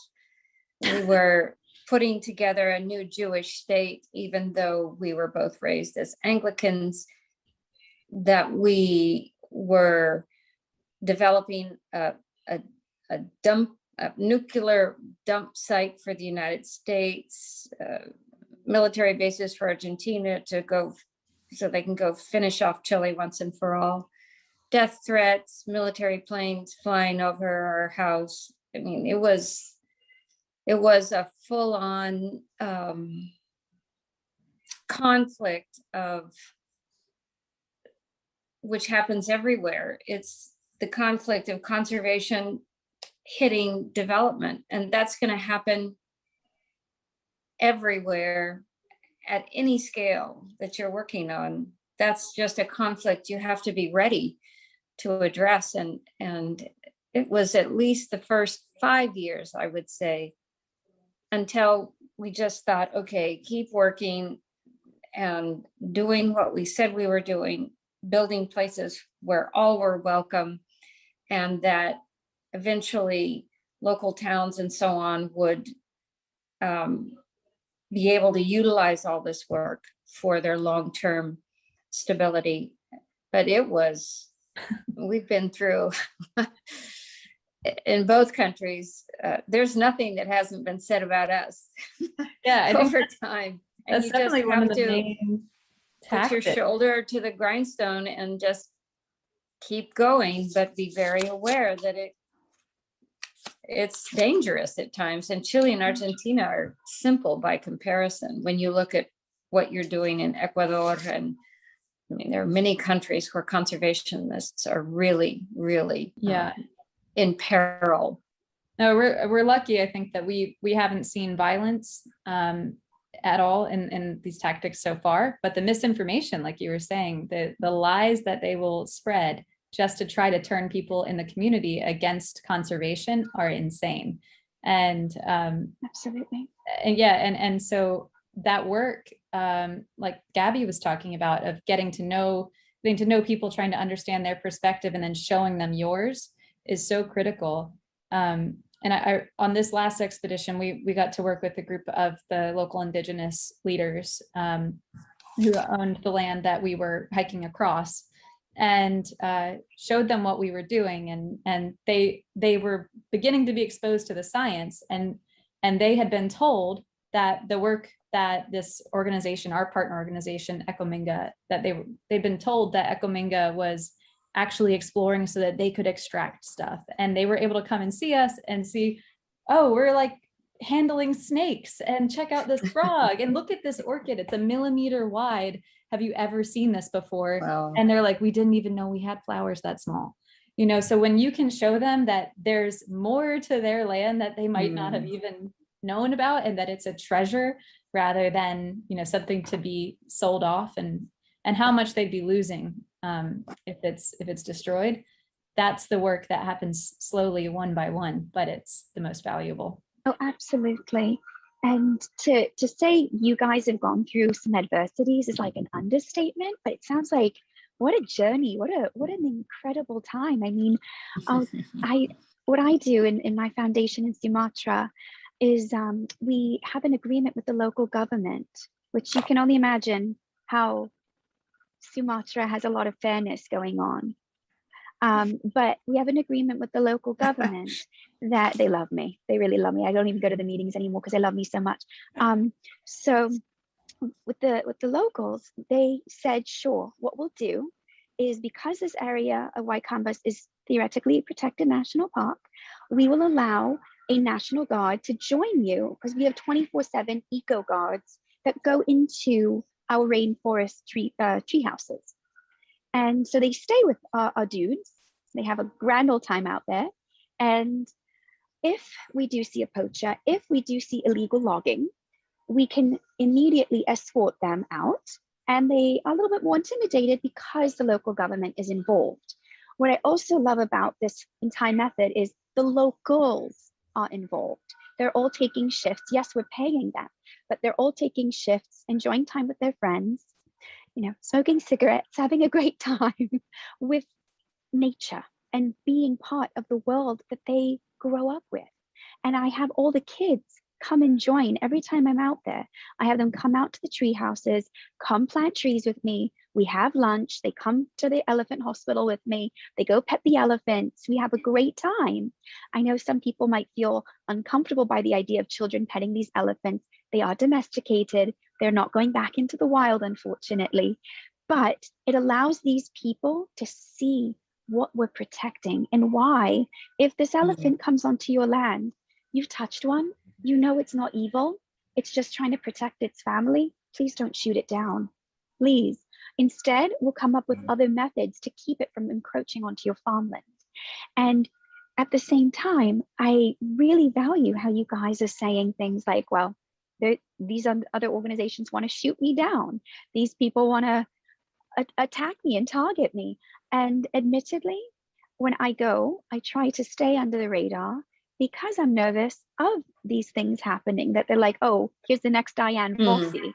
Like, I really don't want to be the next Diane Fossey fighting with my life for what I believe in. And there are many hypotheses of what happened to Dr. Fossey, but it shouldn't happen. And we need to find ways to be mutualistic and protect what we believe in and protect ourselves and protect each other. And that's also something that's really beautiful about this discussion as women. I read a little quote the other day about from Dr. Goodall saying, I'm paraphrasing, but it's a wonder that it's not a wonder that there are so many difficult women. Look at what they classify as being difficult. And to that effect, I feel like, yeah, here we are, difficult women just trying to fight for what we believe in. And I just have to say, ladies, I have incredible aim. If you need a marksman, it's what I do. So just let me know. I'm happy to protect you. All of the people know, don't mess with me. I shoot monkeys out of trees to anesthetize them. So I'm faster than the cheetah. I approve. I'm glad you clarified that. I was like, so let me know if you need anything. Wow. That's extraordinary. Oh, thank you. Look who's talking. You know, one thing that comes to mind, and I'm not sure why. Firstly, I'm so impressed by my fellow panel members, really. And you're a third my age, and you're already doing these things. So I bow down to you guys. One of the things, talking about going back to community, so many things you have to address straight up because you know they're thinking it, but they don't want to say it, or they can't find the words to say it. And one of those things that's really key is that conservation is a luxury. And I understand it, absolutely. But we have to be linking conservation to the possibility that they have a healthy future, you know, climate change and so on, even though a lot of the communities where we are, they're not directly affected by climate chaos yet. But I think one of the things I've learned is to start out with the reasons that they will be against conservation, that it's colonialism, once again, it's all of these things. And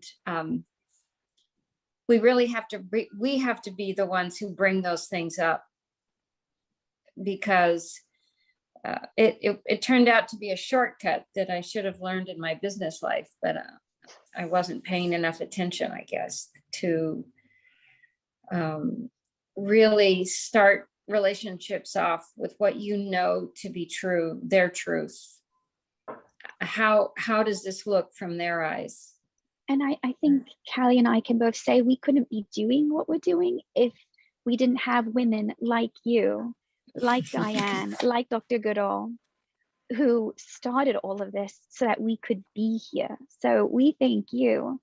And to that note, it's you're absolutely right. I'm sure Callie can explain on her end. I see it on the end of poaching. Sometimes it's just the local farmer. And I love to use the elephant because it's just so charismatic, honestly, to shoot down an elephant, which sadly not that difficult. And that's the problem. They're so big and they want to protect their family. It's usually protecting their family that gets them stuck into this situation. And I like to use the fact that most of the time it's a poor farmer who's saying, get off my land. This is all I have to survive. And you're about to just decimate it just in one grazing. And so that's why coming up with programs to prevent the elephants from getting there, and in an economical way, we can prevent that. But then here's where it takes itself a step further.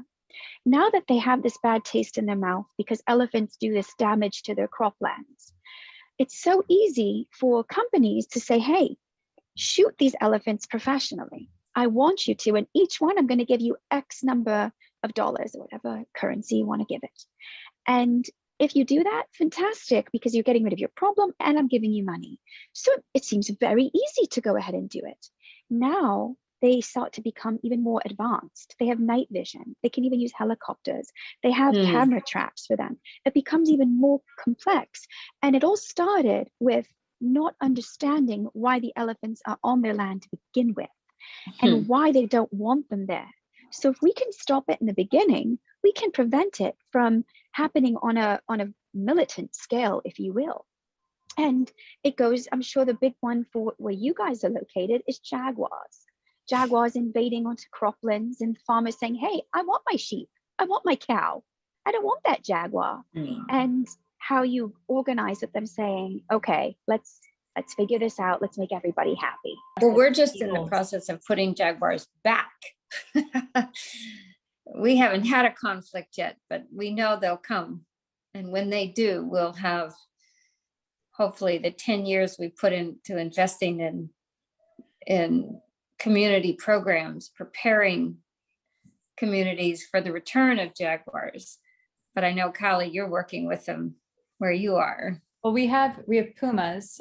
We have anecdotal evidence that there are jaguars, but we haven't gotten them on the camera traps yet. We know that people have said that they've seen them and that they've thrown rocks at them or whatever, but they're few and far between in this area for sure. But the pumas don't make themselves known. No. We have spectacled bears, but they're not going to do anything. But ultimately, it all comes down to having enough room for them to live. And that's, I mean, the same with the elephants. Why are they coming out onto people's land? Because they don't have their own anymore. So for me, it all comes down to being able to conserve large enough swaths of habitat that that you can let them live in a way that doesn't interfere with humans. And that really is sort of the ultimate tension, right? Is the disappearance of the habitat to this point where we're having to come, as we started off talking about, back into relationship, and sometimes that means conflict. Are there like sort of ready-made ways of dealing with that, or tools or conversations or things that come to mind, sort of looking ahead and anticipating, like the jaguars being now released into this area, or some of what you were touching on, Gabby? What can we be prepared for in terms of addressing the conflict? I would start by saying, identify the species that's at risk that you're trying to protect. Speak to the farmers about what's ticking them off, and then say, here are a few different solutions and what we financially can afford to get those solutions answered. At the end of the day, sometimes it requires great amounts of money. So for example, Panthera has been creating fantastic, what we call breezeways, so we can keep the jaguars in this certain region. So yeah, they don't stay in their normal home, they're moved out a little bit, but they're protected, they're not going to be killed. Or you work with, depending on the country, so I work a lot with Belize, if we have any conflict, we have to translocate that jaguar to a new location. And then if a jaguar does get injured, which unfortunately happens frequently, I go, be a vet, rehabilitate it, leave it at the zoo, and eventually, if we feel that it can be step back into the wild because it doesn't have, any impairment that would prevent it from living a good, happy life, go back into the wild. So it's identifying the issue. It's like in any company or any issue in the house. What's the problem? And what are the different ways we can solve it, which is the quickest and the easiest? And none of these are easy fixes. And that's the thing. None of them are, and you're not going to make everyone happy. But the key is trying. I think that's the key. To make this a little bit more relatable to the people who are probably watching this event, we're talking about tropical areas and subtropical areas. In North America, there are states that have killing contests, literally killing contests to see how many you can kill of our top predators: coyotes, bobcats, pumas, wolves. And of course, wolves get a lot of press, but most people don't know that the US government spends like $80,000 a year just on, or $500,000 a year killing 80,000 coyotes, something like that. We spend a lot of money killing coyotes from helicopters, gunning them down. And the science has shown us that that does not work. Usually killing coyotes actually has an inverse reaction on their population growth. And so even though we kill 500,000 coyotes a year in the US, like between the government and individual hunters or farm owners, their population is actively increasing, and they're spreading to areas that they didn't previously inhabit. I grew up in Virginia, and they only came into Virginia, I think, like 40 years ago or something. Because we killed off the wolves. Because we killed off the wolves, and that's what happens when you mess with the ecosystem. It finds a way to mess back with you, I guess. Pay you back. Bite you back, literally. Yeah, exactly. But we can talk all day about the work that needs to be done in tropical areas, but ultimately, probably the people who are watching this need to know more about the stuff that's at home and what's happening most likely in your county, or at least in your state for sure. And yeah, those ecosystems are in trouble as well. And they focus on these animals. And guess what kills the number one? I should put it this way. Guess which animal kills the most people in the United States? The deer, the white-tailed deer, because we hit them. And why do we have so much deer? Because we don't have wolves with population control. And then what happens if we have a really bad winter? We have a precipitous decrease in the number of deer because everybody's hungry and they starve. So that's why some programs have hunting of deer. And then you have people who don't seem to understand the whole concept of that. And won't touch that one, but I will simply state that there are reasons why we need ecosystem balances. Deers, of course, also being a transmitter of ticks. And so all of these things that start to completely get out of whack. Talk about ecosystem services. Coyotes are like the best pest control if you're trying to get rodents out of your field, out of your crops.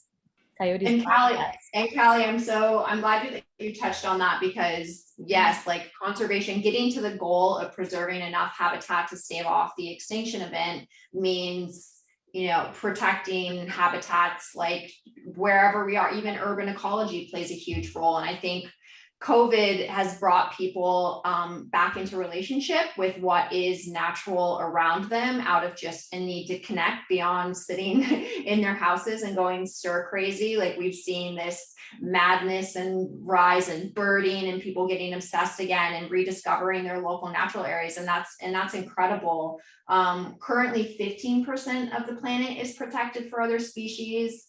And you're all, I'm sure, very aware of E.O. Wilson's quote unquote moonshot idea to preserve half of the earth through the Half Earth Foundation, advocating for this sort of in an aspirational way, but also having created these incredible maps that are a resource for every country to understand where biodiversity is, and empowering at the national level, as well as the community level, for people to get involved. So when you hear a number like half of the earth for other habitat, when it's something like only 3% of habitats are globally are considered intact, getting from where we are now to there, what is that, you know, are we moving in the right direction? Like generally, what are some of the avenues that are available to pursue? Maybe in each of your work, you can sort of highlight one practical thing that's been important, whether it's a certain kind of alliance that you've built, partnerships, sort of just practical stepping stones to getting us into a better place. I was just on a Half Earth panel this morning, because if it's not today, it's coming up soon, Half Earth Day. Yep. I think, of course, it's doable. That's not a question. And as you say, the mapping that's available now is so extraordinary. You can be really strategic when it comes to conservation. No stabbing in the dark, not like it was 30 years ago. So if you look at a place, California, 5th largest economy in the world, and the big issue with Half Earth or 30 by 30, people are afraid that you're taking territory out of production and that the economic outflow will be a disaster. Getting back to California, 5th largest economy in the world, and it's pushing toward 30% in one form or another. It has some form of protection around it. So it does require great surgery in terms of what do you consider in Half Earth? Agriculture is a huge issue there. And it, you know, as my husband used to say, if you don't get agriculture right, you can kiss the rest goodbye. And I think that's still true. So when you start looking at the change within the agricultural realm, it's not just protected areas, it's the reclassification of, God, in the United States, if you reclassify the grazing allotments that have been idle for decades, and really systematically going after those numbers of putting things aside or changing the way that you're utilizing territories.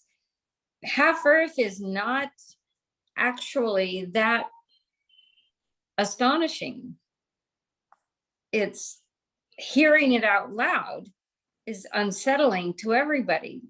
I remember when Dr. Wilson called me and asked me what I thought about it. And I said, oh my God, great idea, but I think it's crazy. And now I don't think it's crazy at all. I think it's very systematic, and it requires a lot of leadership from sovereign states and so on. And that's probably where a lot of it gets wind down and more complex. Yeah, speaking of states, for those who don't know, we're coming up to COP15 in April, the second half in-person biodiversity conference, where world leaders are going to have the opportunity to commit to protecting 30% of our planet by 2030. It's a very important benchmark on the way to half Earth. And these benchmarks are I think, they're really critical. People have, in the conservation space, they have sort of not shot them down, but questioned whether a percentage goal is the right goal, when really we should be looking at the quality of land that's being conserved, because it doesn't do a lot of good to conserve 50% of the earth if it's all recovering farmland and you lose all your old growth forest. So the tactics are of course important, but science tells us that we need to. This isn't just a moonshot goal that was like, oh, that sounds nice.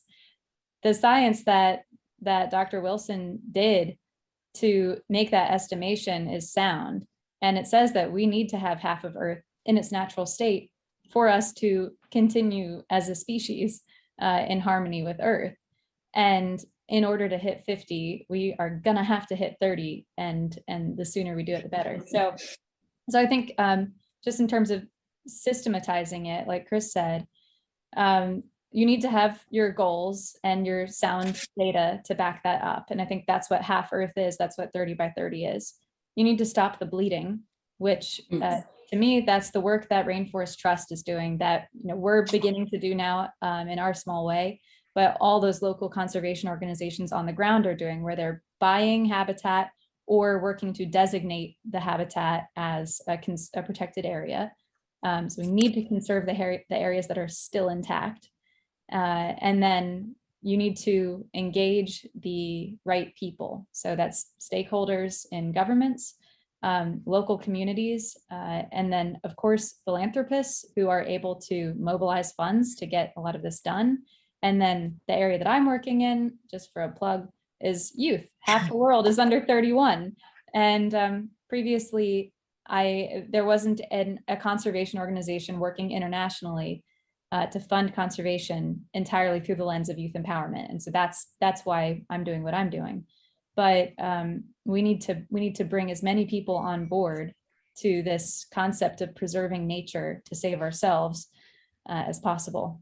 Yeah, your model, Callie, is entirely youth funded and one of the first of its kind, and really incredible effort. And Chris, thank you for naming agriculture and some of these big things that are really necessary to address. And it comes back to what we were talking about earlier about this sort of myth of human supremacy and coming back into a worldview of one species among many. I can tell you, having recently graduated from a sustainability program at Columbia, that even some of these leading educational programs that are attempting to address these things still do not mention species in their curriculum. I mean, I was really aghast to find how many classes I was constantly raising my hand in, having to say, hang on a second, you're destroying how many frogs in that business venture, and I knew that writing a paper on dismantling the corporation wasn't going to make me pass, but it's important to speak boldly about the fact that it is a moral obligation as well as a practical one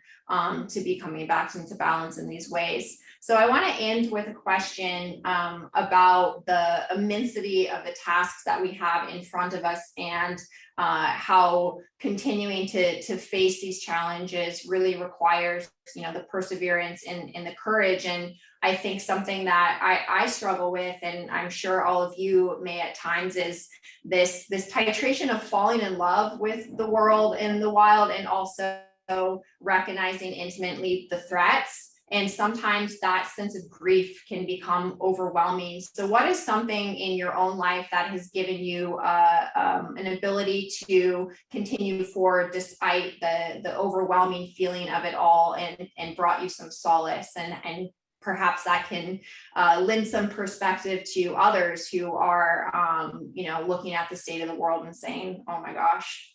Well, I'm the oldest. I'll go first because I really do have a clock on my head. And in my case, I go from despair and frustration, that's putting it mildly. And my response to everything is to act as fast, as broadly, as large a scale, taking all the mistakes that we've made together, and with some of our successes, and just go like hell until your last dying day, and enjoy what you're doing. And I can't separate out my work from my life. And I think the panelists today at half my age or younger, really, you're doing that already. I think that you have to just be staying the course. This is so simple. And tell people wherever you are to get out of bed every single day and do something for those things that you love, those things you know to be true, and never, ever let anybody pull you astray, because there are millions of people out there. And Callie, I just wrote down half the world is under 31. That I had no idea. And Greta, you guys, you're fighting for your future. And we have to earn a future. Most people don't think about that. If we want climate change to be reversed and all these other things, we have to earn it. It's not just right. We're not going to make it if we don't have that sense of needing to work hard and earn it. So that's what keeps me going. It's a really powerful sentiment that, generations that came before us were kind of given a future. They inherited a future, but we have to earn ours. And gosh, I hadn't thought of that before.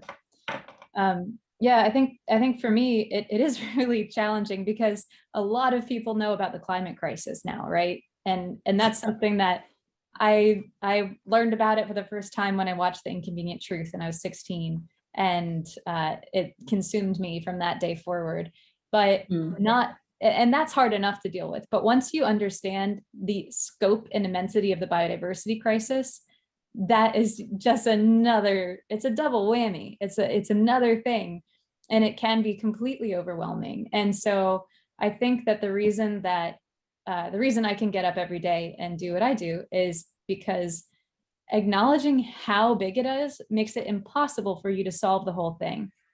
And so if you pragmatically just say, okay, I know I am not going to be able to solve all of it, I can give up on that idea. But what I can do is identify my own strengths, the things that I am most capable of doing to help, and focus on those and not take my eye off the ball and just do just that.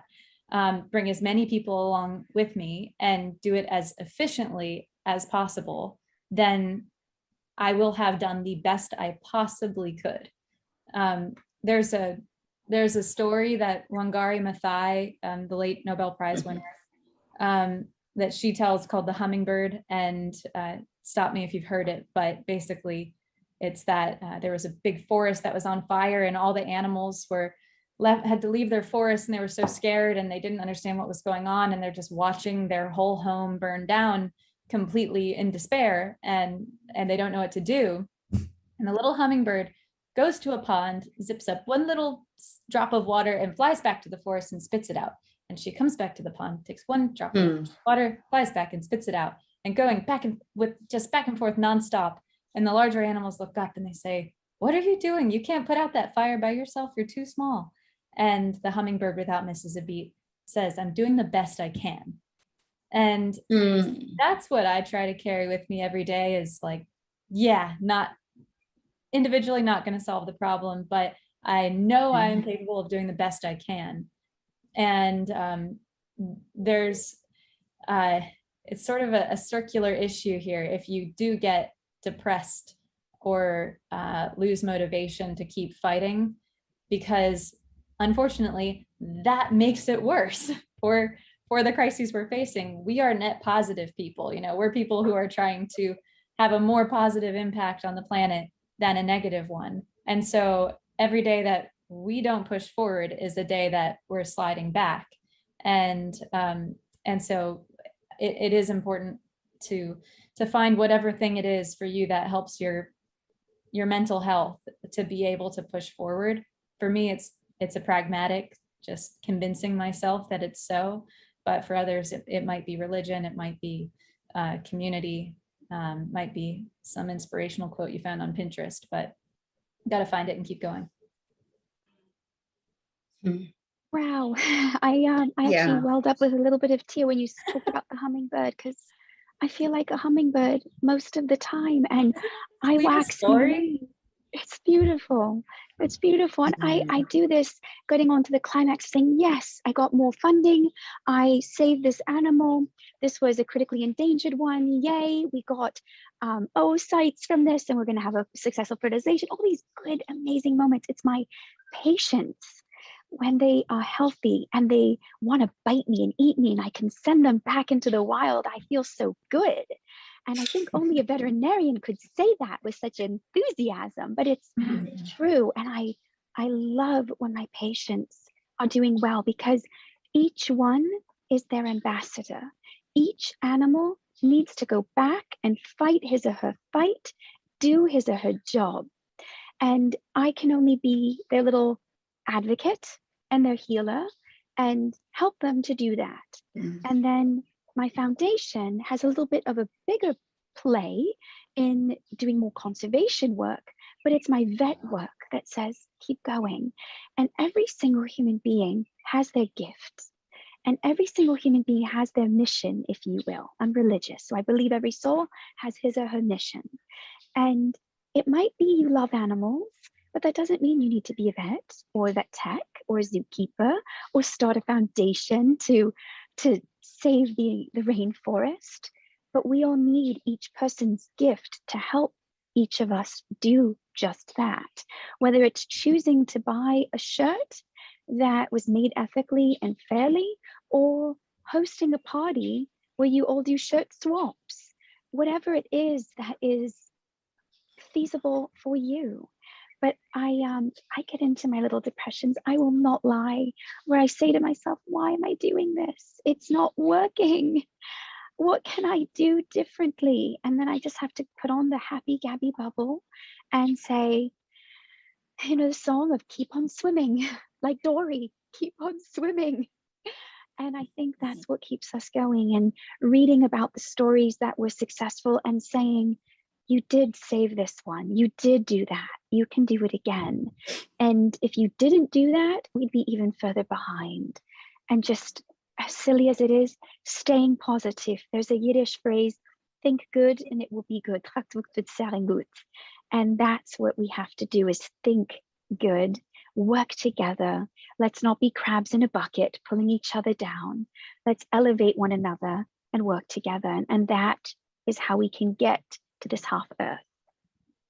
Maybe instead of the crabs in the buckets, we can be like an army of hummingbirds. I have this like vision in my head from that story. I think a lot about this book by Rebecca Solnit called Paradise Built in Hell, where she has chronicled in times of natural disaster how, contrary to how our media likes to cover the sensational violence that can arise out of disaster, instead what happens time and time again is that people come together and they work together and they find a sharp joy in facing difficulty and building community. And I think that is what all of you inspire around you through your work. And I think that is really the joy that could come out of waking up and seeing the problems in the world, but realizing that there's going to be kinship through addressing it. So thank you all so much for your time, for your candidness and for your wisdom. And thank you to everybody for watching. It's been a pleasure.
Welcome to Sacred Journeys, the 9th session of our Pathfinders Symposium, which celebrates the diverse and extraordinary work of women members of the Explorers Club.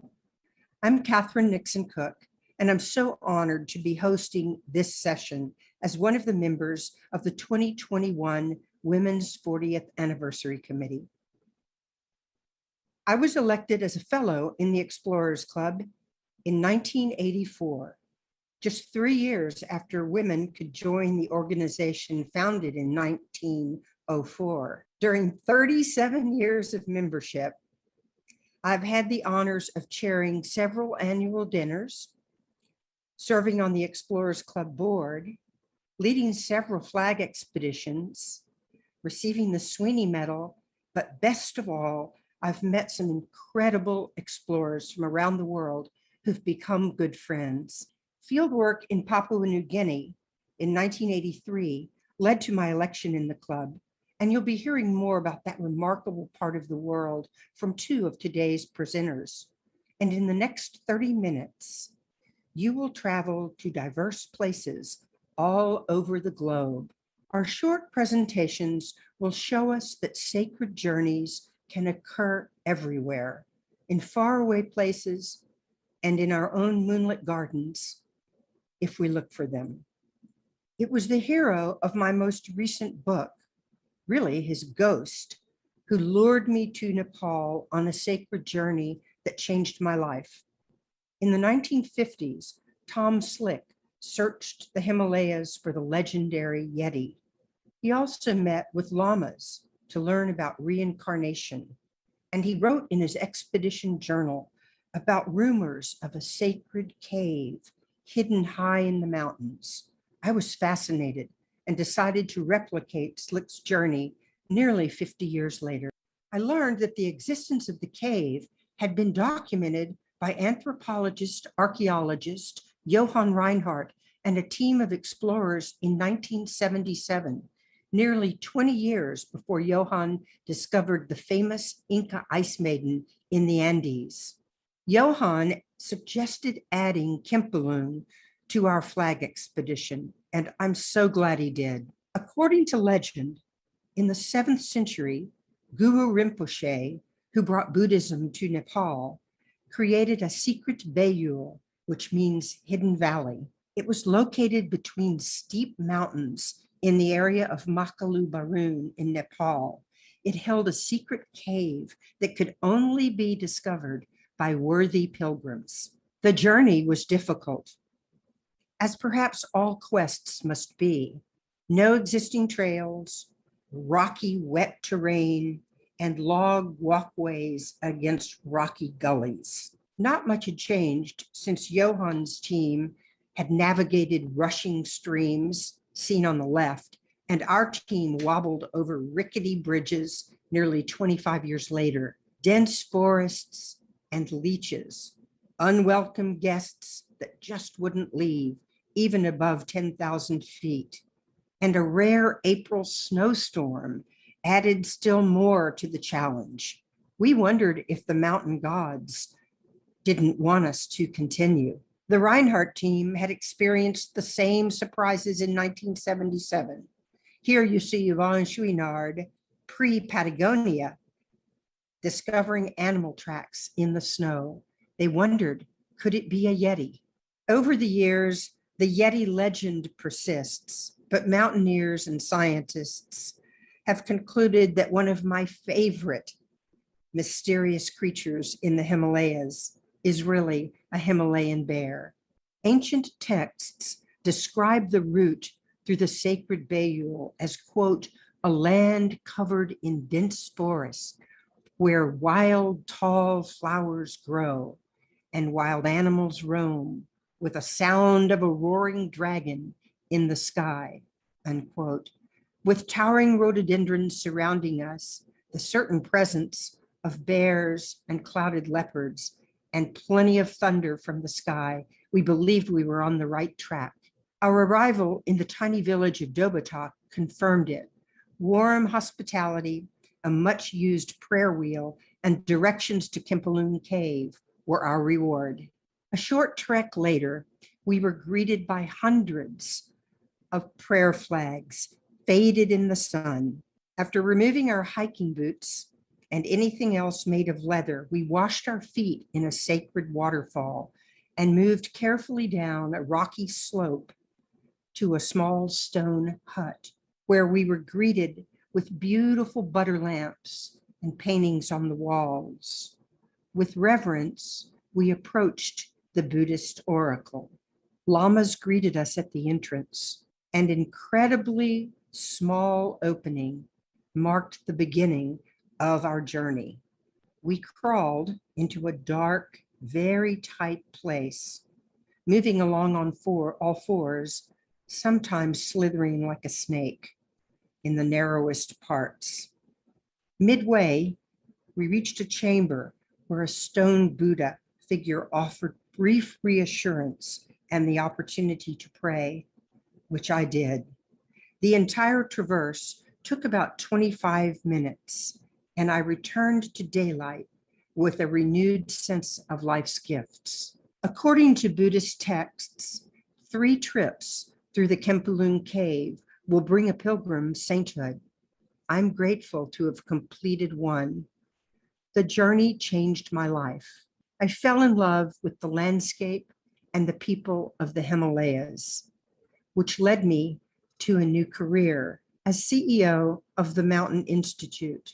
For the next 5 years, I experienced some of the most wondrous times of my life.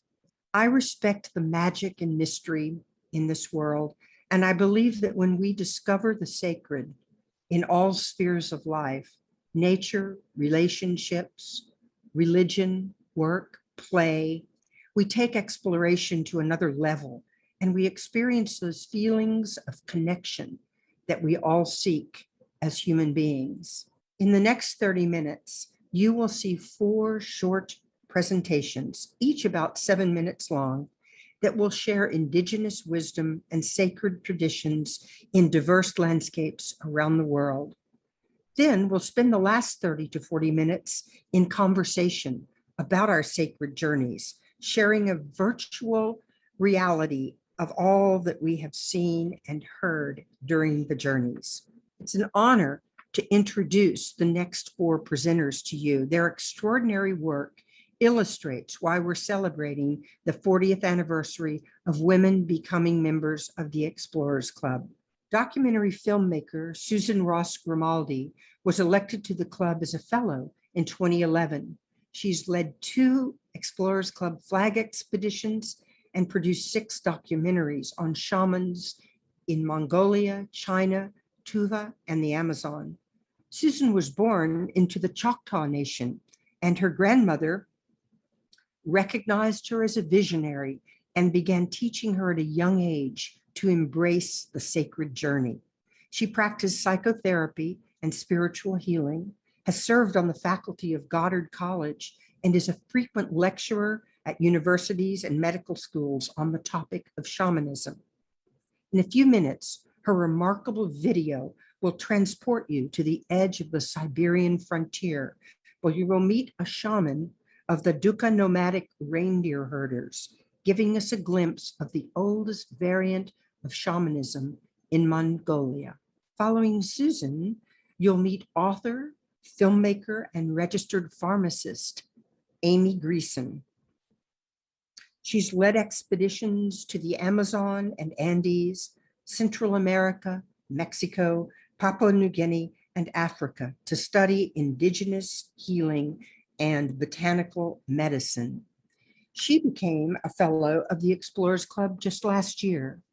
Her 2019 book, And the Silent Spoke, has won multiple awards, including a gold award from the Nonfiction Authors Association. And her documentary, Expedition Congo, was the recipient of 9 film festival awards. In 2006, she founded the nonprofit Healing Seekers to create educational materials that have streamed worldwide and won 6 Telly Awards.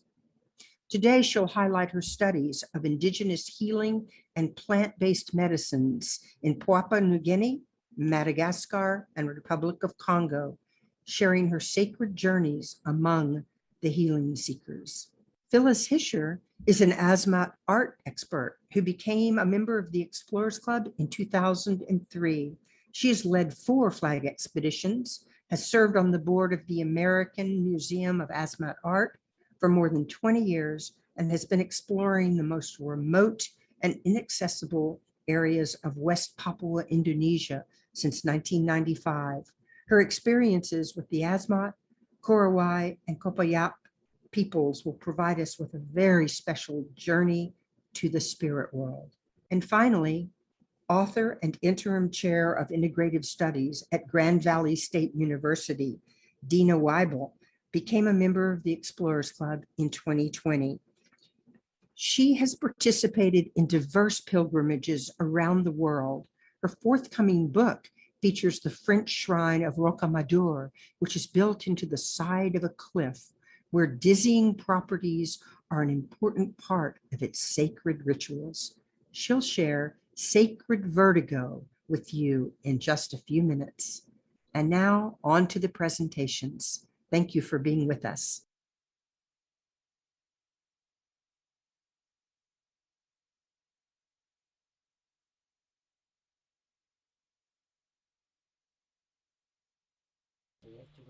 We talked with Setzik about her healing work.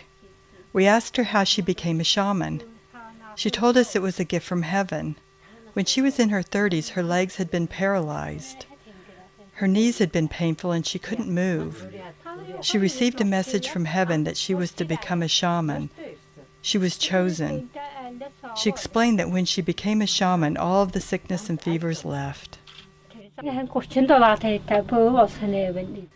Setzik says there are 5 skies and that a special spirit takes care of her. She tells us that she gets all of the messages and information from these 5 Angat spirit gods. She says that we must respect these sky spirits, and this will help us to be touched and healed. She shows us her drum. It is made of reindeer hide. It has carved wooden blocks along the rim under the hide. These serve a purpose, and each has a different meaning. The shaman has a jaw harp strapped to a wooden horse carving. She demonstrates a divination playing her jaw harp softly. She seeks information.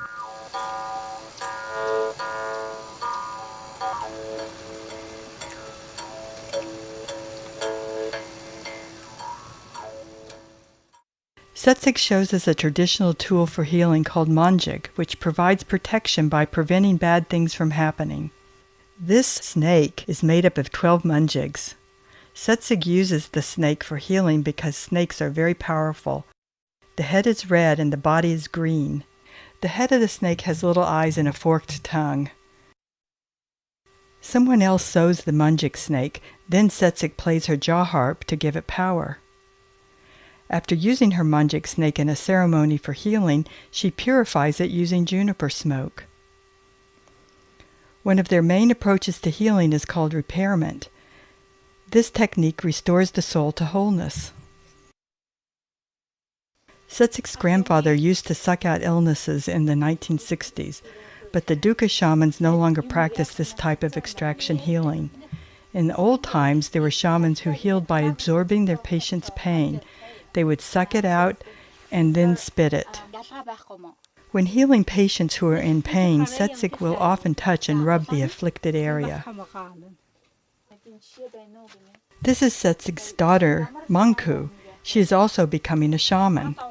Setzik says that she is not her daughter's teacher. Her daughter learns directly from her dreams.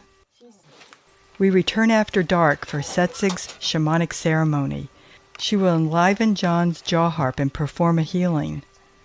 Once the altar is prepared and our offerings are placed upon it, her costume is cleaned with juniper smoke.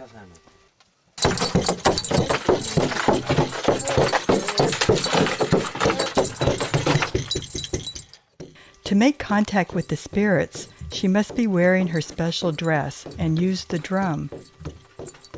She tells us that her drum is for crossing the mountain, getting her to other worlds.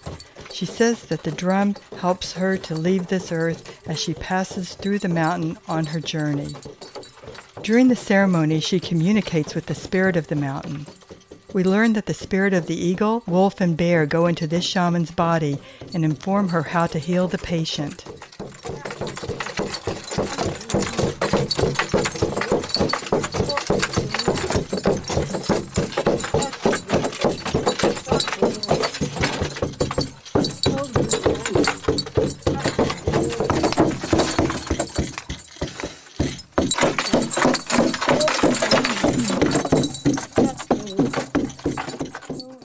A special small belt is made in a ceremonial way and given to the client. Then this belt is placed on sacred land in a pure place. Making the belt and placing it out on the land helps soothe the soul and repair the damage from trauma.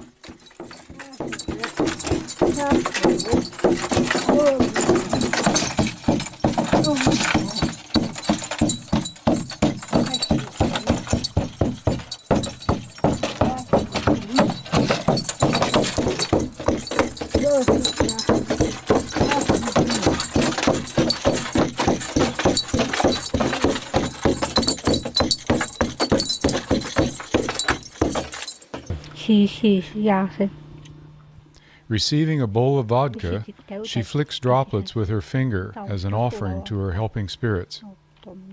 Touching her forehead, she shares in the blessings before she drinks.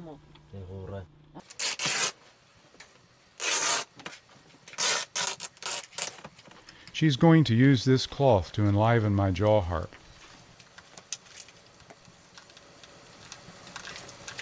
She is blowing spirit into the cloth and divining as she tosses it up, looking at how it falls into her lap.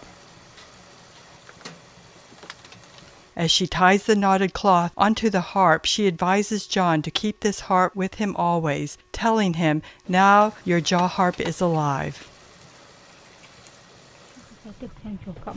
Holding a braided cluster of colorful cloth whips, she performs an extraction healing by whipping me on my back and swinging it around me, then flicking it. She severs the intrusive connection.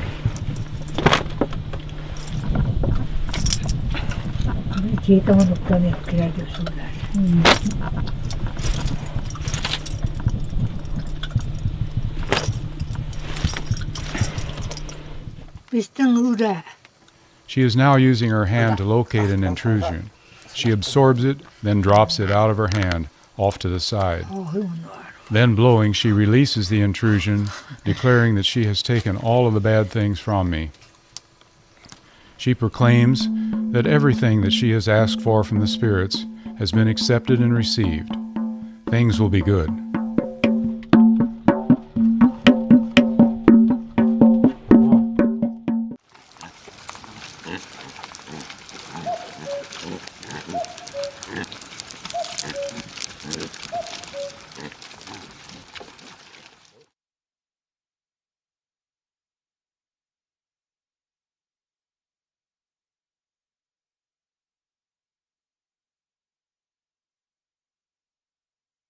Thank you for allowing me to participate in the Sacred Journeys. I am excited about this series and of course excited to hear the other speakers. For the better part of 30 years, I have spent a lot of my time in remote areas of jungles with indigenous tribes studying traditional medicine. As a pharmacist, I realized that roughly 50% of our pharmaceuticals came from nature. And they're drugs that we are dispensing every day. Drugs used for diabetes, for example, like metformin that comes from the French lilac plant, and Byetta that comes from the saliva of the Gila monster. They're blood pressure medicines like lisinopril, captopril, enalapril. The original source of those, the venom of the venomous pit viper, Bothrops gerardica, down in South America. There are a large percentage of our antibiotics and antivirals like Tamiflu, penicillin, cephalosporin, vancomycin, and even those triple antibiotic cream that we all have in our medical kit when we go on these treks, to chemo drugs like vincristine and vinblastine that comes from the rosy periwinkle. But when you think about Western medicine, and we're not even touching the majority of the world that relies solely on nature for its medicine, But in Western medicine, with closely 50% of our pharmaceuticals, that comes from less than 5% of all the species on planet Earth. And a high percentage of those are a reality only because an indigenous person shared their wisdom and knowledge with an outsider. There's a tree in Papua New Guinea, and it's close to a village that we've spent considerable time with. And one of the treks, an elder took me to the side and wanted to show me one of the strongest medicines of their village. And because this was more of a secret treatment that only the elders, the chief, and the healers knew about, we had to go early in the morning, and so we did, and went a pretty good distance. And at one point, the elder had us just to sort of remain still. And through the translator, we were told that the elder needed to go to the tree and ask permission from the spirit of the tree in order for us to even see it. And so after about 30 or 45 minutes, the elder returned and the spirit of the tree had granted us permission.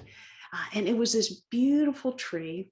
It's a tree that, to their knowledge, there's not another one like it anywhere around.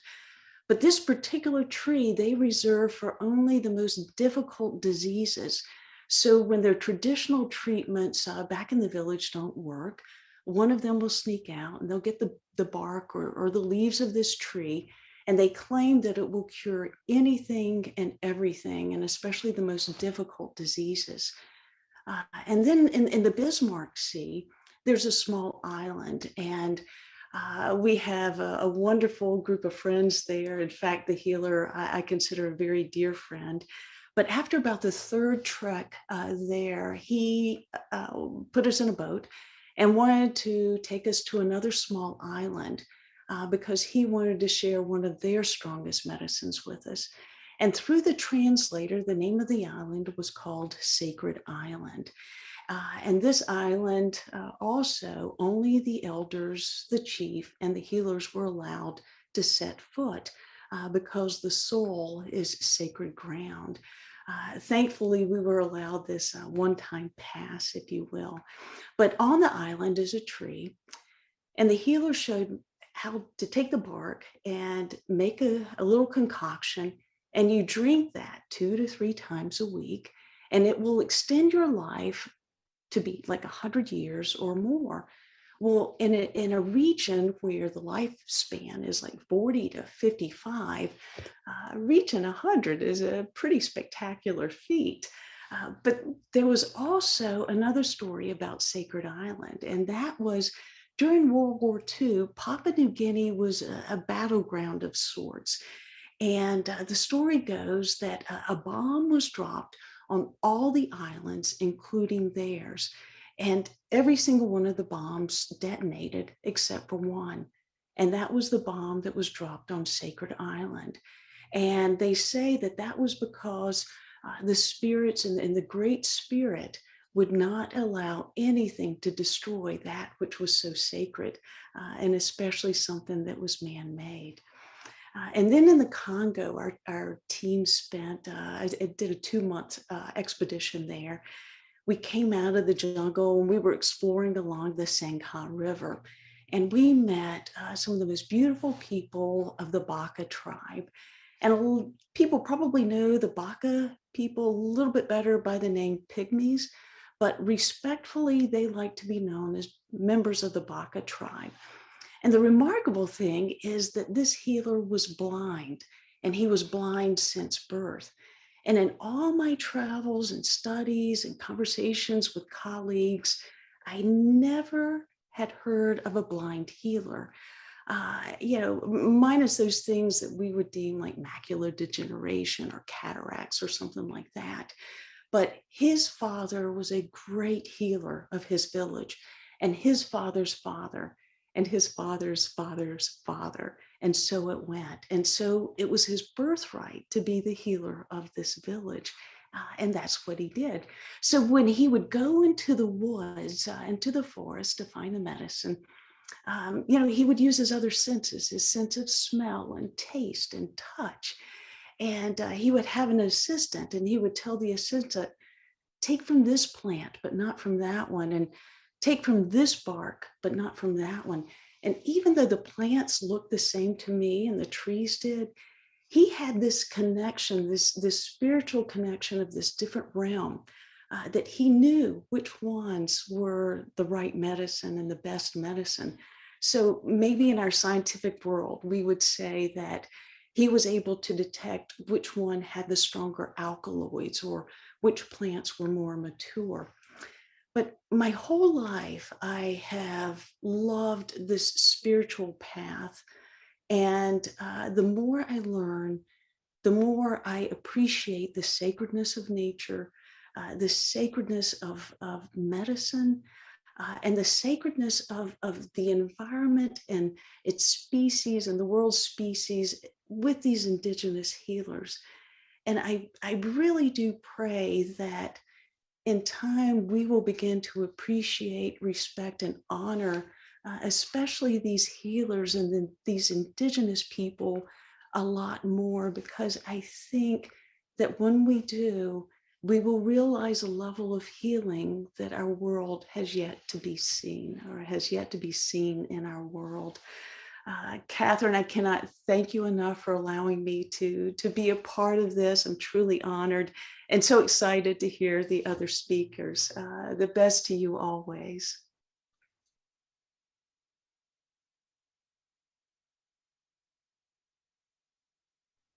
I'm very honored to be here today. I'm going to talk about the utmost importance of sacred balance in the everyday lives and rituals of the Osmont and Korowai tribes. I've been exploring Papua for over 25 years, witnessing once in a lifetime and recurring rituals of the Osmont and Korowai. I want to clarify, I'm speaking about the more remote Korowai who live away from the Inlandan River's edge.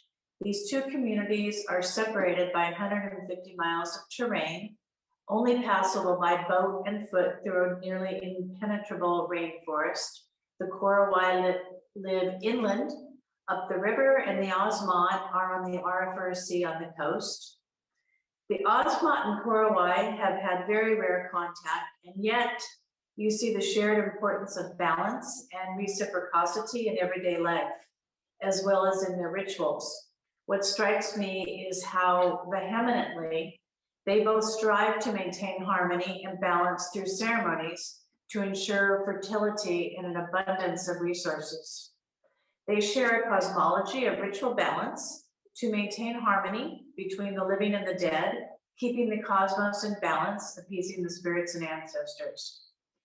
Everyone has a role in society. Everyone is interdependent. Balance, which is so important, makes them equally fitted for social existence, knowing they will be taken care of. What is right and wrong, what is accepted and not accepted.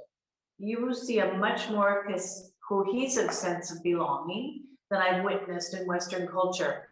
Opinions are freely expressed, and respect for the rights of others is incredibly strong, so violations are rare. All are nearly equal in such a community where common well-being is paramount. Without balance, they would be living in limbo, losing the connection to what is most important to them. Daily life is connected with the gods through dedication to balance, harmony, respect, and reverence for the living and the dead, the seen and the unseen. This is the definition of sacred. They are living a sacred life. An abundance of resources and energy is required. The Osmont must make sure all is in balance before they send the recently deceased on to the spirit world. They must rectify all quarrels. Anyone without relatives is adopted. All marriages are sealed and bonds are reconnected. Only when all is in balance can the ancestors go on to the spirit world happy with the knowledge that the living are in harmony. Ritual adoptions are held for anyone, young or old, who is without family and in need of a sense of belonging. Another way of balance is achieved.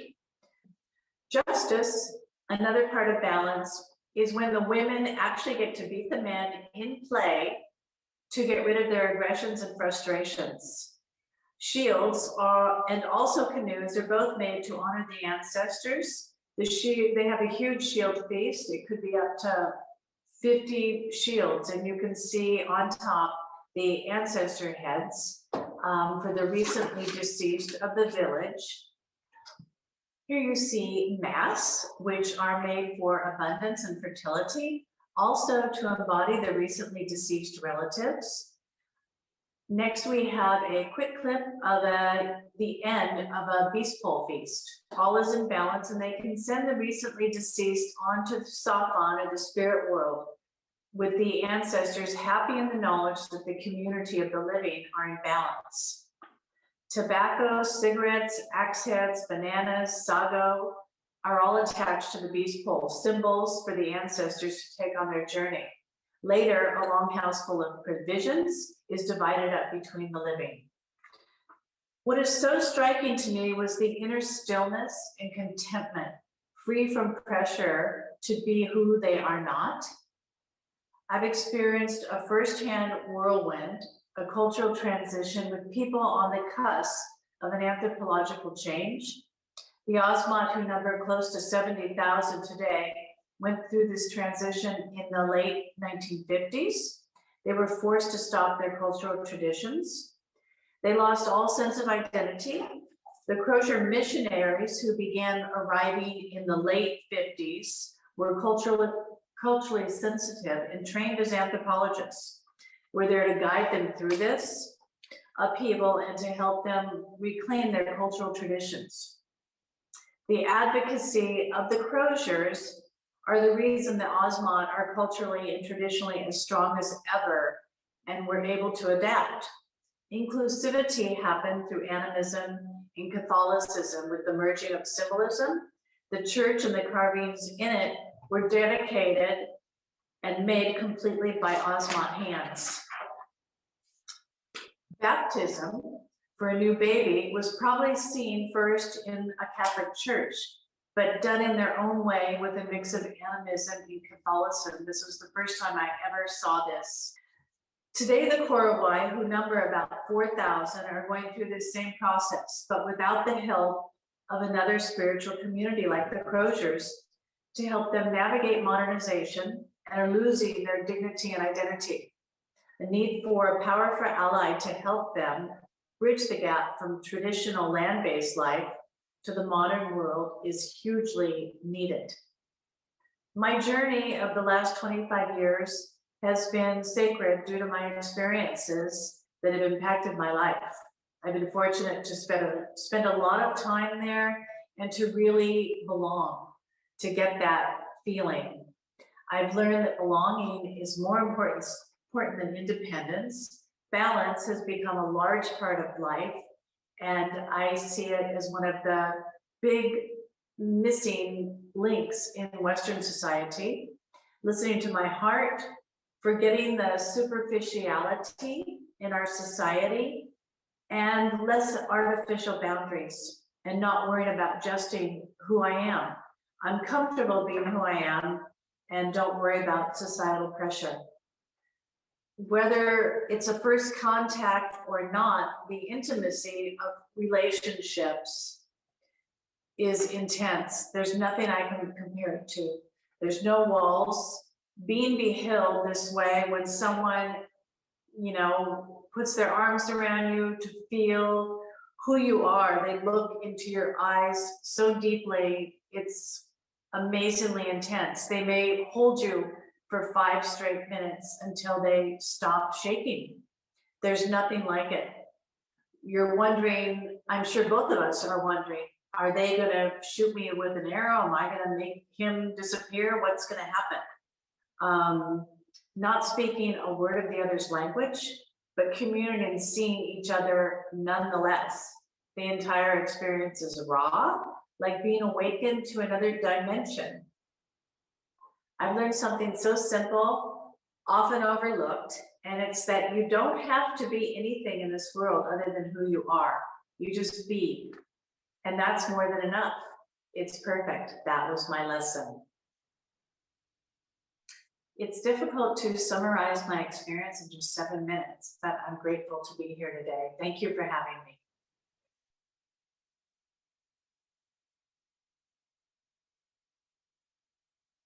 Hi everyone, I'm Dina Weibel, Explorers Club Member National 2020, and this is my presentation, A Sacred Vertigo.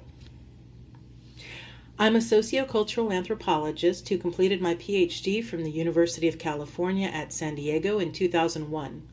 I've been a professor at Grand Valley State University near Grand Rapids, Michigan since 2003.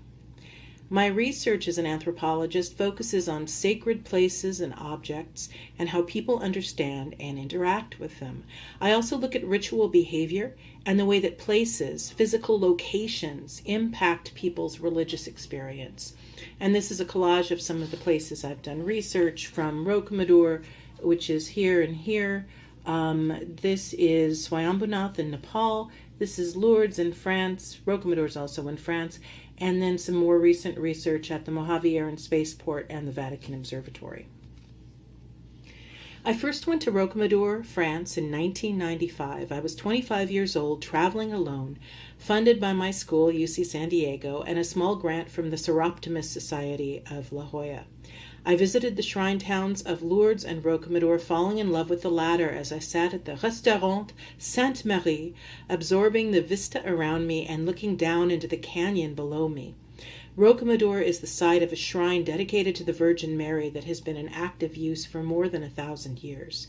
This 120-meter cliff has a naturally concave shape about halfway up, and this was the site of the locale's first church, if you want to call it that, where a statue of the Virgin Mary, carved out of wood and plated with silver, was first displayed.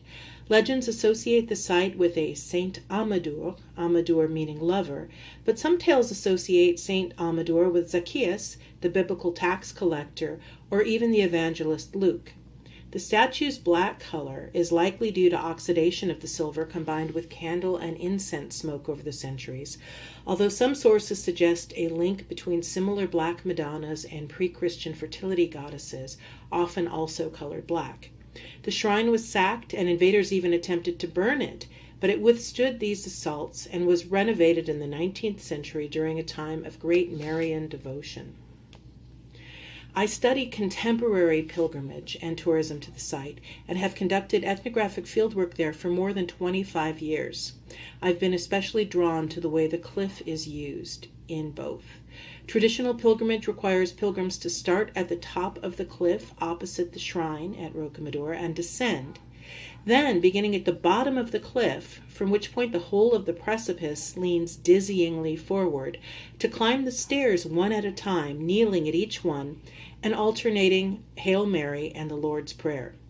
This is an arduous ascent, and concludes in the church courtyard where the original site of the statue was replaced by a series of 7 churches.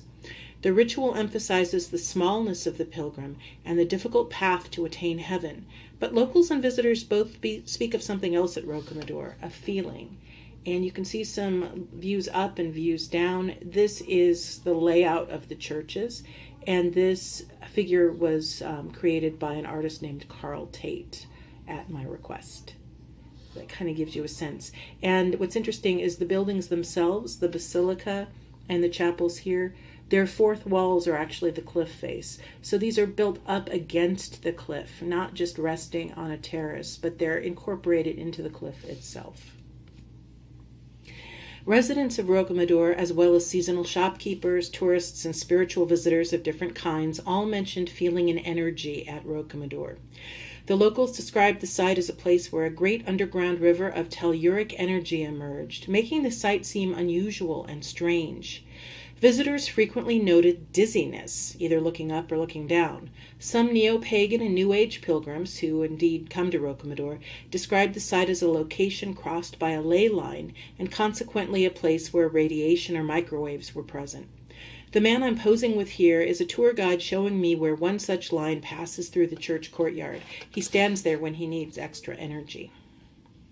I argue in my forthcoming book, A Sacred Vertigo, that the unusual topography of Rocamadour, where people speak of up and down rather than east and west, and are either acutely aware of a cliff face hovering over them, or are themselves suspended over a yawning canyon, or both at the same time, The somatic experience of closeness to and movement along the cliff helps create these numinous sensations of energy or supernatural presence, and may make visitors to the site more susceptible to spiritual experiences.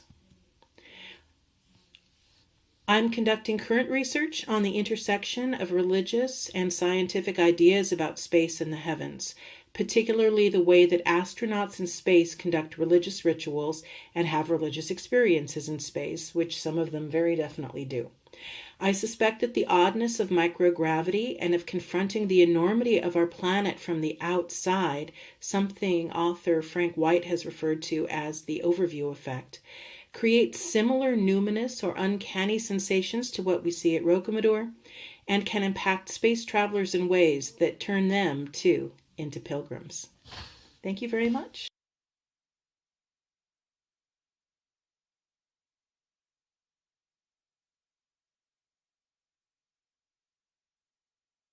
I hope everyone enjoyed that fabulous tour around the globe, the sacred journeys that we really did see all around the world. They reminded me of something I read by the Dalai Lama in his book about happiness. He said that looking for common ground rather than finding the differences was one of the major keys to happiness. And I would pose to all of you panelists, each of you was absolutely wonderful, by the way. I was moved and fascinated by everything you said.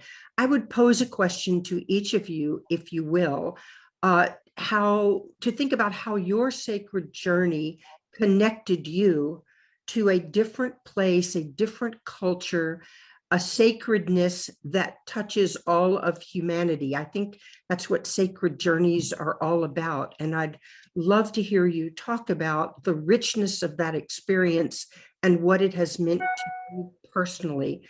I think we're all so lucky to have experienced these journeys and so happy to share them with our audience today. I'll jump to Susan Grimaldi first. Susan, would you answer that? Hi, Catherine. Yes, thank you. What I have been having the great privilege of discovering in my work around all these different tribal cultures, seeking these traditions of the shamanic or visionary healing practices in these different ethnicities, is the beauty of that state of grace that has balance and regard for that which is greater. And the practitioner in all these cultures has a capacity to be expanded and hold these great divergent differences between the suffering, the anguish, and what is helpful. And that is the way of the visionary.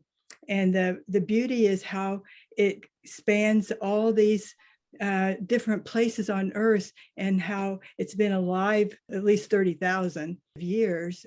And since we know, and that has brought me meaning to understand that state of grace and how the people access that, and the simple beauty that comes with that knowledge of what's most important in life. And it gets down to this essential belonging and sharing and serving. I love that. Phyllis, will you jump in?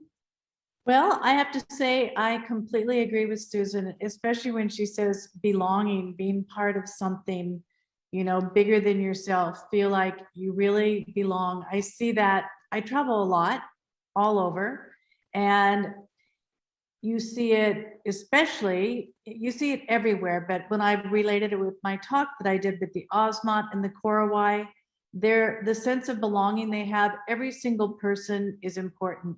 No matter if they're the head man of a village or if they're the whatever you would call it, the sweeper, but they're all just as important as anyone else. And they feel that. You see this huge, they have such a huge sense of identity, who they are, because they're all accepted and they're all important. And that enables them to balance better. There's not arguments, they know where they stand in their society. They don't have to deal with all these things of not knowing their place. They know it. They can all yell at once and they can all come to a conclusion and they can all be happy about it. Although it sounds like they're having the hugest fight ever, but they all have a voice. So I think Susan said it really well. Amy, let's jump in with you next, if you will, and then we'll go straight to Dina. And then we'll get into sort of a more relaxed conversation, but this question's important. This is hard to follow these two because I think that they both have just said amazing points. And, I think the only thing that I would add is that, every organism, and again, it's reiterating exactly what has just been said, but every organism, every person has a purpose. A lot of times we don't have the ability or the capability or maybe the consciousness to see that.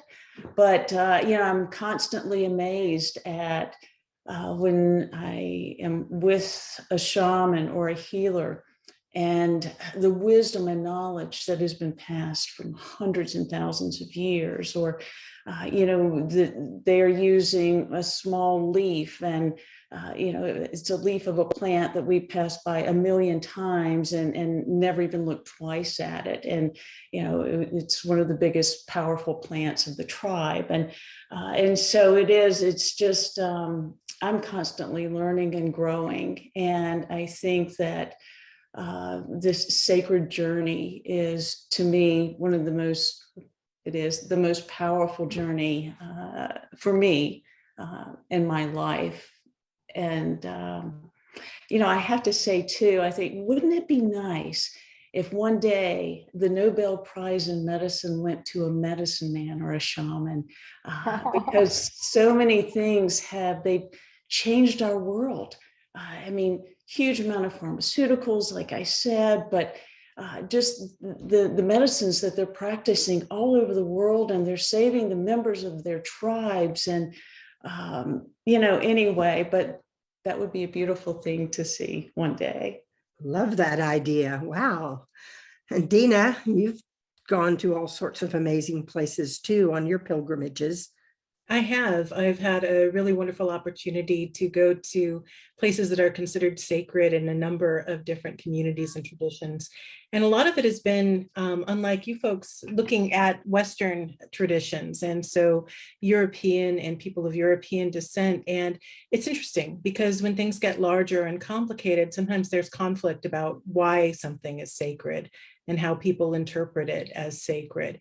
And I think especially there is a misconception among a lot of people that certain communities are going to lose their connection with the sacred. So people feeling that there's no way to have a sacred connection in Europe, for instance, because, that's I don't know, modern or something, but that's not really the case. And people do have experiences, even if they're coming to a place like Rocamadour as a tourist, there is a sense of transformation that often occurs. And one of the things that I get in my research having to do with space exploration is a lot of people who assume that the folks who go into space are not going to have spiritual experiences. And some of them don't, but a lot of them do and see it as a profoundly spiritual experience. Everything from meditating in zero gravity to, in one case, reading a passage of the Bible while in orbit over Israel. And so I think humans are essentially spiritual in nature. I think that's something that is part of who we are as a species and is going to continue whether we're on the planet or somewhere else. Reminds me of that great writer, Joseph Campbell, and everything he said about finding your bliss. And certainly the sacred journey is a part of finding our bliss. Those journeys sometimes can be dangerous, though, and kind of scary. And it might be interesting for us to talk a minute about the greatest difficulties that we may have had on one of these journeys. That it's always to share that is always interesting. Does anyone have one in particular where they felt that danger and difficulty? Okay, this is going into the Korowai. When I first even heard about, there was a tribe back there called the Kobayat. This is way back behind the Asmat. And at the time they were fighting with the Korowai. They were stealing each other's women. they weren't enough to go around. That's why they live in tree houses.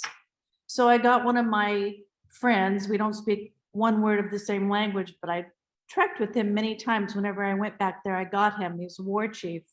And he was married to a woman from the Kopayap, and that's how I heard about him. Different people, I found 2 other people that had heard of them, and they told me, no, don't go in there, it's too dangerous. Anyway, I went in there a year later. I had to then. And so he was married to one of the Kopayap, and he had a Korowai wife. So we started trekking. It took us, it was like more than a week to get there. We finally get in, and we're seeing these huts that had, they're locked with a stick and wire and everything. And I was bathing, and I heard them yelling for me. It was early in the morning. We hadn't drank or ate anything yet, early in the morning, and they're yelling. So I go back there, and one of my porters had been shot in the arm with an arrow. So my porters were freaking out, and obviously it wasn't me being a white person there. It was that I had a Korowai porter in a Kopayap area, and they were fighting.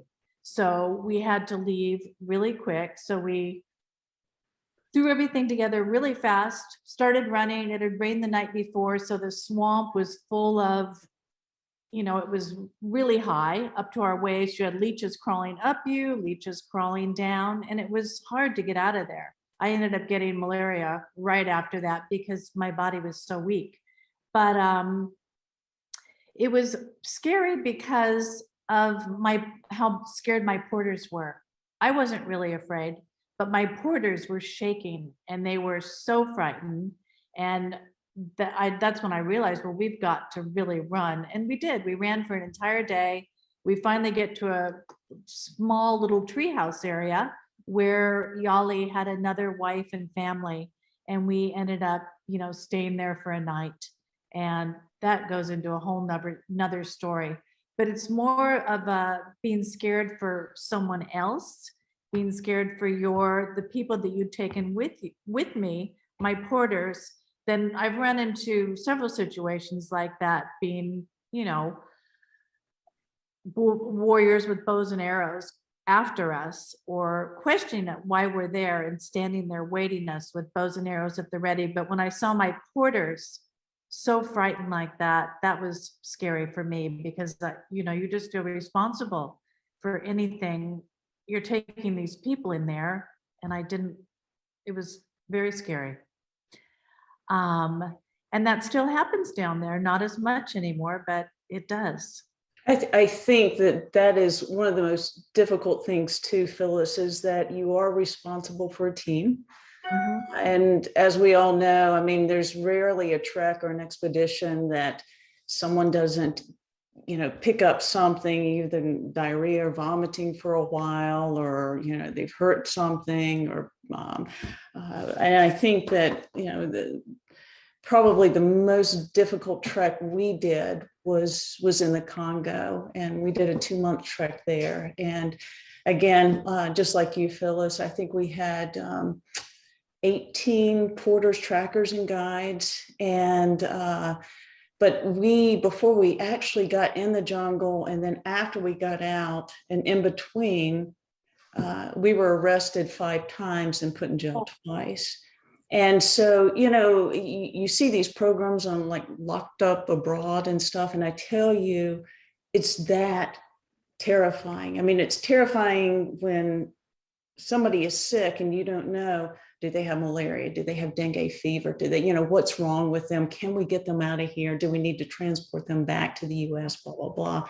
But I tell you, being arrested in a foreign country is a really, really horrifying experience. And I think, several have mentioned the language barrier, and when you are not allowed translations, and people have, black market semi-automatic guns, and they're yelling at you in a different language, and you have no idea what's going on. But I think that it does make you think about those things. And it took me a while after that trek to even think about going back because of that responsibility. You know, how would I have felt? I mean, my God, if none of us would have come back, or if one of my guys would have been injured or killed or something. I mean, how do you live with yourself when that happens? Very good point. And I think it's interesting that after the fact, the danger becomes more real, or at least has for me, that in the moment where you're surviving, on one of our Nepal treks, one of our fellow people on the expedition fell and broke quite a few ribs. And as you said, there were leeches. And then being in that very tight little cave, there was a moment where I could feel the psychological panic of, I had not expected it to be so small and so tight. And I thought to myself, I can't even sit up. And if I do, I'll hit my head. And this overwhelming urge to scream came over me. And I realized that I was the leader of the expedition. I could not scream. The others were coming behind me, but I will never forget that dark, and I actually mean internally dark place, as well as the real darkness of the cave. But at the time, you do what you have to do, whether it's running through that swamp that you were describing a minute ago, Phyllis, or in that jail cell with you're coping and you're surviving. Do you all find that later, thinking back on it, there's a realization that the dangers were maybe even greater than we knew at the time? Maybe that's just me. Yeah, you don't have time to think about it. You just know what you need to do. And you go, and then when you have time to reflect on it, you realize, wow, that was a tight spot. And maybe I should have thought about that more. But what can you do?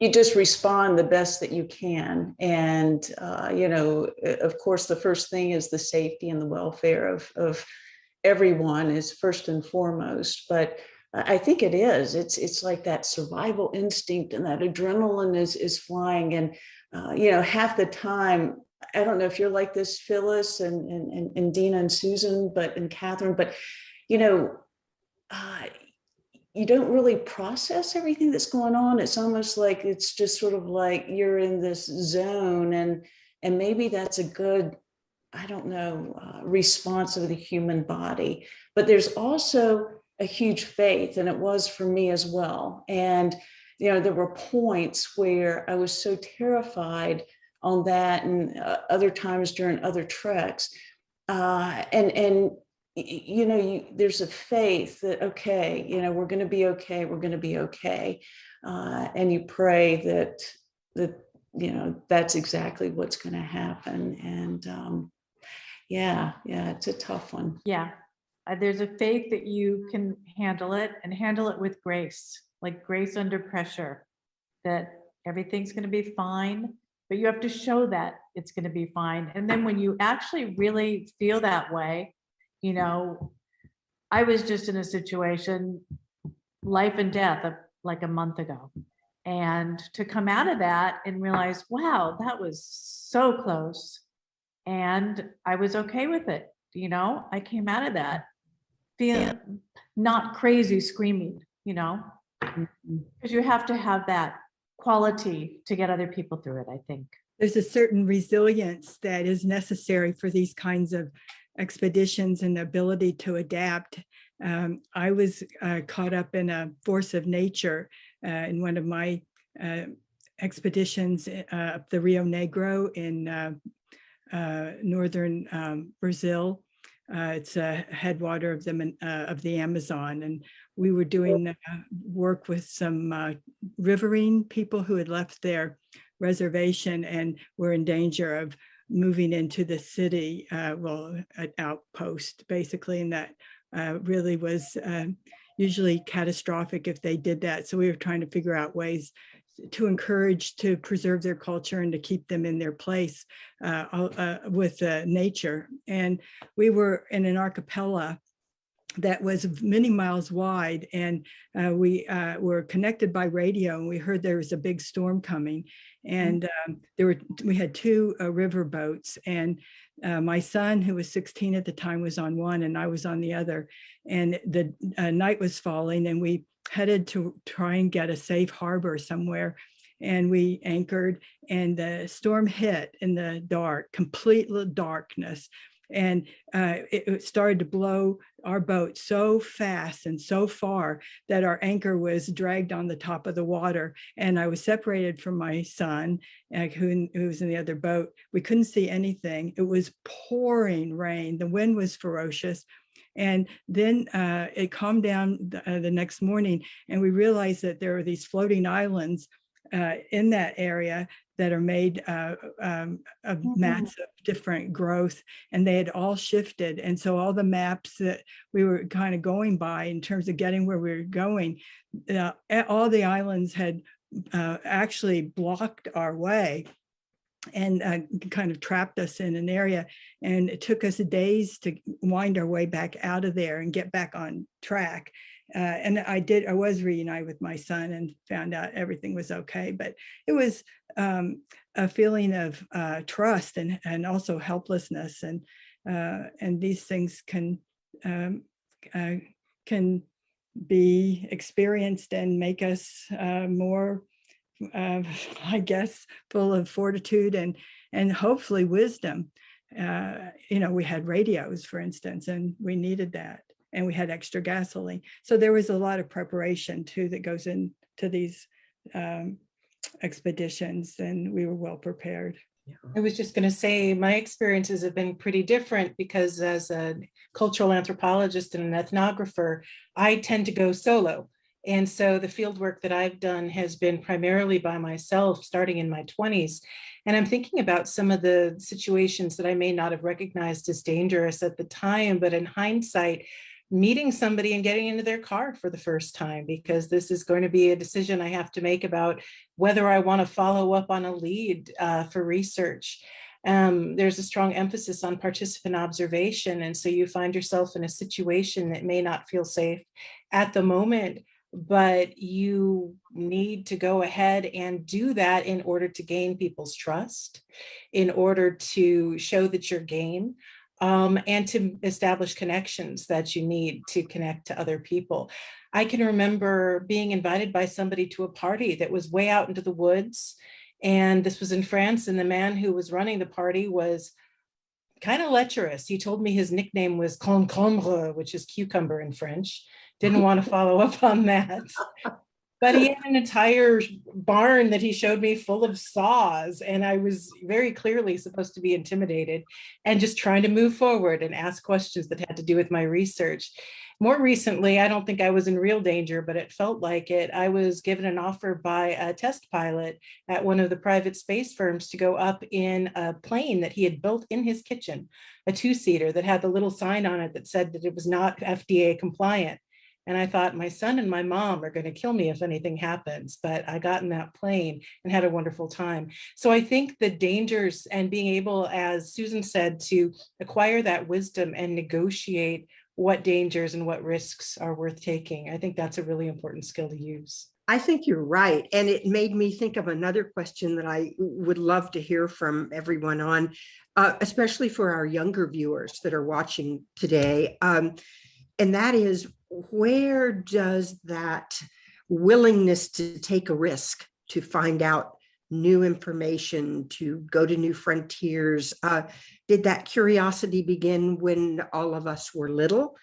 Did we have a mentor who was quite the adventurer? I know you heard it in my presentation. My uncle was actually Tom Slick, the man I wrote the biography about. And so as a little girl, he would come home, I'd be a little girl, and he'd show us a footprint that he'd found in Nepal. And the conversation around the dinner table was always fascinating. And I thought, oh, I want to do that someday. So I definitely had a mentor, someone who inspired me. And I just wondered if each of you did, and how we might speak to those younger explorers who are coming behind us. My dad grew up in Indian Territory, and he had as a child grew broomcorn, and he was shown that up in the sky it was cool, and down there where he was it was really hot, and so he was determined to become a pilot. And he rode in bulls and rodeos until he got enough money and got a pilot's license. He moved up to Tulsa, Oklahoma. And from there, he started his own company. And by the time I was born, he had a plane and he loved to travel. He was really the inspiration because I grew up before I could have memories of flying and traveling, and got to go to all very remote areas, that even as a child, places where we fly into Canada, but also Thailand in the 60s, and the border with China, and some kind of surveillance operation he was involved in. So I got a love for it. My mother too, she was a pilot before she met my dad. So there was and my grandparents were explorers up in Canada. So I think it's something that I just had all around me. That was the same for me, really. I had my parents, my grandparents were big travelers. And my grandparents, they'd come home and tell me stories about where they'd been, and little outfits, a kimono with an obi, and tell me stories. And I was fascinated with different cultures, and I always have been. And then my parents traveled, and we traveled a bit with them. And I think it's something that's kind of, you brought up with, like Susan says, it's in your blood. I'm a little different. I did not have a lot of that. My father, though, my father is an outdoorsman and an amazing whitewater kayaker. And even at 81, he can still roll a kayak better than a 20-year-old. But mine was basically, I'd always loved nature. And then I think after I graduated from pharmacy school for a while, and then started looking at natural medicine and realized where pharmaceuticals come from. Mine was all a push to try and find better treatments and cures. I worked in our hometown pharmacy, and the people who came in the pharmacy were people I'd known my whole life. They were the teachers and pastors and policemen and the diner workers and everybody. And you were dispensing these pharmaceuticals that were, maybe improving things, but I wanted the ultimate cure and the treatment. And went through this whole process, which is a whole different story, of feeling like you're incapable, or you're not. I don't know. Maybe there was just not helpless. I guess I was helpless. And so for no other reason, I thought, I'm going to go into these areas and I'm going to try and find these treatments and cures, not only for the people that I love, but for, other people, and work with this wonderful team of researchers and indigenous communities, and try and find that balance and that sacredness, if you will, and make it to where these treatments are a little bit more mainstream. So anyway, mine is completely different from Phyllis and Susan. Mine's a little similar in that my parents both traveled quite a bit, and I loved their stories. As soon as I turned 18, I was buying plane tickets to Hawaii and, heading out and hiking and learning Pidgin Hawaiian and the Hawaiian language stuff for working into my college classes, interestingly. But it was when I got into genealogy that I became aware that some of this might have a different kind of component. So I found in my family history whalers and gold miners. And then, of course, my mom's grandfather, and I've written about him. It's a little questionable in this day and age for sure, but he was somebody who was a showman who went into the Philippines and recruited a group of people from the mountains there, Bontoc Igorot folks, to come with him back to the United States. And they traveled from place to place and created kind of mock-up villages. And they got paid, the pay was sent back home. It's very questionable from today's perspective, but this was somebody who was actually hired by an anthropologist in 1905 to go up into the mountains and recruit people to come with him back to the United States. And he did that. And I can see that love of adventure and travel is something that was definitely passed through. And so I like being able to look at those old pictures and see. I didn't know the extent to which he was involved in anthropology until I was already an anthropologist. And then the fact that he would not have met my grandmother if he wasn't doing this. I owe my very existence to early anthropology in a very weird way. But I think for some of us, there's definitely that line that travels through history and reaches us. I love those stories, all of them. And just jumping back to something that Amy said a minute ago, it reminded me the same uncle that lured me to the Himalayas as a ghost, Tom Slick, spent a lot of time in South America studying medicinal plants. And he ended up starting something that exists in San Antonio, Texas today called Texas Biomedical Institute. And it is researching infectious diseases, has made huge breakthroughs, including a cure for hepatitis C and looking at Ebola and a lot of other things like that. But back in the 50s and 60s, he sent plants back to this foundation that he had started so that scientists could begin to research pharmaceuticals, much like you've done, Amy. I think that's a powerful way to see a very real achievement in this world from these expeditions. And I'd love to ask everyone what each of you sort of perceives as your greatest achievement as from having been in the field and doing the remarkable things you've done. Is there one achievement or a significant finding that is very dear to your heart that you would tell us all about? I would love to tell you that in 1995, I began looking for shamans practicing in the People's Republic of China. And at that point in time, it was prohibited and punishable. And we went into some very remote areas and we got footage of practicing shamans, and we protected these shamans by saying it was just an act, these were remnants, and nothing real happened. And then 12 years passed, and it turns out that the government, Chinese Communist government, is very interested in exploring revitalizing shamanism back in China. And I had the only contemporary footage, and I became their consultant. And over the years that followed, they consulted with me, and I came up with the plans and sowed the seeds. And now shamanism is thriving all over China. And I was an important key player in that revitalization. Okay, that's a tough one for me because I just feel like my whole experience in the last 25 years with the people of actually all over Indonesia, but especially West Papua, with my focus being on the Osmat, has just been an incredible experience. And I can't really pinpoint it to anything. I guess I've been fortunate that people consider me an expert on the Osmat.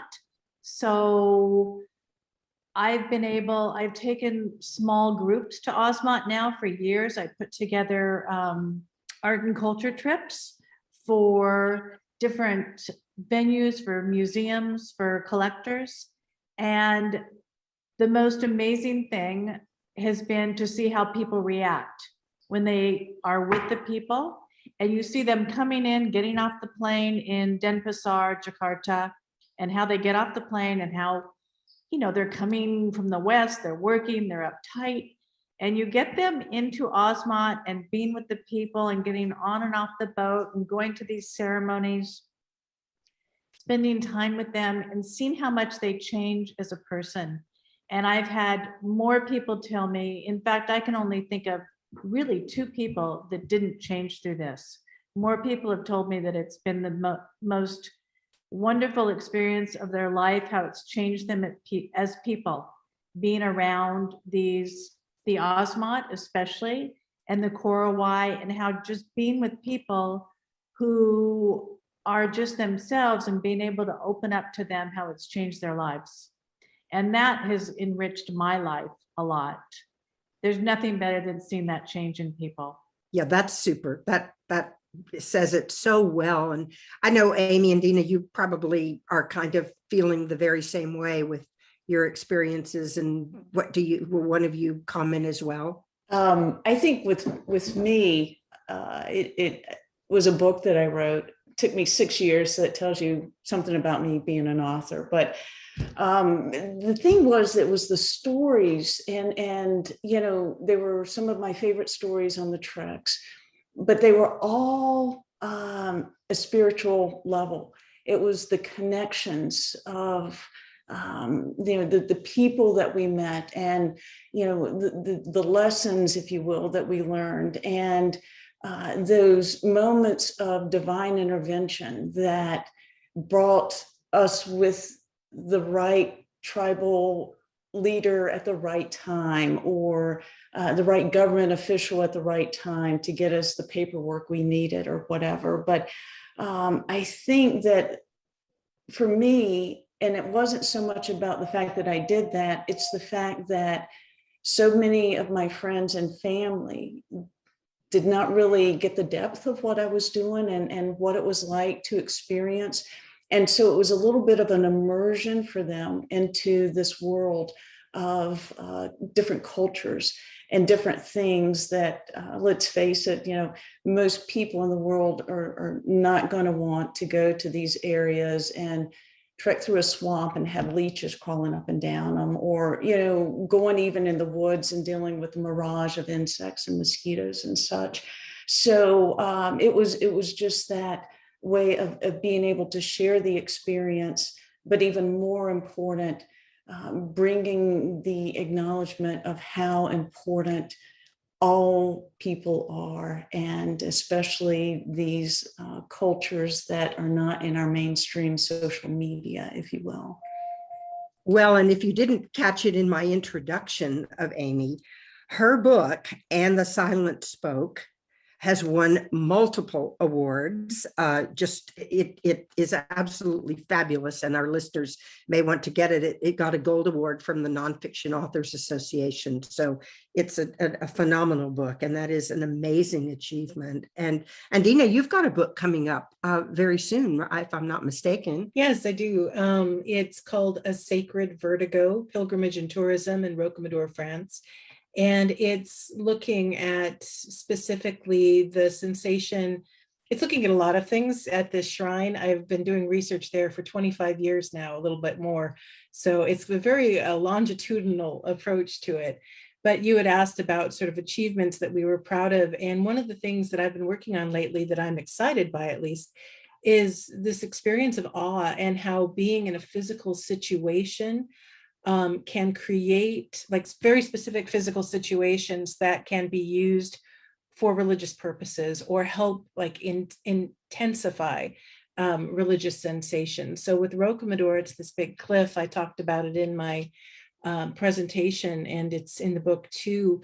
This idea of either something's leaning up over you or you're looking down on something, or both, where there's this constant awareness of proximity to this huge rock, and the way that that can impact the religious activities that take place there. There are other places where people have built shrines on top of, Meteor as an example. You've got huge mesas, and certainly a lot of shrines are built on mountains and high up. But at Rocamadour, it's interesting because of the way that it's against the cliff face. But that's tied into with the research I've been doing about experiences in space, because obviously there are a lot of unique physical experiences you could have in space. And one that I'm most interested in pursuing is something I talked in my video about, the overview effect. And a lot of people have been talking about this lately with space tourists discussing looking back at the Earth. Some of the astronauts I talked to had a different experience, which was looking out into deep space, especially when they were able to get dark adjusted and see stars. And one of them talked to me about seeing a view of space where the stars were so close to each other, there was no space in between them. It was just this giant sheet of light, and how that changed him. And I have coined the term the ultra view effect, and have been exploring that. And I think the way that experiences of awe whether they're through physical experiences like that or through some of the kinds of experiences our panelists have had, they do transform people. And I think going out there and seeking experiences of awe is something so important for human beings. That is so beautifully said. And I think that today's panel, in each vignette, we have seen that discovery of awe, those feelings of awe. And I believe there's a way to discover the sacred in almost everything, all spheres of life, whether we're talking about nature, relationships, work, religion, and even play. We can find the sacred, and we can take exploration to another level. I know that this whole symposium is about women exploring, and certainly all of you have done wonderful exploration. And I think for the last couple of days, we've gotten to hear about all kinds of discoveries and adventures and dangers and difficulties and things that result from all of those. But selfishly, I love our panel because I think that the idea of the sacred journey takes exploration to still another level. And I've loved being a part of it. And I wonder if there's any question that I didn't ask anyone. We're sort of wrapping up our conversation following all of the vignettes. And if anyone would love to jump in with another thought about sacred journey, something we can all take home and think about, I would love that. I'd like to say something about what has compelled me to focus on the visionary healer from all these different cultures. It's because when I grew up and I was being trained as a visionary healer, a lot of my culture had been lost, and it was very sad. And even though my grandmother tried to hold on to it after taken to a school for Indian girls, there was so much lost. And so my mission as I grew up was to work toward cultural preservation. And so my work has been archived and then used to reseed shamanism. And in fact, once shamanism came back in China, their ethnicities were allowed to flourish as well, their costumes, their language. And it was personal. That's what I'd like to convey. It was driven by my understanding of the importance of culture.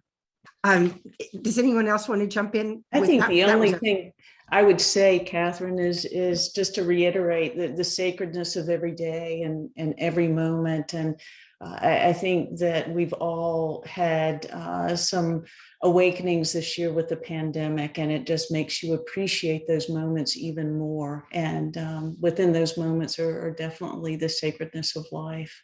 Absolutely. And I would even dare to say that I am worried about the lack of civility that we've seen in the last few years between human beings, one another, not being civil and kind and compassionate. And I think that our world needs that.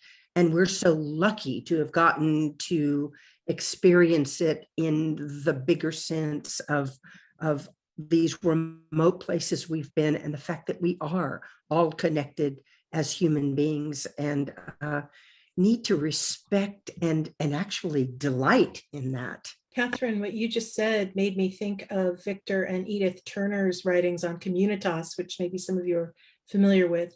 The idea that pilgrimage and travel to sacred places is one of the ways where through that shared experience, barriers break down and divisions between people may not be as strong. When people have a shared experience together, whether it's an experience of awe or an experience of the sacred, or even an experience of feeling like you've got a common enemy, that lets people get beyond those divisions. And I think sacred travel is one of those. Those of you who've traveled to other parts of the world have noticed, you may have common enemies who find themselves amazed at something that happens that's miraculous. And I think there's hope in that if we can find those shared experiences. As the Dalai Lama said, that common ground, it does bind us all together. This has been a wonderful panel. I can't thank all of you enough for being a part of Sacred Journeys today. And to our viewers, thank you so much for watching. I hope you've enjoyed it. I know I have. Onward to sacred journeys and exploration. Thank you all so much.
Welcome to Creatively Healing the Planet. I'm the host, Jennifer Austin. It's more important than ever that we heal our planet through a variety of approaches. We'll begin with each of our speakers, who are all members of the Explorers Club, sharing a noteworthy field experience and a little about themselves as innovative explorers, which will then be followed by a live panel discussion. I'll begin by sharing a short video with a little about myself and one of my most exciting field experiences. So I spent almost 14 years at Google, where I worked on a variety of projects, including launching the Google Earth Outreach Program, which gave free pro licenses to nonprofits, which you can see in the me with very pregnant with my hands open like this picture. The Ocean Program, co-leading the launch of the first virtual map of the ocean in Google Earth and Google Maps, and Underwater Street View in Google Maps, which you see behind me, one of the images in the background, and a variety of other projects like Global Fishing Watch and the Portal multi-screen Liquid Galaxy, which you see behind me with all the images of Underwater Street View from Australia. So it was really a great experience. I worked directly for the founders, Larry Page and Sergey Brin, which you see in a couple of the pictures. It was really a phenomenal experience, and I got to work with Sylvia Earle, which you see in her TED Talk there, helping on her visuals for her TED Prize Wish Talk, which was really inspiring. And she's a fellow member of the club and really inspired the whole ocean project at Google. So it was really an amazing experience. And now I'm going to tell you about one of my most exciting field experiences, which actually took place on an expedition with Mission Blue and Sylvia Earle and Hector Guzman with Smithsonian Tropical Research Institute. So what you see right here is this deep sea Imagine sub that we got to go in a dive off of Panama, off a protected area called Coiba Island. So I'm first going to pause here and show you what it's like to fly there in Google Earth. So what you're seeing right here in Google Earth is you're seeing the whole Earth with an additional map of the ocean. So you can see the topography, you can see the Hawaiian Islands, and you can see the areas that kind of look like crisscross lines where ships have sort of driven across the sea, bouncing sound off the seafloor to create the maps that are then merged together to create this virtual map of the ocean. So we're going to come over here to North America, which is right up here with the US, South America. In between is a beautiful island called Panama, through which the Panama Canal allows global trade. We're going to zoom in and we're going to kind of look off the coast, and you can see this underwater mapping data with those roads that I mentioned. And right here in white is the attribution string that talks about who helped curate and contribute data to this ocean map. So the global map is curated by Scripps, Institute of Oceanography, with input by NOAA, the Navy, NGA and JEPCO, and many, many other research institutions. And then the high resolution data set is curated by Columbia University. So if we fly in, we can actually go under a virtual ocean surface, see what it looks like, diving underwater. You can drag the software all around. You can look for seamounts and undersea features. We have some shipwrecks like the Titanic. And now we're gonna fly to off of Coiba, this protected area right here. And I'm gonna show you this. There's a region called Hannibal Bank, and we did the first deep sea subdives off Hannibal Bank. Now I'm going to share with you some more about this exciting first deep sea dive off Hannibal Bank. You can see us in the Sea Imagine sub here. We're excited to descend, and now I'm going to play some video footage, which is the first time I've ever shown it from the expedition. What you see in this first image is the actual bathymetry or underwater terrain data that Hector Guzman is using to show us where we're going to do this deep dive, which was the deepest dive that had been made so far in this expedition off Hannibal Bank. And then here we are going down and we're waving, and during this part pilot Eric is giving us some information about how if he were somehow incapacitated, we would lift the sub up again, because really you need to have backup, because if you have some problem at depth, there's basically like no one that could save you, because not many vehicles can go to that depth. So this is a siphonophore, which we saw as we were descending, and a jellyfish. There were little fish and kind of marine snow.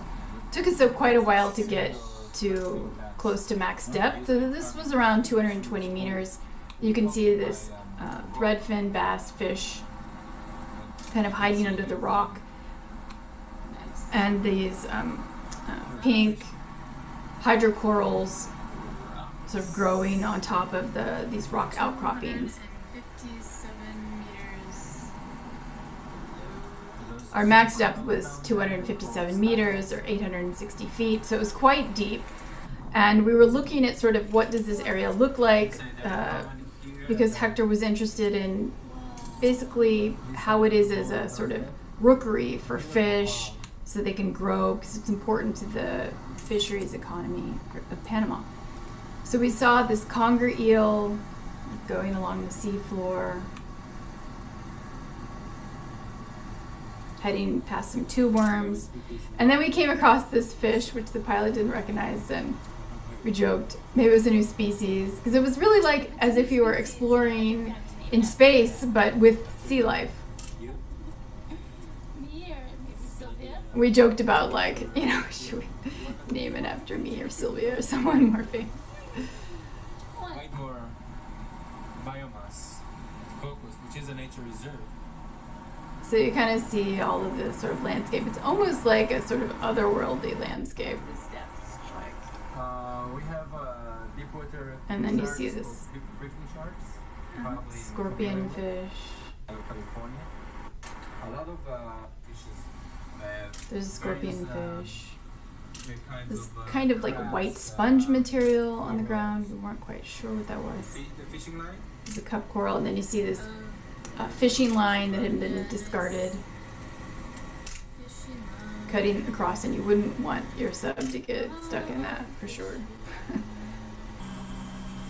And then it took us a while to return to the surface, and this is just a little clip of securing the sub up against the ship. So it was really an amazing and exciting expedition to do this sort of first ever exploration of Hannibal Bank. And then you see we collected some of the species, like here are the tube worms, this is a sea pen and other encrusting corals on this piece of rock. And then we said goodbye to the team, Hector and his team, and you can see the sub is up on the ship and sailed away. And it was just like really a remarkable experience.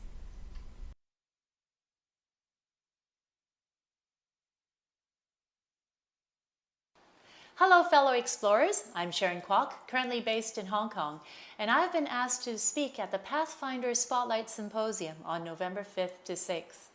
It's an honor, and I can honestly say that I've been put on this path by fellow explorers that I would consider my idols. People like Dr. Jeannie Clark, Dr. Jane Goodall, and my mentor, Dr. Sylvia Earle. Many years ago, Dr. Earle spoke to me and invited me to join her group, Mission Blue. And she suggested that I should be able to make a difference with regards to conservation issues. I had my doubts, but she certainly inspired me. At the time, what she told me was, you didn't have to be a scientist or researcher, because I actually was very concerned. I was just an actress from Hong Kong, so I could do fine arts, but what did she think I would be capable of doing? So she said that I should be able to take research and information from scientists that have done the legwork, not claim the work as my own, but actually translate it to the layman and help educate the public. So I've been doing that ever since. Being based in Hong Kong allows me a gateway into mainland China and possibly a great portion of Asia. So with our burgeoning population, I believe that it's quite a vital location. I try to go to schools, and Zuri here helps me with the kids. Hi, say hi. No, she's a bit shy right now. But Zuri is an African Grey, and she goes and does school talks with me. Children love meeting her, and it usually helps them remember at least some of the content of the talk. Usually I talk about things such as single-use plastics, how to avoid them, why they should try to create less trash, and maybe what species are even endangered species they should avoid consuming any part of in the future. So this is when I'm working with children. But as far as adults are concerned, we also do a lot of work talking on various platforms such as public TV, radio, newspaper, online shows, and I also work with the Hong Kong government to help tweak legislations as well as help promote things such as local marine protected areas. I've prepared this little video to share with everyone, and I hope that it helps shed a little bit of light and interest in our work in Hong Kong, and I do look forward to seeing you on 5th and 6th of November.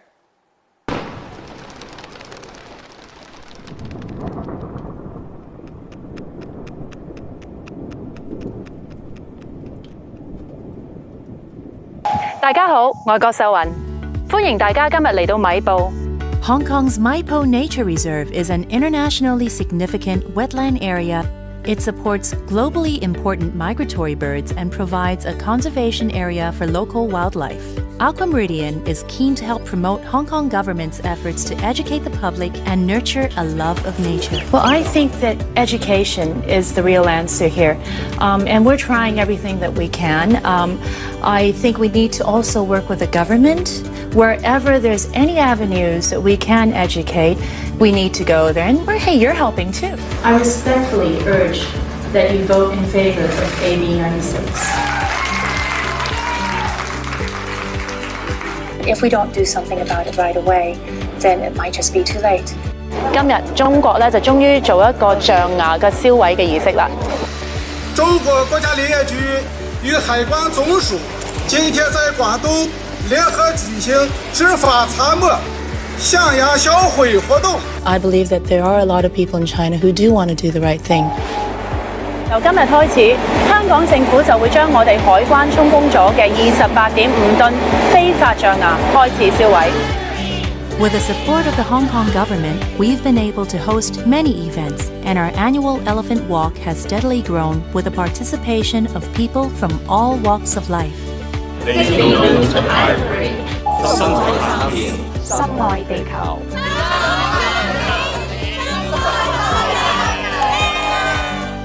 Oceans cover over 70% of Earth's surface and provide us with food, water, and even the air that we breathe.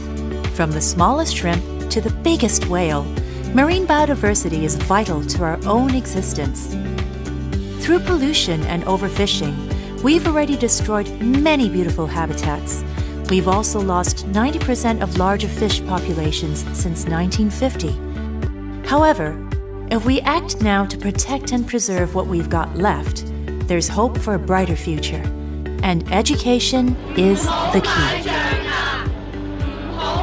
Having a room full of kids from different nationalities avidly participating in conservation discussions helps them learn about the issues, but also aids in their communication and linguistic skills.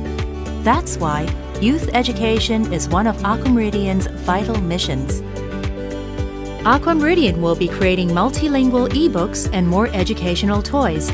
We'll also be producing more educational videos, programming, and documentaries while continuing our mission to raise awareness and change bad cultural habits that are detrimental to biodiversity. We're looking forward to your support.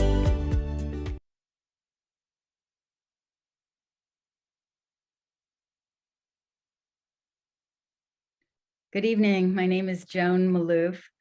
I'm an author and the founder and executive director of the Old Growth Forest Network.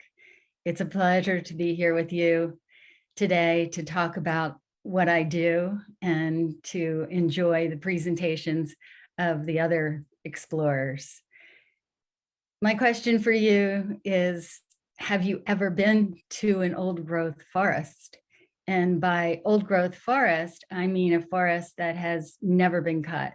So it may be hundreds of years old or thousands of years old.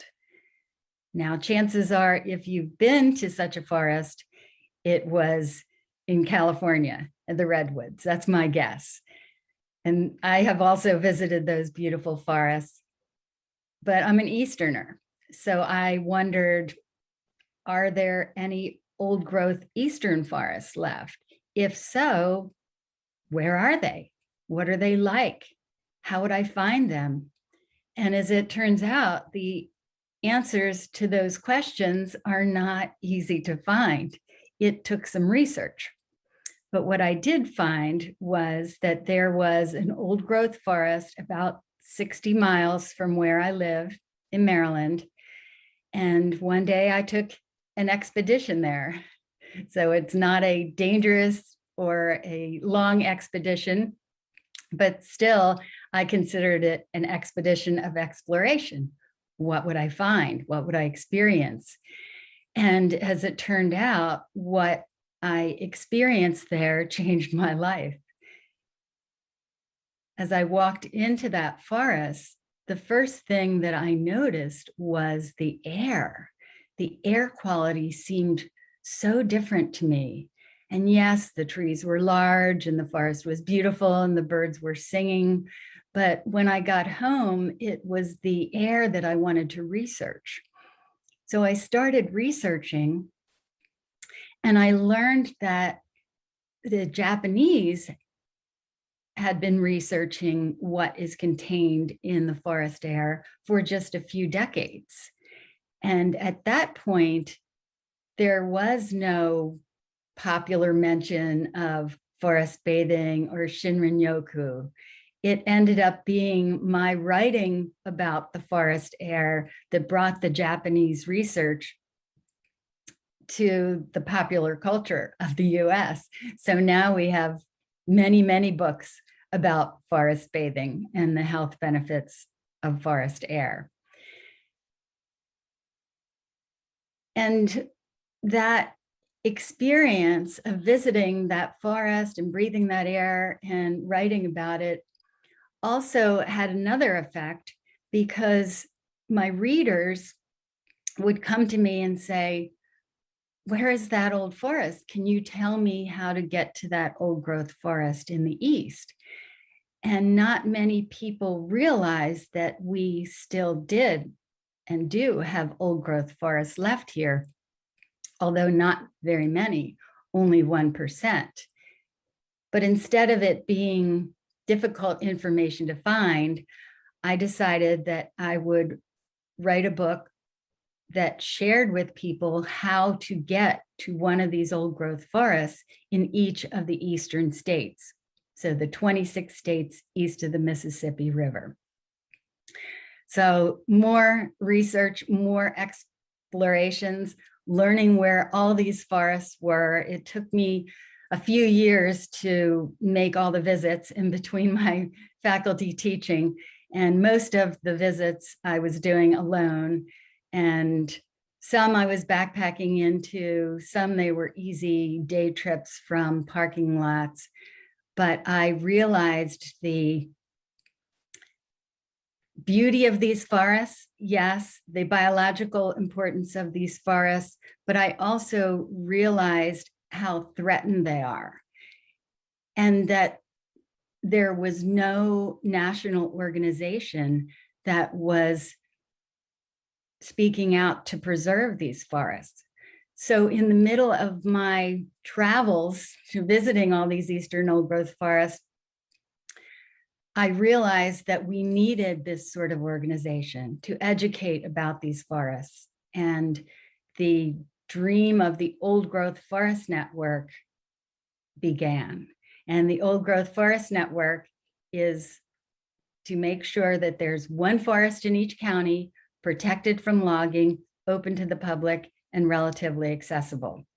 So I began that nonprofit organization in 2011. So it's just about 10 years old. So this is a national organization, not just an Eastern one or western one, so across the whole country. And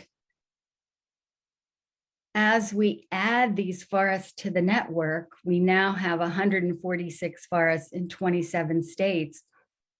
I'm exploring more and more of the old growth forest, visiting the old growth forest.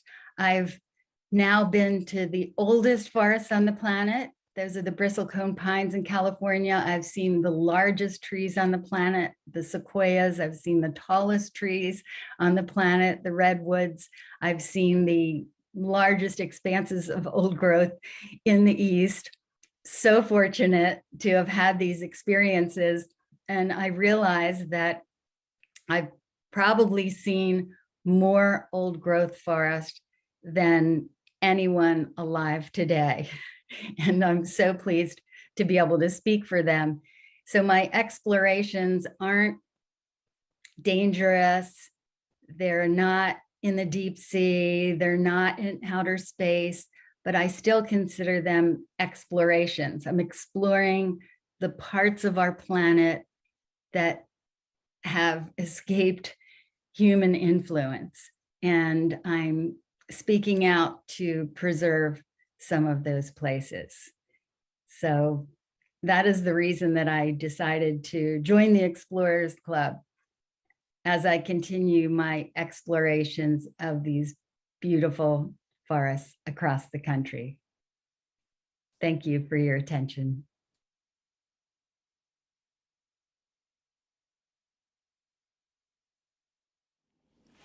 Hello, everyone. I am Sephra Alexandra, the Seed Huntress, and I want to welcome you to the majestic, magnificent, and wondrous world of seeds.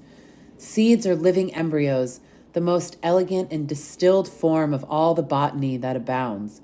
Their architecture, as seen in these photos from the book Seeds, Time Capsules of Life, remind us that each unique variety, each unique seed is a wondrous library, safeguarding the secrets of the soil where it was grown, the sun and wind and pollinators that visited them, and hands that have held them. These seeds are the great lineage between all of our ancestors and their stewardship of place. As we are in this beautiful conversation around creatively healing our planet, I invite you to remember and rejoin in the ancient art and tradition of seed saving. Seeds are the genetic legacies of our earth, with place-based intelligence forged since time immemorial.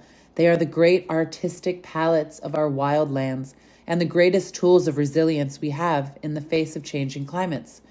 As we safeguard these arcs of biodiversity, the embryos that grow the world's food, sustenance, and medicine, the heirlooms handed down from generation to generation, carried by migrating peoples and animals as their taste of home, culture, and terroir.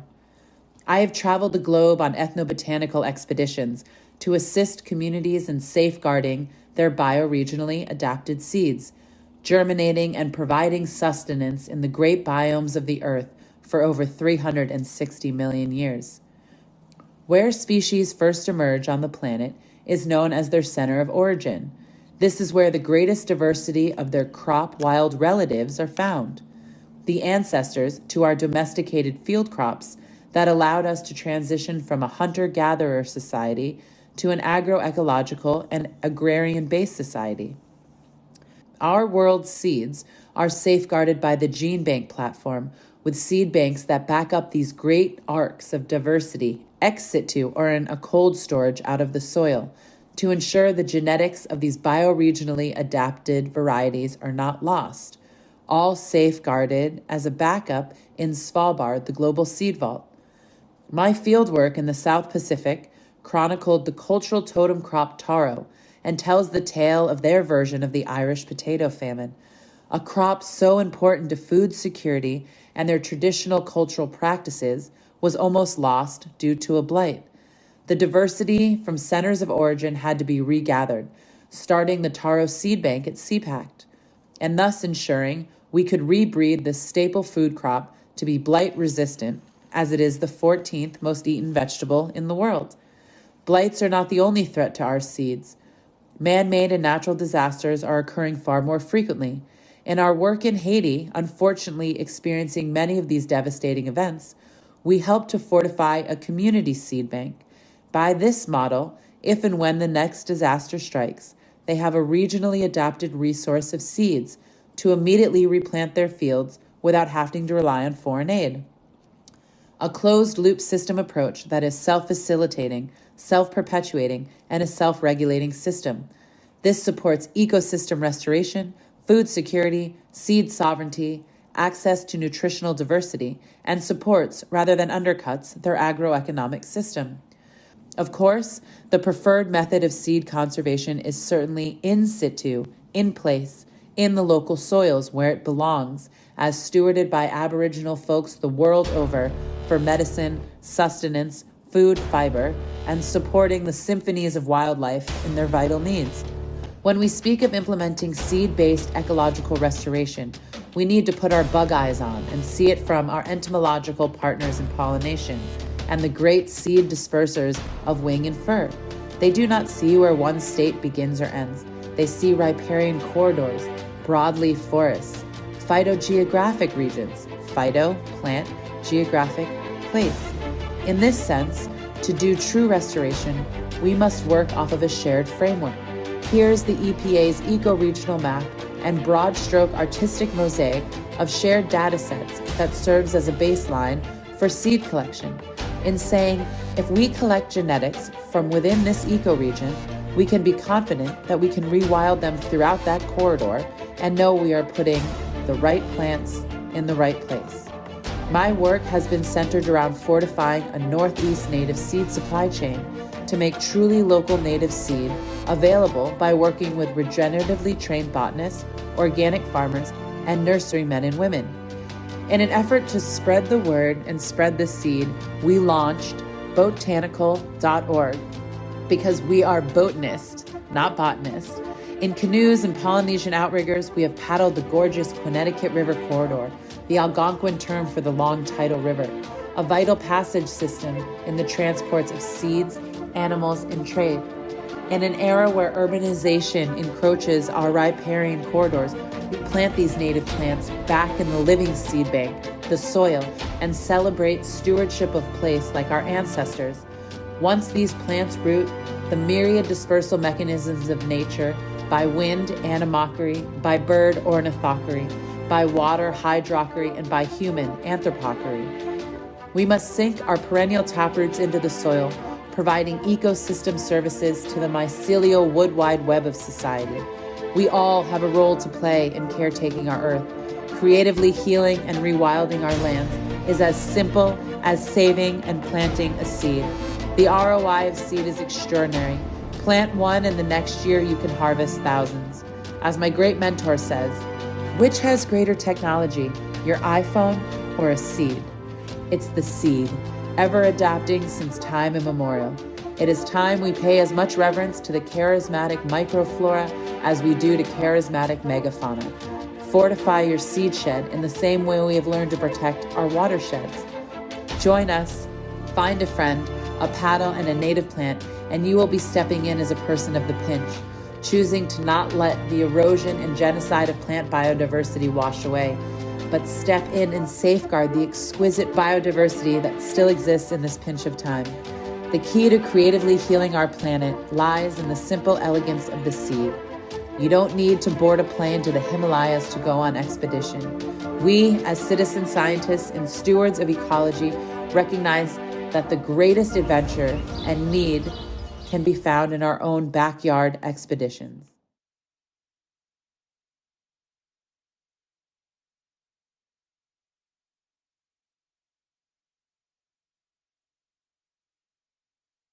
My name is Kirsten Johnson. I am an emergency physician and a professor at McGill University in Montreal. I also have a Master of Public Health with a focus on global health and humanitarian studies from Harvard University, which launched my 20-year career in this sector. When I say I do humanitarian work, most people ask if it is with a medical aid organization. What most people don't realize is that the humanitarian sector is a multi-billion-dollar industry that operates around the globe, employing hundreds of thousands of people. In fact, it's more like a profession now, which means that it involves a specialized set of competencies and a defined scope of practice. I spent many years developing that evidence base through my original research, some of which I'll present to you today by taking you on a whirlwind tour to 4 countries in Africa. We'll start with Darfur.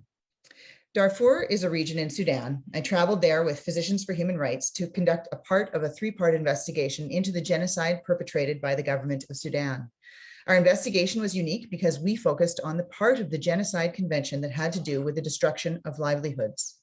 My research involved documenting the government of Sudan's systematic attempts to destroy the traditional land tenure system. Here you can appreciate the before and after once a village was scorched. Villages were pilfered, livestock stolen, men killed, women raped, and everything that was left was burned to the ground by the Janjaweed. People who survived were forced to flee on foot into the desert. You can see here the destruction of the homesteads, of the cooking areas, marketplaces, and even the wells were poisoned by throwing in dead animals so that the water was no longer potable. Livestock were killed. This is a schematic that we published in the New York Times. It shows the impact of the genocide on a Darfurian family. Every family knows exactly how many camels, donkeys, and sheep they have. So in this family, the husband and wife actually made it to the refugee camp, along with only 4 out of their 7 children and only half of the grandchildren. Only 1 of their donkeys survived. All of their camels and sheep were either killed or stolen. This is actually one of the internally displaced persons camp that we also conducted our researches in. You can see these small little upside down bird nests actually housed up to families of 5 people. It was very difficult. The temperatures were over 50 degrees and there was very little water or food to eat.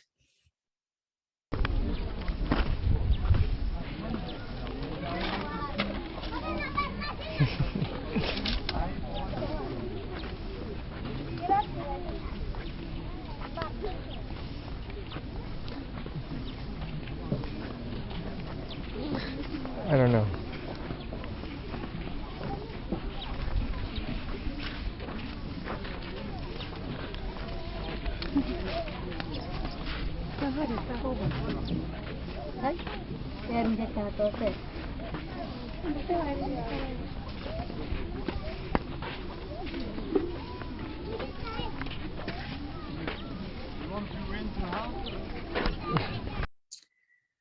Of course, the conflict had a major effect on women. Men and boys were targeted and killed, and that left women alone. They were often raped and left to flee with any of their remaining children. These are some of the women that we interviewed in one of the refugee camps. Next, we'll go to Liberia. The first Liberian civil war was one of Africa's bloodiest. From 1989 to 1996, it claimed the lives of more than 200,000 Liberians and further displaced 1 million others into refugee camps in neighboring countries. Child soldiers were used throughout the war. The civil war claimed the lives of 1 out of every 17 Liberians in the country, uprooted most of the rest, and destroyed a once viable economic infrastructure. The second Liberian Civil War began in 1999 and ended in October 2003. By its conclusion, more than 250,000 people had been killed and nearly 1 million displaced. That's 1/3 of the entire Liberian population. The prevalence of sexual violence in Liberia runs deep, with many women subjected to abuse during the second 14-year civil war. I used a sampling method to collect information on the health and mental health of the Liberian people so that our results would be generalizable to the population as a whole. We trained students from the Huntington School of Public Health in Monrovia as data collectors, and we sent teams of them throughout the country at a time when there were still very few roads and the only petrol and supplies were in the main city of Monrovia. Our results showed that 1/3 of the population reported serving time in the fighting forces, and 1/3 of these were female. 1/3 of female combatants and 16% of male combatants were forced to be sexual servants, and 42% of female combatants and 33% of former male combatants also experienced sexual violence in their lifetime. So our study showed that sexual violence was perpetrated on both men and women, and that men have worse mental health outcomes. This research changed policy and programming for men and boys in humanitarian settings in Africa, since up to that point, gender-based violence programming was only targeted to women and girls. Our research findings also shaped the first mental health policy in West Africa. Next, we'll go to the Democratic Republic of Congo. The origins of the current violence in the DRC are from the massive refugee crisis and spillover from the 1994 genocide in Rwanda. From 1998 to 2003, government forces supported by Angola, Namibia, and Zimbabwe fought rebels backed by Rwanda and Uganda in what is known as the Second Congo War. While estimates vary, the death toll may have been over 3 million people. Despite a peace deal in 2002 and the formation of a transitional government in 2003, ongoing violence perpetuated by armed groups against civilians in the eastern region has continued, largely due to poor governance, weak institutions, and rampant corruption. We went into those 4 eastern provinces in the DRC, again, to cluster sample them so that we could get data on the health and mental health outcomes of the conflict. You can imagine that the logistics were extreme. We had to bring in all of enough money to do the research because there was no ATMs or bank machines. And we also had to pre-print all of our surveys because there was not even any printers. We had trained teams, and we had 4 teams that were deployed throughout the 4 provinces of Eastern DRC, traveling by dugout canoe, airplane, boat, and foot. And our results showed that a third of female survivors of the conflict were actually gang raped. 20% of women and men both served as sexual servants. And interestingly, perpetrators were female in 39% of female sexual violence and 15% of male sexual violence. Our results showed that sexual violence in the DRC is conflict-related and prevalent. There's a high burden of psychiatric disease in the general adult population that needs focused treatment and that is exacerbated by sexual violence. Based on our sample, we found that 2 million women and up to 1 million men suffered from sexual violence. About 3 million adults meet criteria for PTSD, 2 million adults meet criteria for depression, and another million have thought about suicide. We presented these findings at 27 high-level meetings, including the US Department of Defense, Africa Command, USAID, the United Nations, provincial ministries of health in the DRC, the International Criminal Court, and many humanitarian non-governmental organizations. We also drafted this US conflict mineral bill, which in a nutshell says that whenever a company is mining for minerals, like blood diamonds, that they must do an assessment of violence in relation to sexual and gender-based violence. And our last country is Kenya. Kenya's presidential election on August 8, 2017 was marred by serious human rights violations, including unlawful killings and beatings by police during protests and house-to-house operations in Western Kenya. So we sampled this time the entire country, including this Africa's biggest slum called Kibera. And you can see there's a schematic of the map in the lower right-hand corner. This time, we took our findings back into the communities using theater as a tool. We partnered with the National Theatre School of Kenya and a non-governmental organization called SAFE. We created a play from the research outcomes that was along the theme of Cyrano de Bergerac to educate communities on sexual violence and on the root causes of the politically motivated violence.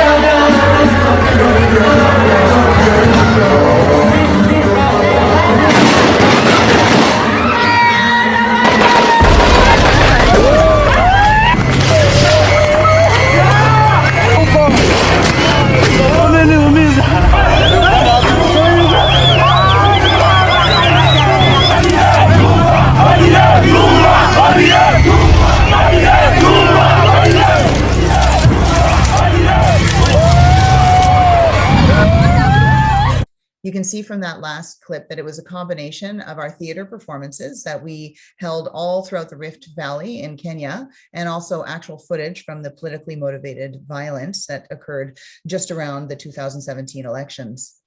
We were fortunate enough to get a really positive response from our live theater performances, and we ended up making a feature-length film that was in fact played throughout Kenya in the following years, just prior also to the next election.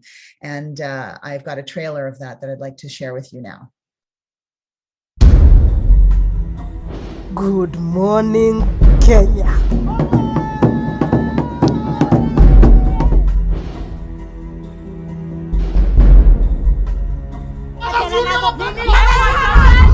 Stori yetu inaanzia pale Roxana alipokuja kuishi na sisi. Kwa hivyo hakuna magatisa.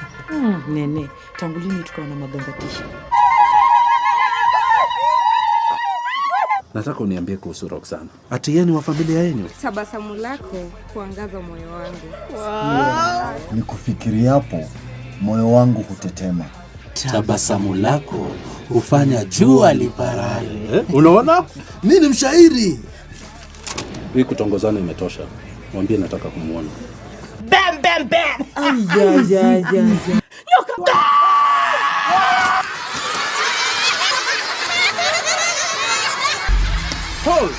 Mimi nawania kuwa mbunge na hutaniaibisha hapa na uongozi wako. Maria, unajua una urembo wa kipekee. Hebu tumkaribisheni bwana Zito. Karibu. Zito wapi? Zito wapi? Si wewe ndio ulisema lazima tufukuze waturiri wote kama tunataka kupata kura. Panda mbegu. Nakwambia Swahiba, hivyo ndivyo unavyosema. Anti, kuna vitu lazima ujue. Ati. Panda mbegu. Swali wapanda mbegu. Tuongeze bidii sasa.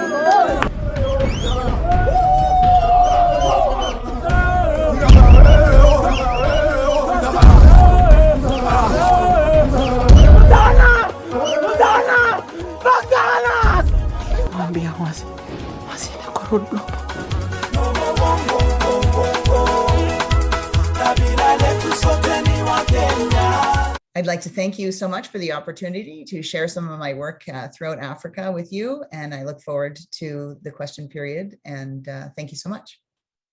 Hello, everyone. My name is Brandy DeCarli. I'm the co-founder and CEO of Farm From a Box, and I am delighted to be here. When we talk about planetary health, it's impossible to not include the impact of our food system and agriculture in particular. And that's really where Farm From a Box is coming in.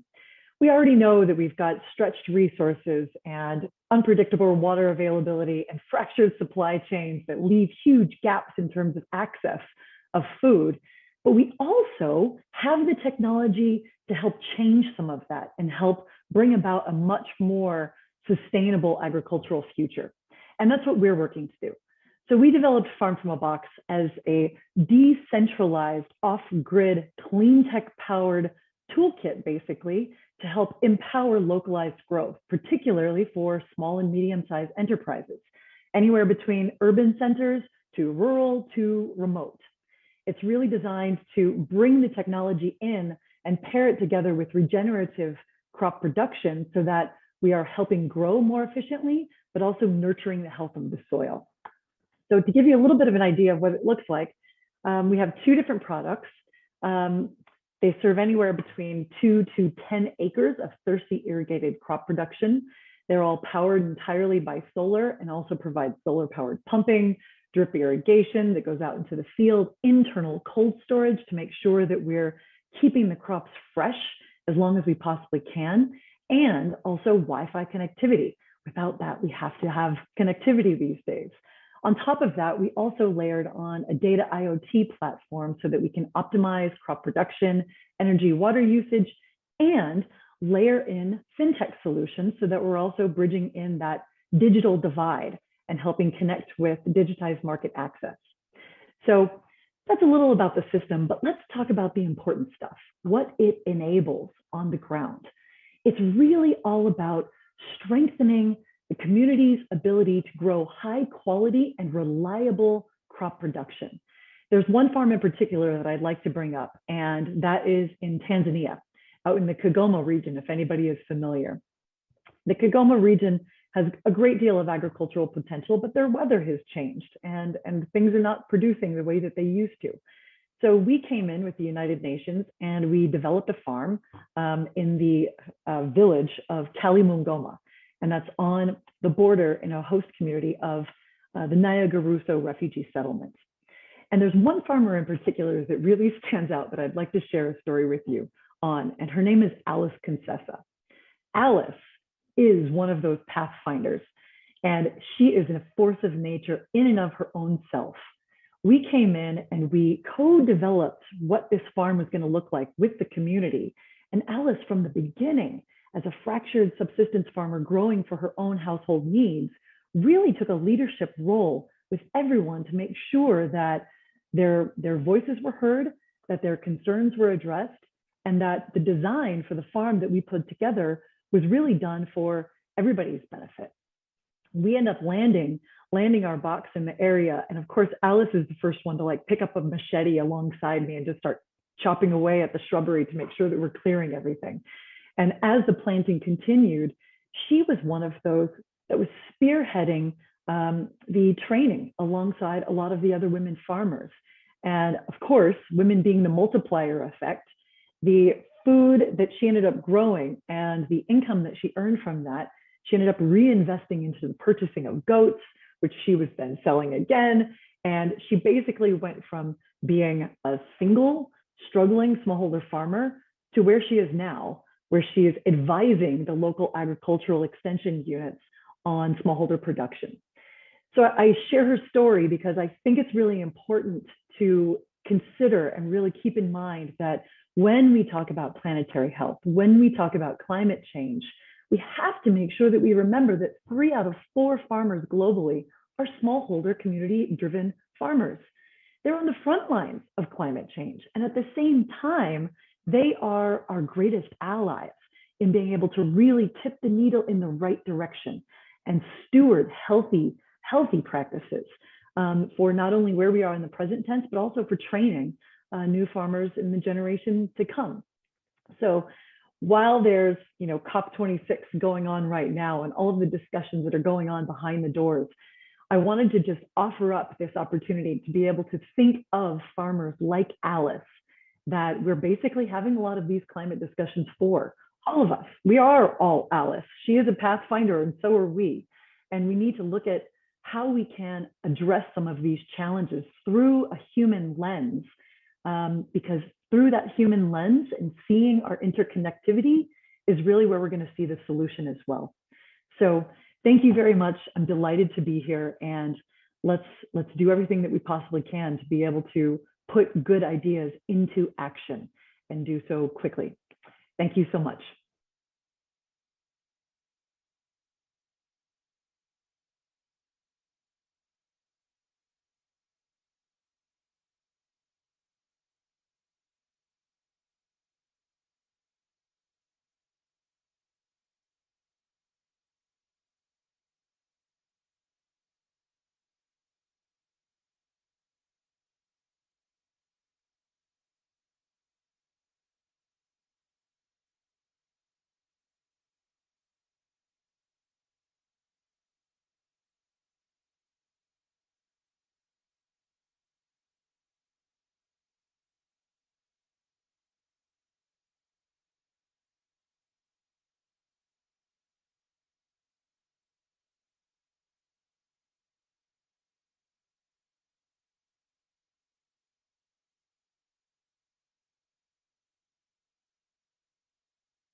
I want to thank every one of our panelists for just their outstanding work and all that they've shared. Thank you to our Creatively Healing the Planet panel. And today we have with us live Sharon Kwok from Hong Kong, Joan Malouf, Sefra Alexandra, Dr. Kirsten Johnson, and Brandy DeCarly. Really, thank you so much for joining us and being here live. You're all amazing members of the Explorers Club, and we're really excited you could join us in this Pathfinders Symposium. So we're going to start off with just a question about, first starting with Sharon. So you showed your amazing work with Aqua Meridian and all the efforts you've done to really try to halt shark finning and really stop some of the killing of wildlife that's been going on around the world. including helping support the passage of landmark legislation in California, where I live. And so I just was wondering, you've got some incredible photos with whale sharks, and I wanted to ask you if you might share a profound experience that you had in the field that would give us all just a sense of some magical experience that really struck you. Hi, everyone. It's a pleasure to be here. There have been many experiences out in the field in nature, which I'm sure as explorers, we all find amazing and will never forget. But personally, I guess with age, I've realized that for us to actually make an impact, have any difference, we really need to cultivate the next generation. So I would say that some of my most important experiences would be at schools with kids. The one time I had about 600 kids, and they ranged from first grade to sixth grade. And it was an assembly with literally 600 kids, but they were all paying attention. They were avidly listening to everything that I said. And I had to make things fun and interesting for them. So the photo that I shared with whale sharks on that trip actually had a very cute story that I shared with them. So I explained to them that, whale sharks, of course, needed to poop, as with all animals. And when you talk about stuff like that, and kids, they just start laughing. And of course, that time I happened to be swimming with a whale shark that thought I was a toy. And it played with me, because you weren't supposed to play with the whale shark, right? But if they came up and played with you for over an hour, it's just one of those experiences you'll never forget in your life. But this one was so much more memorable because it had me on top of its head, and it was pushing me around, and it went down below me and swam off very quickly, but not far. So it created a bit of a wake, and I got rolled under. And while I was under, I tried to see. And of course, the water became really murky and I couldn't see anything. And my brother and the cameraman were with me on this trip, and they had filmed me being enshrouded in this cloud of whale shark poop, which is probably very good for the skin, mind you. So, when I shared this with kids, it was just, everyone loved it, So you talk about the fun experiences, the unforgettable experiences, and you also share the sad ones, situations where you're trying to save pangolins, rehab them, release them. There may be young pangolins, their mother may not have survived, and how you deal with that. Photos also of, say, baby elephants. And they're so small, they don't have any teeth. The poachers don't bother killing them because they don't want to waste a bullet on them. But, photos of these elephants crying next to the carcass of their mother. So stuff like that, not necessarily gory, but enough that it really strikes home. And hopefully it inspires children to really think about what we need to do for our planet. So, I take them through visuals to different parts of the planet, but I always try to bring everyone back home and talk about what every one of them can do. And see, the thing with living in a city like Hong Kong or New York or any big city, it's very easy for people to become completely desensitized to nature. And when apathy sets in, there's no talking to them about conservation issues. So I think having pets or plants at home, things like that, at least lend everyone, especially the younger generation, somewhat of a connection to nature, which needs to be nurtured. Great. Thank you so much for that wonderful experience. That's just an amazing story. Next, I wanted to ask Joan Malouf, who's kind of the modern day Lorax speaking for the trees. You gave this amazing discussion about that and your efforts to encourage what became tree bathing. Like, do you have anything else that you might want to share, like either about a particular experience with the tree or something about the health benefits, something that comes to mind? Thank you, Jennifer. It's a pleasure to be on this panel and get to know some of the other women of the Explorers Club. I just joined in 2019, so it was an exceptional year after. I didn't get to meet many people in person. To your question, what I think about when I'm exploring these forests, there was one example where I was going to visit an old growth forest in Alabama. It was in Symposium Wilderness. Never been there, didn't know anyone who had ever been there, just got some maps off of the internet, drove the many hundreds of miles it took to get there in my little truck, parked at the trailhead, put on my backpack. And I have to say, having the experience as a young woman, learning how to go backpacking first with groups and then solo has been so freeing. When you just have that moment where everything you need is on your back and you're all by yourself and you feel like you could go anywhere and do anything and survive. I would suggest that to any young women explorers to experience. But on this particular trip, I was looking for a famous tree, if you will. It was just called The Tree in the Symposium Wilderness, and it had been described over and over again. And it was just a 4-mile hike in to get to the tree, but it was also already late in the day. So I put on my pack and I'm down the trail. And just that joy of walking through old growth forest, you know, going those miles on myself, very quiet, enjoying the bird sounds and the wind sounds. And I thought, how am I ever going to find this one famous tree? There were no signs, not even any trail signs. And I found it because it was so exceptional. This tree was huge, and not just the tree, but it was in this beautiful setting. It was this box canyon that the walls all had water dripping down off of them. And at the bottom, there were all ferns and there were wildflowers. And in the center was this giant tree. And I was the only one there. It was so breathtaking.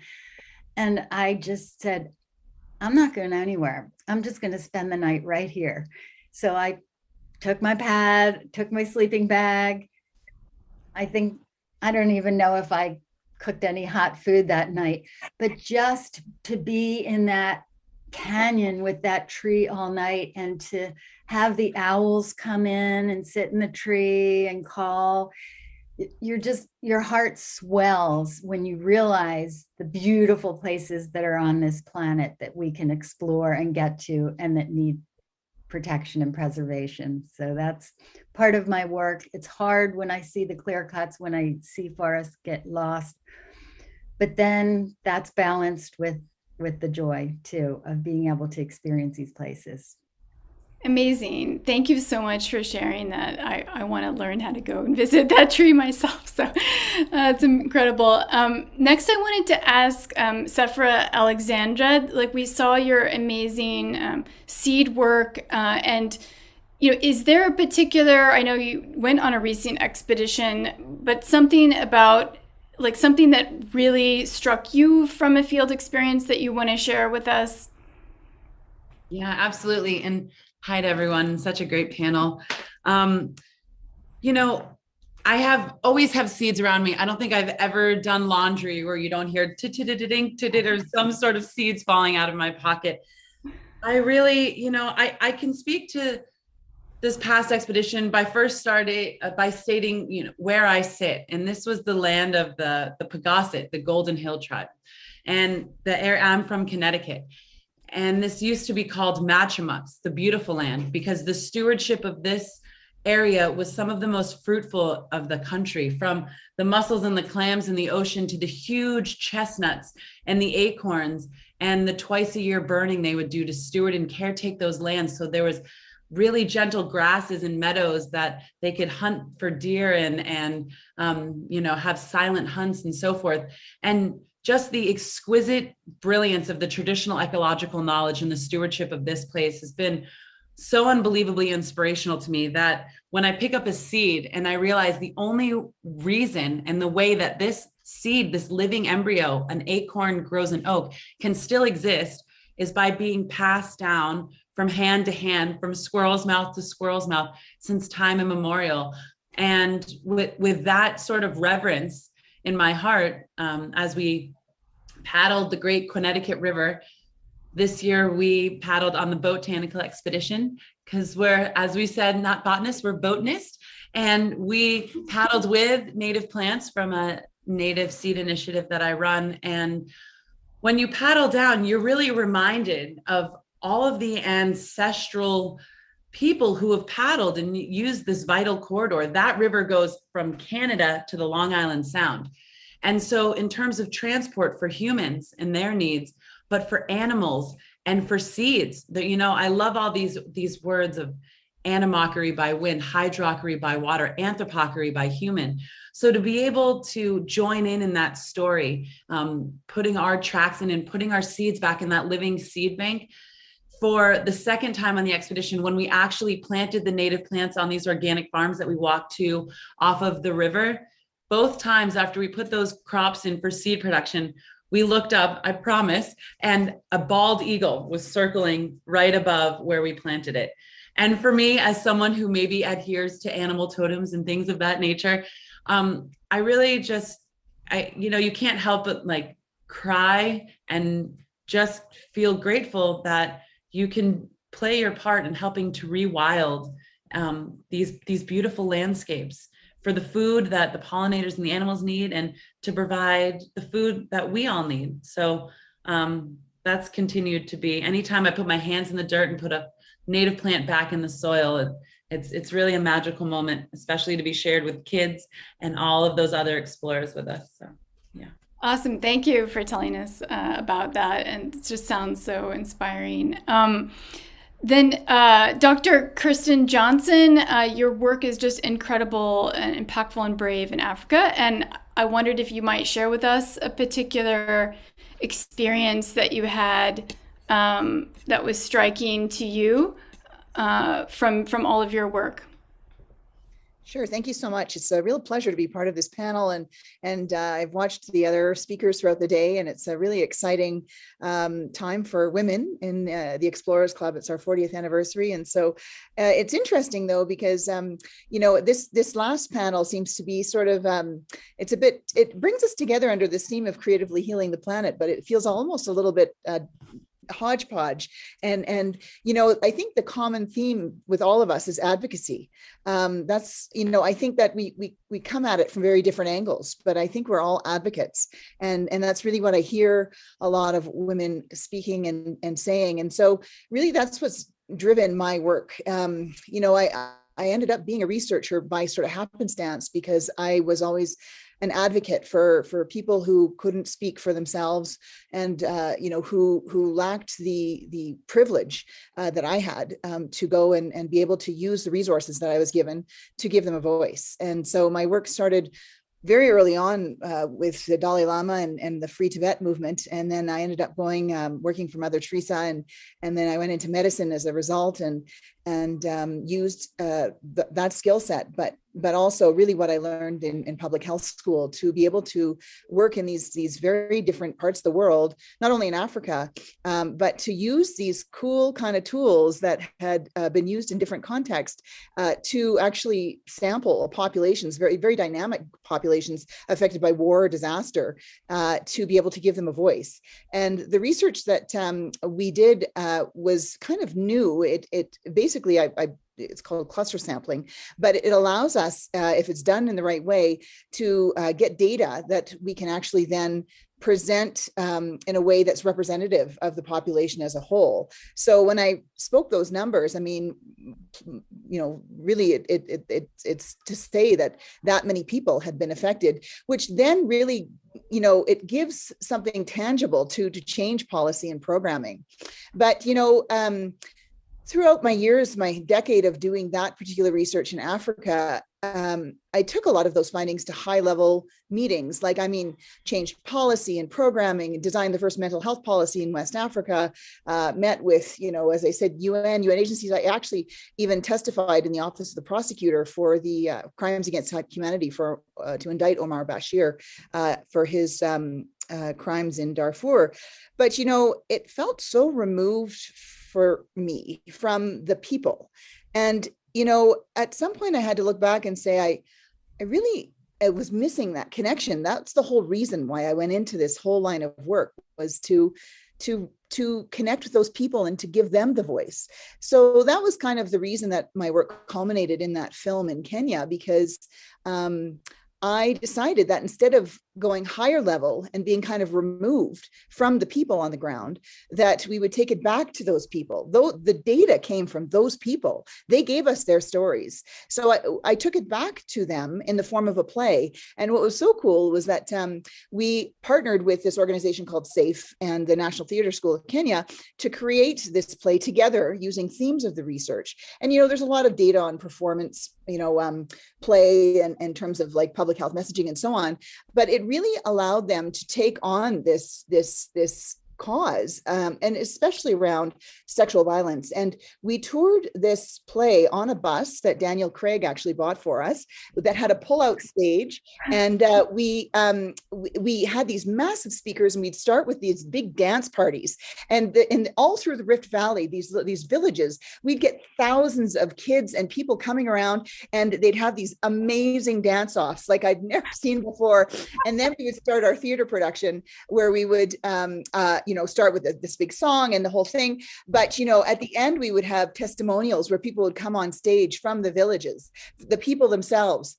And they would say, men would say, I didn't know it was wrong to rape. I didn't know. Nobody talked about this with us before.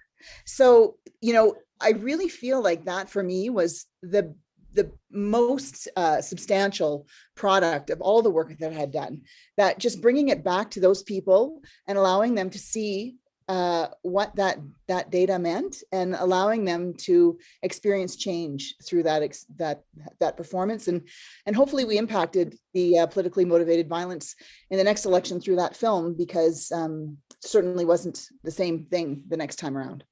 So thank you again, and I think it's wonderful, all the advocacy that the women are doing around the table here today, and I encourage you all to continue in your work. Awesome. Thank you for sharing your so empowering work and impactful scale of your actions. Just really incredible. And then next, Brandy DeCarly, with your amazing Farm from a Box initiative. Do you want to talk with us, sharing maybe one of your incredible experiences doing this work in the field as an explorer? Yeah, happy to. And again, thank you for all of the other panelists. My God, the most incredible work.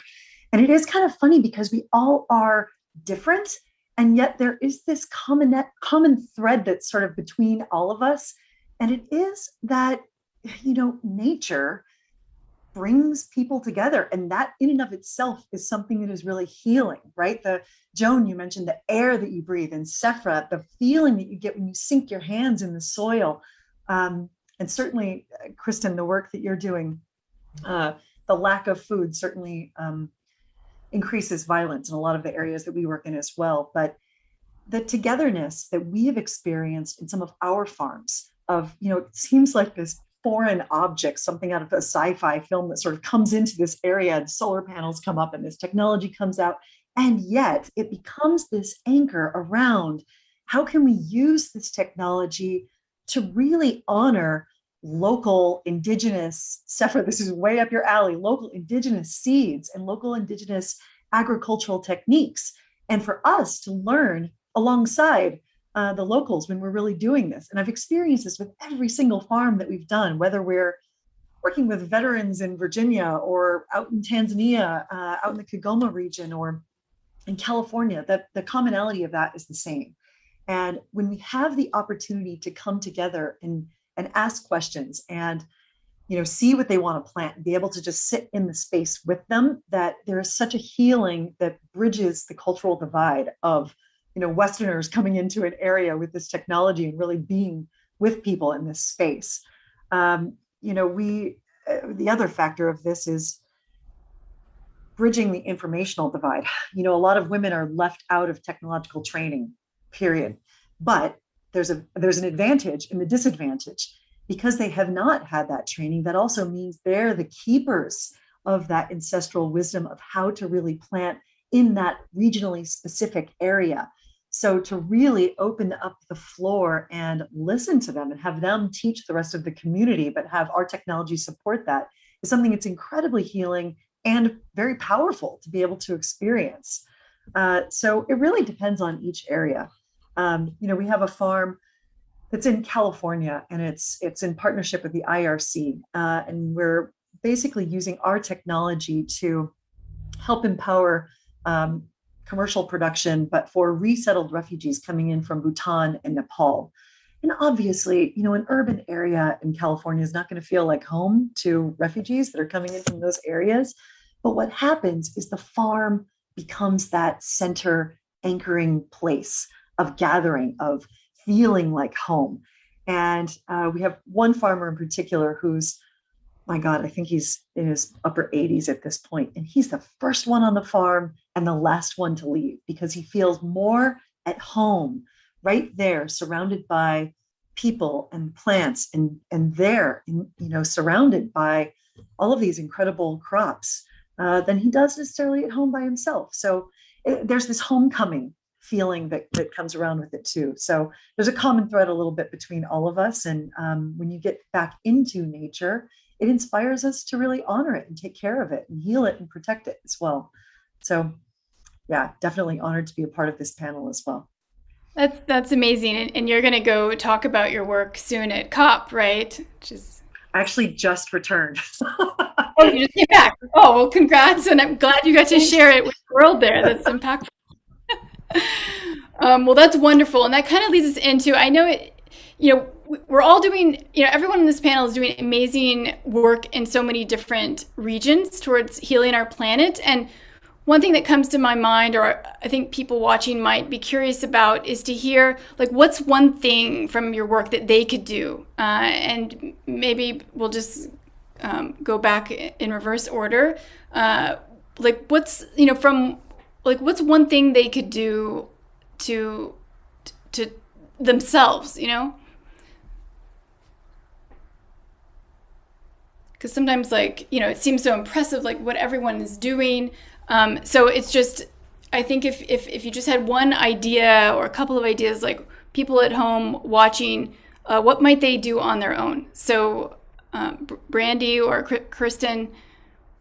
I'm happy to dive in since I was just speaking about it. But I think advocacy. It's so important. Our food system is directly tied with the health of our planet. If anything, it's a barometer for the health of our planet. So even in the local areas, I'm in Brooklyn, New York, right? Advocate for local food, buy local food, find your farmers markets, and ask questions. Where was this grown? Who is this grown by? Our purchases are our advocacy, and we actually have a lot more individual power in that way than we sometimes think.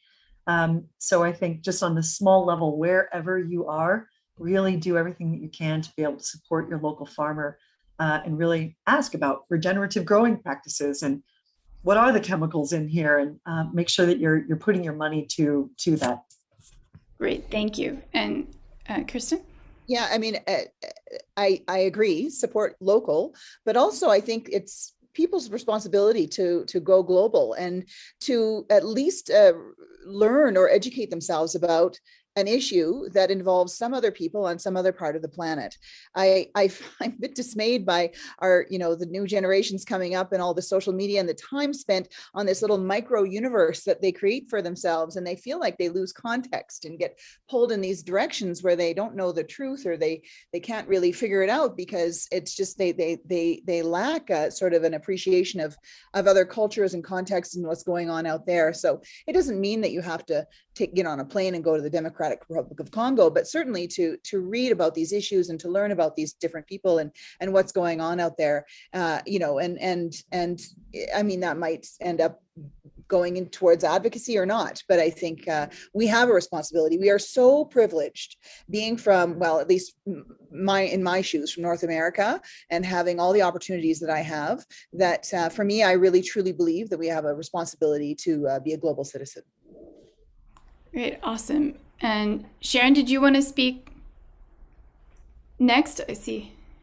Well, we were talking about what I thought people could do at home. And this is something I talk about quite often, not just with school kids, but basically everyone, even, you know, media and so on in Hong Kong.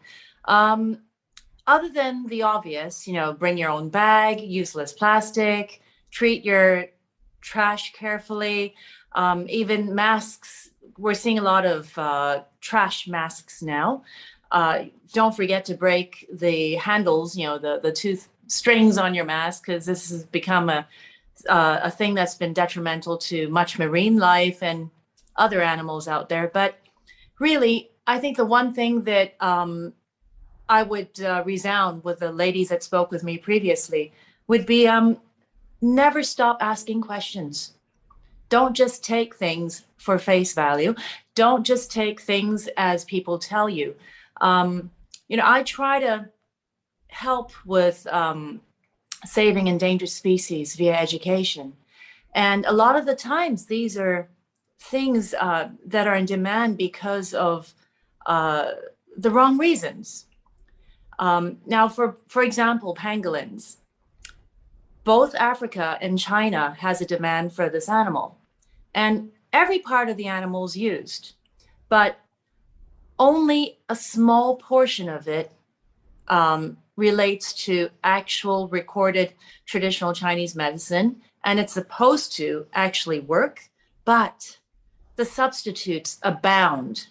I mean, there's so much other stuff you could use, which would cost just a fraction. So, you know, this is the kind of stuff that people need to learn. You know, rather than targeting endangered species, wow, maybe you could be using ginger or garlic, you know? So there's always substitutes for everything.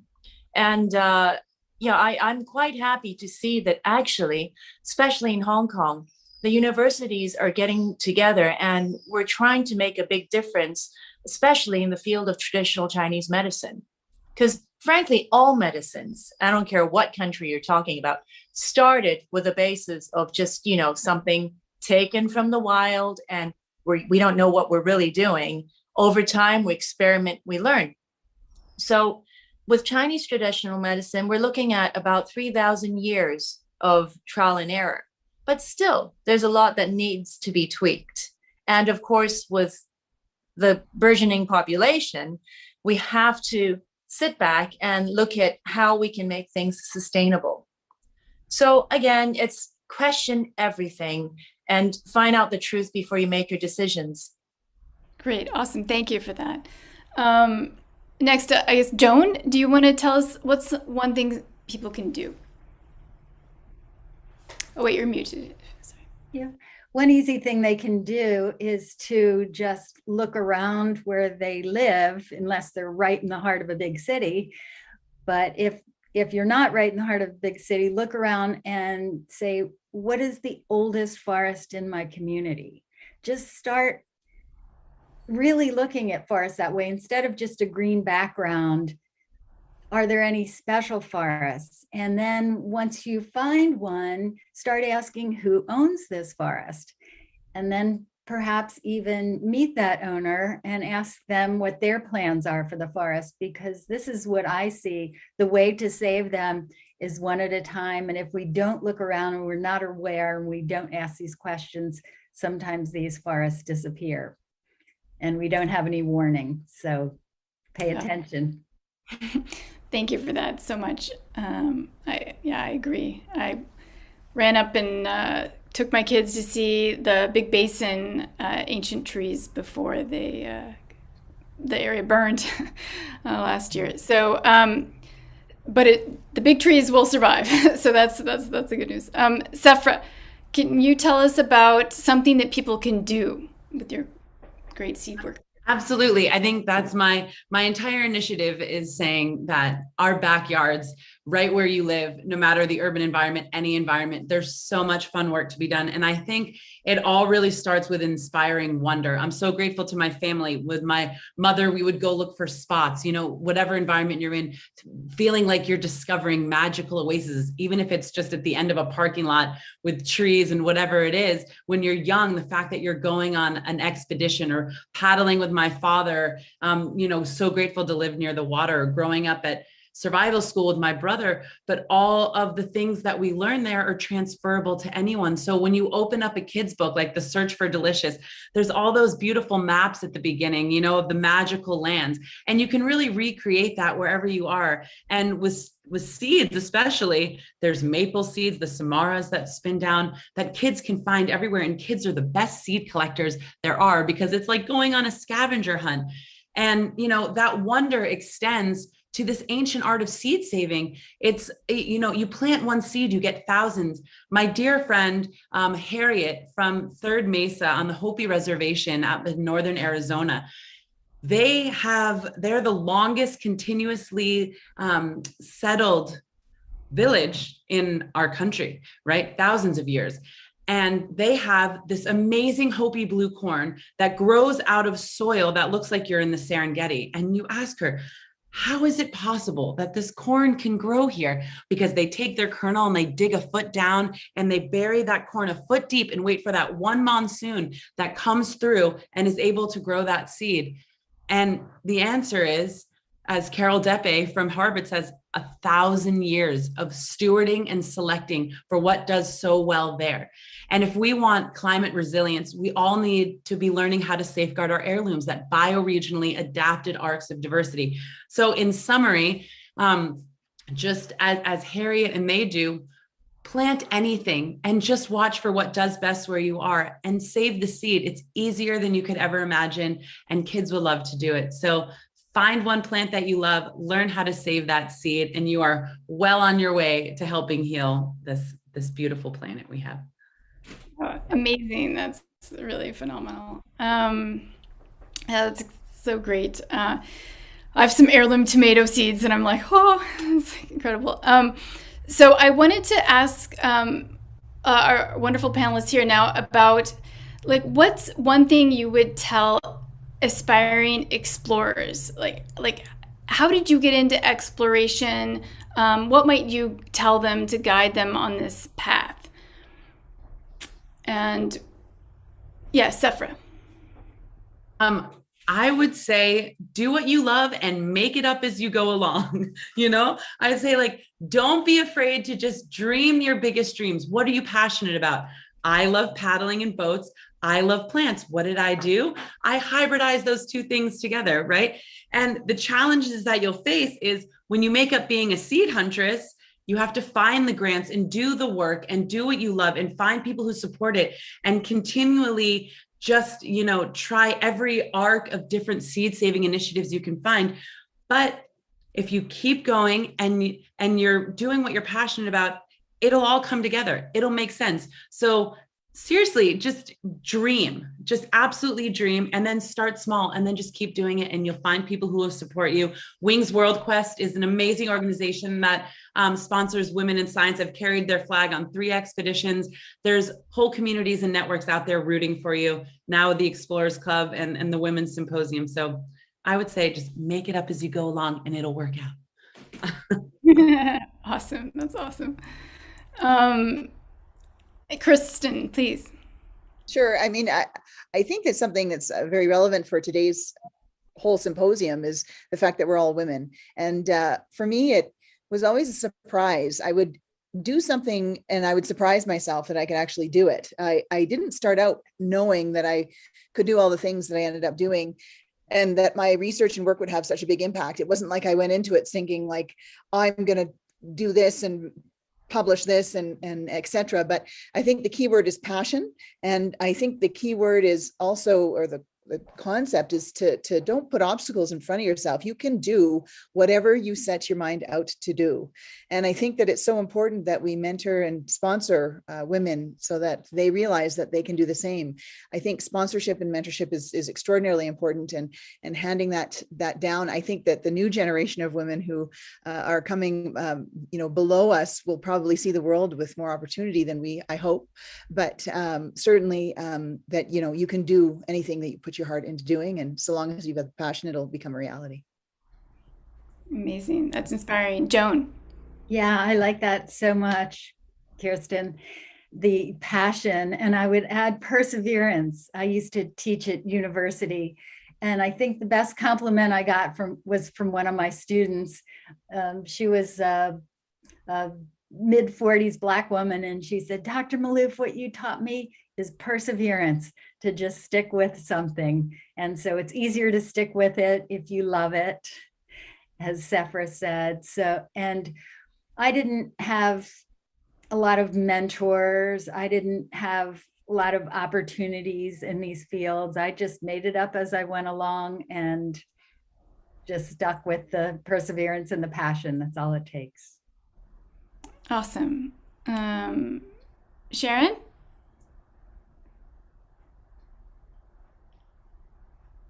Maybe it got frozen. Brandy, I'll come back to you, Sharon.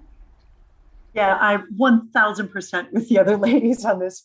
It is all about wonder and passion and perseverance, because I'll tell you, I did not start off in agriculture at all, but instead it was very much led by the things that I am passionate about, which is food and independence and community, and just finding the pathway through there. I think it's kind of funny to talk about being a pathfinder, because when you follow those things, then suddenly the pathway sort of appears at the same time. So there's some trust that's also there, but 1000% agree. Just do what it is that you love, do what it is that intrigues you, and don't limit yourself. Like, quite literally, just be limitless. Ask a lot of questions, and be bold to be able to really find that pathway, because the pathway will find you if you are in that space at the same time.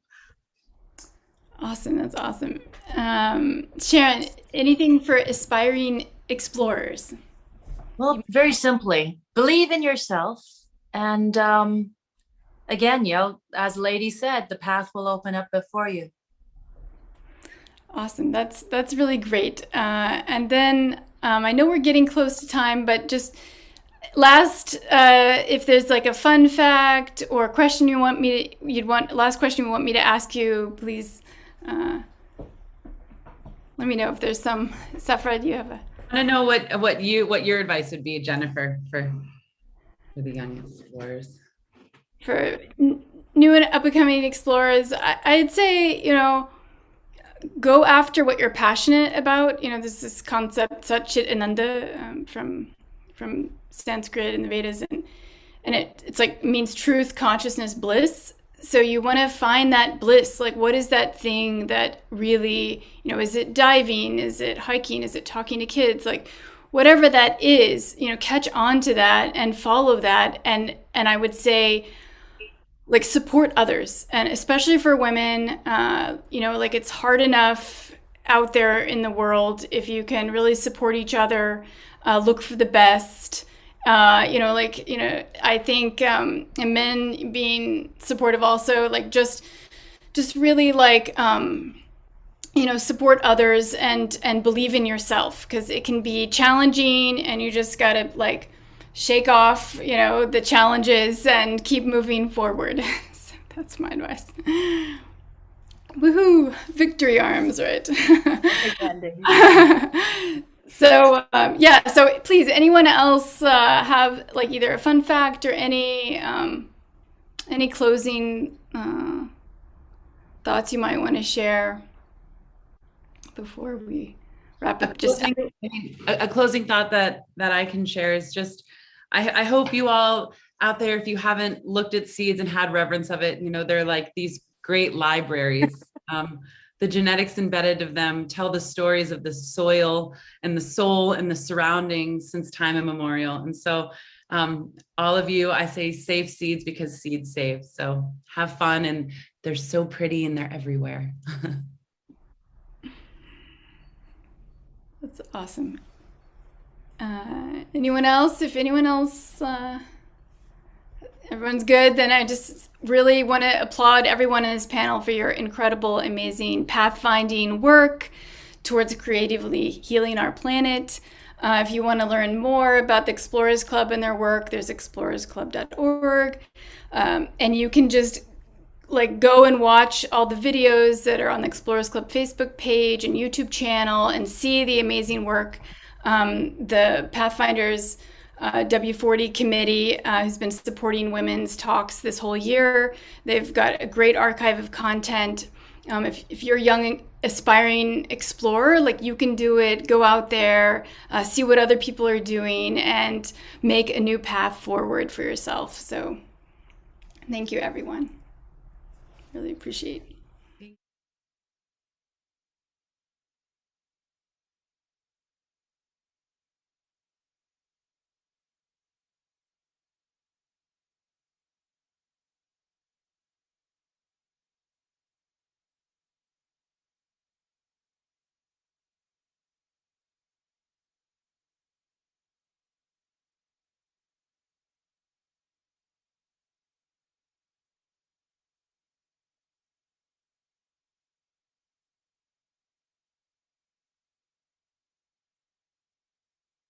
Wow, what an incredible 2 days we have had. And I hope that you have all enjoyed our time together as much as I have. The opportunity to listen to these remarkable Pathfinder women can only serve as an inspiration to future young men and women explorers who stand on the threshold of exciting scientific exploration. But just before we part, please bear with me while I thank many of our members for the W40 program. It did not spring like Athena from the head of Zeus, but took a concerted effort of many members to make it happen. And you will see their names on the next slide. Last year, former President Richard Weiss asked our amazing chair, Mulberry Poke, who is an authority on women explorers, to put together a celebration of 40 years of women members in the club. She formed her impressive committee of 17 modern-day Pathfinders women explorers, and you will see their names on the next slide. They chaired monthly panels, wrote articles for the log and the journal, produced the marvelous Pathfinder film, and to top it all, organized the spectacular Pathfinder Symposium to celebrate the accomplishments of our members. Thank you, ladies, for a job well done. It is a triumph, and you can be proud of what you have achieved.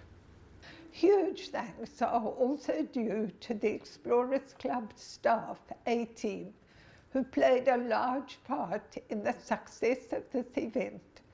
Please look at the slide for their names. And last, but definitely not least, our warmest thanks go to Mulberry Poke, our remarkable chair, who raised funds for the film, and also to our financial supporters, who without their contributions, this event would not have happened. One last announcement before closing. I know you will be happy to hear that it's not over yet, and I expect to see you all on the 7th of December at our unique Zoom networking event, planning your future expeditions and making new friends. Today, the importance of the Explorers Club mission remains as powerful as ever. As explorers, we all know that when we set out on expedition, it is discretionary to achieve our goals. However, we also all know that it is obligatory to return home safely. So I am not going to say goodbye to you. I am going to say, return home safely. I'll see you on the trail. Yours always in exploration, Fania Rose at the Explorers Club in New York.